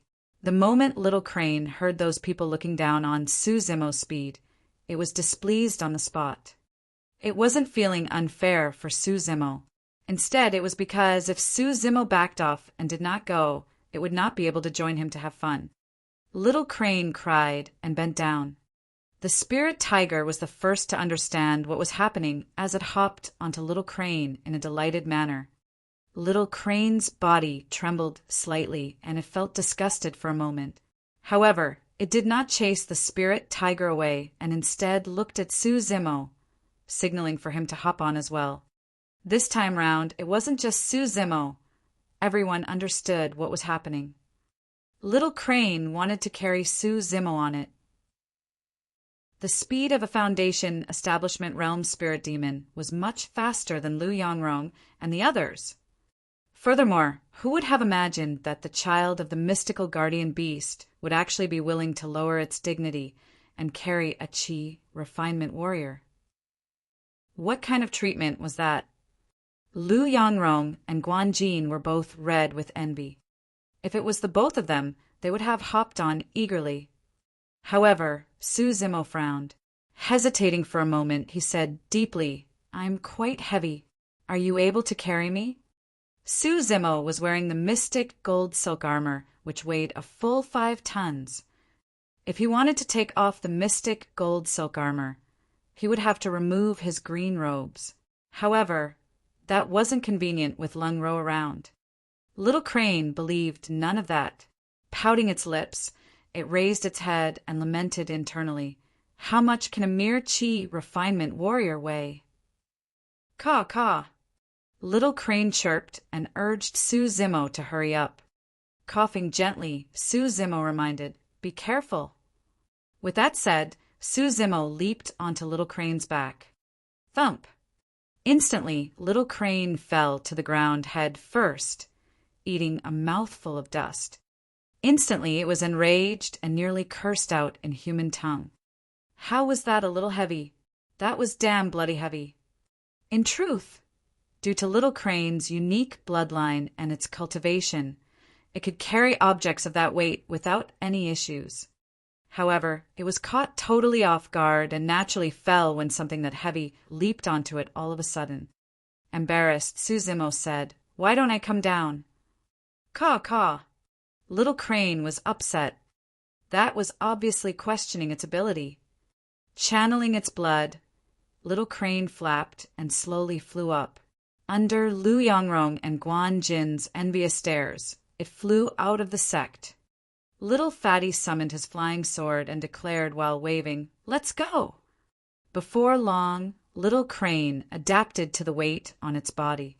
Even though it wasn't fast, it was still far ahead of the other four. The 7 of them headed towards Linfeng City. The distance between Ethereal Peak and Linfeng City was not too far apart. It would take approximately a day to arrive given the speed of early-stage Foundation establishment cultivators. Along the way, the group of them came across other cultivators as well. When the outsiders caught sight of their sect badge, all of them gave way respectfully. Be it itinerant cultivators or minor sects, all of them have heard of Ethereal Peak. To them, Ethereal Peak was a massive entity that no one wanted to offend. In the blink of an eye, a day had passed. Nearing dusk, an ancient city gradually appeared in front of them. That was their destination, Linfeng City. Little Crane slowed down gradually. Looking at the ancient city in the distance, Su Zimo narrowed his gaze as though in deep thoughts. Lung Ro and the others caught up from behind. Lu Yongrong walked over to Little Crane and took out an elixir from his storage bag. Smiling, he asked, "Little Crane, my friend, you must be tired, right? How about taking an elixir to replenish your energy?" Little Crane turned slightly, and instantly its eyes lit up. Reaching out, it picked up the elixir in Lu Yongrong's palm and raised its head, swallowing it in one go. When Lu Yongrong saw Little Crane consuming the elixir, he was elated. He had been extremely envious of the fact that Little Crane was willing to carry Su Zimo on its back. Being carried by a spirit demon was much more flamboyant compared to sword kinesis flight. Also, it was less tiring. Lu Yongrong coughed gently and asked, "Little Crane, my friend, how about giving me a ride so I can rest too?" Little Crane spun its head away and ignored him completely. "You stupid!" Lu Yongrong swallowed back his words. Even if Su Zimo dared to call Little Crane stupid bird, he did not have the guts. Watching Lu Yongrong make a fool of himself from the sidelines, Guan Jin scoffed coldly. Right then, Su Zimo suddenly said, "Everyone watch out. Something isn't right about Linfeng City." "What's wrong?" Humiliated by Little Crane, Lu Yongrong was fuming. The moment he heard Su Zimo, he retorted, "Don't give instructions if you don't know anything. You're just a level 9 Qi refinement warrior." Exactly. At this moment, Guan Jin was on the same side as Lu Yongrong. He had no intention of letting Su Zimo off as he continued. "What's wrong with Linfeng City? Everything feels normal to me. Even though it's already evening time, there's no lights in the city. It's strange." Su Zimo shook his head. Lung Ro furrowed her brows, clearly realizing this. Lu Yongrong snorted lightly. "It's not actually night yet. What kind of lights do you want?" In a short while, all 5 of them arrived at the skies above Linfeng City and descended slowly. This time, even Lu Yongrong and Guan Jin noticed something odd about the city. It was too quiet. The ancient city streets were empty without a single person. Even at dusk, it shouldn't be this quiet. It was as if the entire city was empty and everyone had disappeared, leaving it in dead silence. The 5 of them landed in Linfeng City and looked around. Shops on either side of the streets were tightly shut, as though they hadn't been open yet. The atmosphere in the ancient city was strange and even sinister. Su Zimo's nostrils flared, but he could not smell any blood. "What's going on?" Little Fatty asked with a stern expression. In theory, the city lord of Linfeng City should have prepared long ago to send someone to welcome them. Yet, there wasn't a single person to be seen in Linfeng City right now. Lu Yongrong shook his head. He gripped his flying sword tightly with a tense expression. The spirit tiger's ears flapped as it looked around, its claws digging the ground constantly with unease. Little Crane behaved the same way and flapped its wings. After pondering for a moment, Lu Yongrong made a decision and said in a low voice, "Let's go. We'll check out the city, Lord's residence first." His cultivation was the highest among them. Even though no one said anything, it was a silent agreement to accept him as the leader. This time round, none of them used sword kinesis flight. Apart from Su Zimo, everyone had expended a lot of spirit chi to get here. That was why they chose to walk now. Walking along the quiet streets, all 5 of them looked around and listened to everything, taking note of any activity. All of a sudden noise sounded out behind them. Instantly, Lu Yongrong felt the hair on his neck stand on end. He spun around furiously and looked back. Not far away, a gigantic triangular flag with the word "Wine" flapped in the wind, letting out sounds. It was a false alarm. Lu Yongrong and the others heaved a sigh of relief. Yet another strange gust of cold wind blew by, and suddenly Lu Yongrong realized he had broken out into cold sweat before he knew it. This is freaking weird. He cursed and continued walking. Chapter 142, Discovery. Chapter 142, Discovery. They hadn't walked far when Lu Yongrong stopped in his tracks. There were 2 people lying on the street not far ahead, motionless. Their faces could not be seen. One of them was holding a gong in his hand while the other had a tool. From the looks of it, they were probably the night watchmen of Linfeng City. However, why would they be here since night had yet to truly arrive? Why were they sprawled on the ground as well? "Hey, night watchman, are you guys dead or alive?" Lu Yongrong grabbed his flying sword. He did not rush forward and merely asked on the spot. Guan Jin scoffed coldly at the side. What could be up with an ancient city full of mortals to deserve such caution from us? Even though he said that, Guan Jin clasped a protective talisman in his hand. Heading forth, he flipped one of them over. "Ah!" Guan Jin exclaimed and stumbled a couple of steps back. Su Zimo and others at the back could clearly tell that the person was dead. All of them had seen dead people before, yet this was the first time they had seen such a horrifying death. The night watchman's face was shriveled and his skin stuck to the bones. It was as though his flesh and blood were drained, leaving only gray eyeballs that watched ahead confusedly. Even when he died, that person most likely did not know the reason why. Guan Jin heaved a deep breath of air before flipping the other person over. It was an almost identical death. It felt as though the both of them were on their way to start on the night watch when they met with bad luck and were killed on the spot without any chance of reacting at all. Su Zimo narrowed his gaze and pondered for a moment. Suddenly, he walked to a house at the side and kicked the door open before looking around inside. The people inside were already dead. Regardless of gender or age, most of them died in slumber in an almost identical manner as the 2 outside. By the time Su Zimo returned to the street, Lung Ro and the others came forth from the other houses with a grim expression. Their hearts were filled with lingering fear. "Everyone's dead." Little Fatty gulped. Even though the 5 of them were cultivators, and there were even 4 Foundation establishment cultivators, none of them had come across anything as such. Furthermore, if they hadn't guessed wrongly, everyone in the ancient city should have most likely met with the same fates. A general picture formed in Su Zimo's mind. In the previous night, Linfeng City was peaceful and serene as ever, with most people in the ancient city asleep. As the night watchmen patrolled, bad luck descended upon them. No one was spared from it. Most people must have died in their sleep. There were at least 100,000 people residing in the city. Overnight, all of them perished. Lu Yongrong remarked grimly, "It must be done by a fiend cultivator." Yes, fiend cultivators are ruthless and unscrupulous.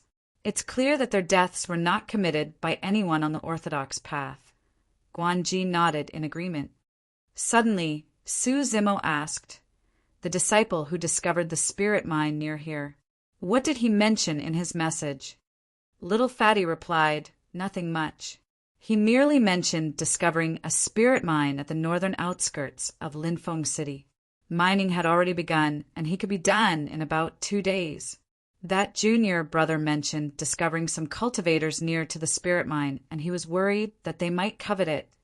That's why he requested for the sect to send some Foundation establishment cultivators as reinforcements. After he replied, Little Fatty suddenly realized and asked with widened eyes, Bro, are you going to say that the murder of this ancient city's tragedy is after our sect's spirit mine?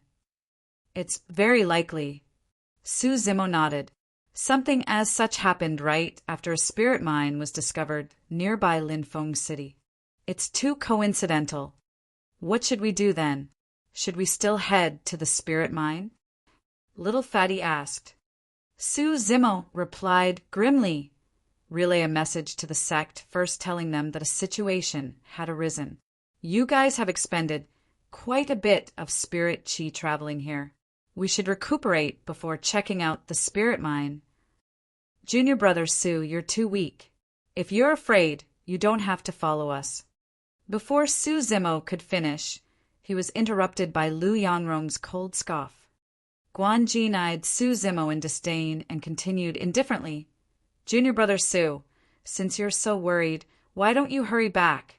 I've already advised you not to follow us, Fufu. Su Zimo frowned. Lung Ro suddenly said, I agree with junior brother Su's suggestion.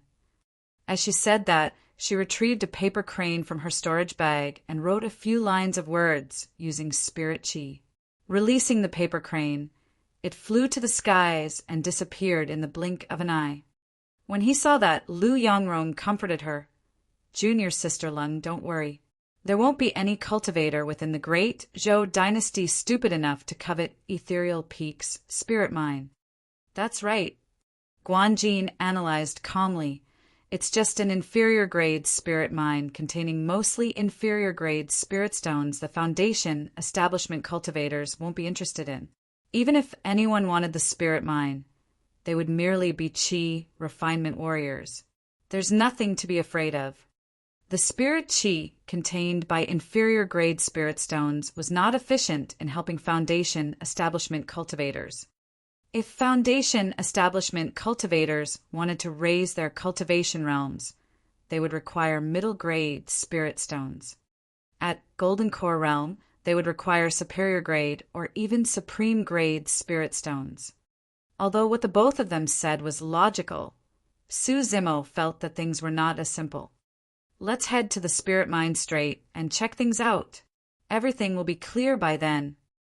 Lu Yangrong waved and summoned his flying sword, leading the way. Guanjin followed closely behind, carrying Su Zimo and the spirit tiger. Little Crane chased after them. Before long, all 5 of them arrived at the spirit mine. When they approached the pitch-dark entrance of the spirit mine, Lu Yangrong paused in his track and turned around. I'll take the front with junior brother Guan. Because junior brother Su is the weakest, he'll stand in the middle. Junior sister Lung and little Fatty will take the back. No one had any objections to that arrangement. The entrance was narrow, so Little Crane and the spirit tiger could not enter. They could only stand guard outside. Su Zimo could tell that even though Lu Yangrong seemed indifferent previously, he had now become more cautious. Summoning his flying sword, Lu Yangrong held it in front of his chest. With 2 shining spirit patterns, it was a middle-grade flying sword. The 5 of them ventured deep into the spirit mine. They did not walk far when a strange sound echoed from ahead. It was as though a large group of things were flying over, and they could only see it vaguely through red flashes. Taking a closer look, Lu Yangrong realized that it was a group of black crows with a strange red glow in their eyes. Kneel down and let them pass. Lu Yangrong bent down, and everyone else followed suit.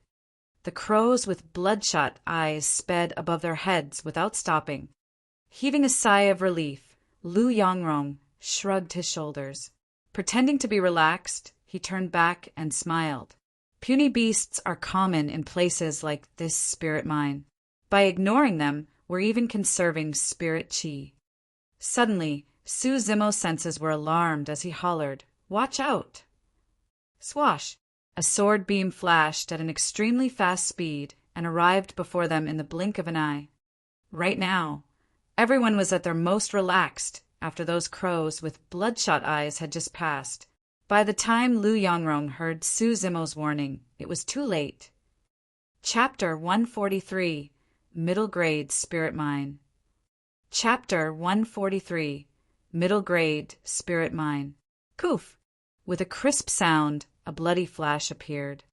Lu Yongrong had just turned around when his head was pierced by a flying sword and he died on the spot.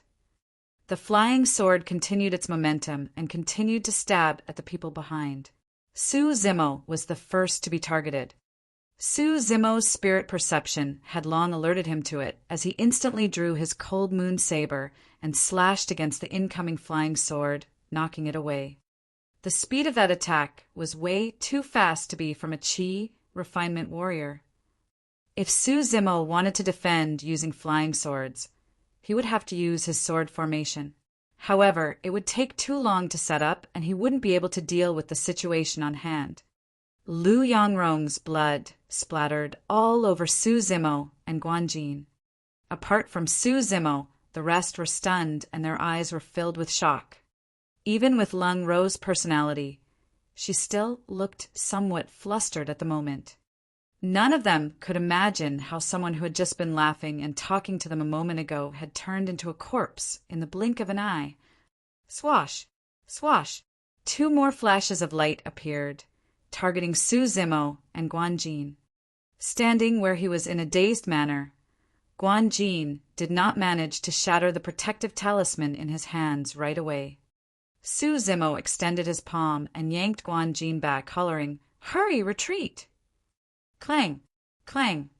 Flipping his hands, Su Zimo slashed twice, and the 2 incoming flying swords fell to the ground.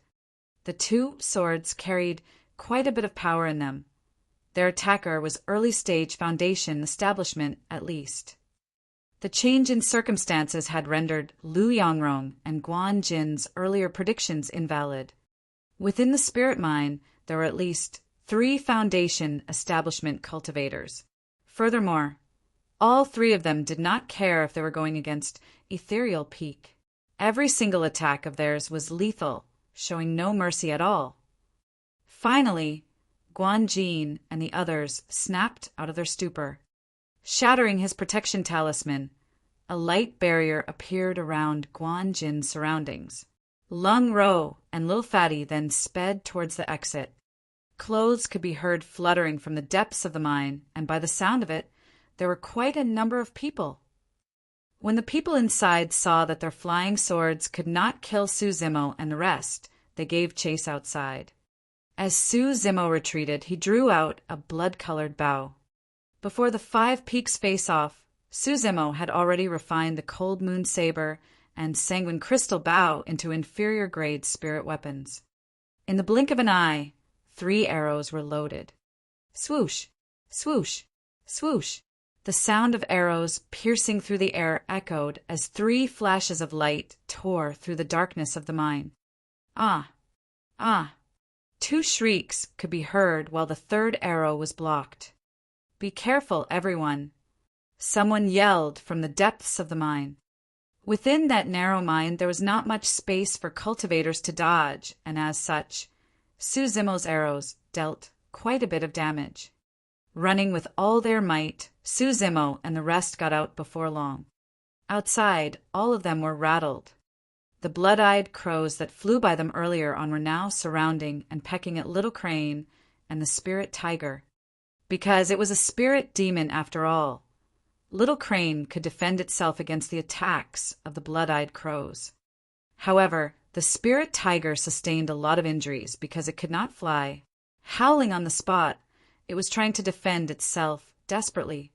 Frost Wind, When Lung Rose saw that, she conjured hand seals and hollered, pointing towards the skies. A cold gust of wind appeared out of nowhere and swept through the blood-eyed crows. Instantly, a number of them were frozen and fell to the ground, shattering to their deaths. That was the power of spirit arts. Thanks to Lung Rose's assistance, Little Crane broke out of the encirclement and panted slightly, looking somewhat fearful. Residing in the sect most of the time, it had never seen such a bloody scene. Ride on Little Crane and leave this place for now. Su Zimo ordered swiftly. Ha ha ha ha. Right then, a haughty laughter came from deep within the cave. A group of people came forth. The leader, who was donned in gray robes, declared, "None of you will leave today. Stay here. Late-stage foundation establishment." Little Fatty's pupils constricted as he exclaimed. The gray-robed cultivator who spoke was at late-stage foundation establishment. Among them, Lu Yongrong, who was at mid-stage foundation establishment, had already died within the spirit mine. Not only that, a steady stream of cultivators continued out of the mine. At a glance, there were more than 30 people. However, what was terrifying was that all 30-odd of them were foundation establishment cultivators. Other than the gray-robed late-stage foundation establishment, there were 9 others at mid-stage and the rest were all at early stage. There wasn't a single Qi refinement warrior. It's over. Guanjin looked at the 30-odd foundation establishment cultivators that surrounded them, and despair gushed into his heart, draining all color from his face. Little Fatty wielded his gigantic axe in one hand and a flying sword in the other, looking nervous. Lung Rose's sword hovered in front of her. Even though she looked cold as usual, her palms were covered in sweat. Of the 4 people present, Su Zimo was the only composed one as he surveyed his surroundings. "We're cultivators of Ethereal Peak. Who are you guys?" Guanjin took a deep breath before questioning sternly. "Fufu." The gray-robed leader chuckled softly. His eyes were filled with mockery as he raised his brows. "Ethereal Peak? Big fuck. Yesterday, I just slaughtered an Ethereal Peak disciple who doesn't know what's good for him." Indeed, the messenger disciple had already perished. Back when Lu Yongrong died in the mine, Su Zimo had already sensed that today's events would not be easy to resolve. Still bearing a sliver of hope, Guanjin tried to first show weakness. "Fellow Taoist, what you want is the spirit mine before us. All right, Ethereal Peak, we'll give up on it then. There's no need for you guys to kill us. Furthermore, isn't it just an inferior grade spirit mine? It's useless for us anyways, Fufu." Guanjin forced a laugh. "Inferior grade spirit mine?" The gray-robed cultivator scoffed coldly. "Let me correct you. This is a middle-grade spirit mine." "Ah." Instantly, Guanjin's expression changed. He finally understood why there were so many foundation establishment cultivators. If it was a middle-grade spirit mine, it would definitely be attractive to foundation establishment cultivators. If they knew beforehand that this was a middle-grade spirit mine, Ethereal Peak would have sent out the strongest of inner sect disciples, or even have legacy disciples lead the team. Su Zimo remained silent and watched coldly. Carefully, he noticed that the 30-odd foundation establishment cultivators before him were all dressed differently and did not have any identification badges. They were clearly all itinerant cultivators. What was it that gathered all these itinerant cultivators here to snatch this spirit mine? This gray-robed cultivator before them was not enough of a reason for this. Even though a late-stage foundation establishment cultivator is strong, he's not compelling enough a reason for others to join him at the risk of offending Ethereal Peak. Guanjin forced himself to be calm and said grimly, "Fellow Taoists, to be honest, we've already relayed a message back to the sect. Before long, reinforcements will come. Fufu, by then you'll all be dead." Before Guanjin could complete his sentence, the gray-robed cultivator interrupted him. Scoffing coldly, he continued, "Besides, we would have left long ago by the time your reinforcements arrive." Ha ha ha. The surrounding foundation establishment cultivators roared with laughter. Watching Guan Jin's expression carefully, a strange glint appeared in the gray-robed cultivator's eyes as he smiled. "Fellow Taoist, haven't you noticed anything wrong in your body?"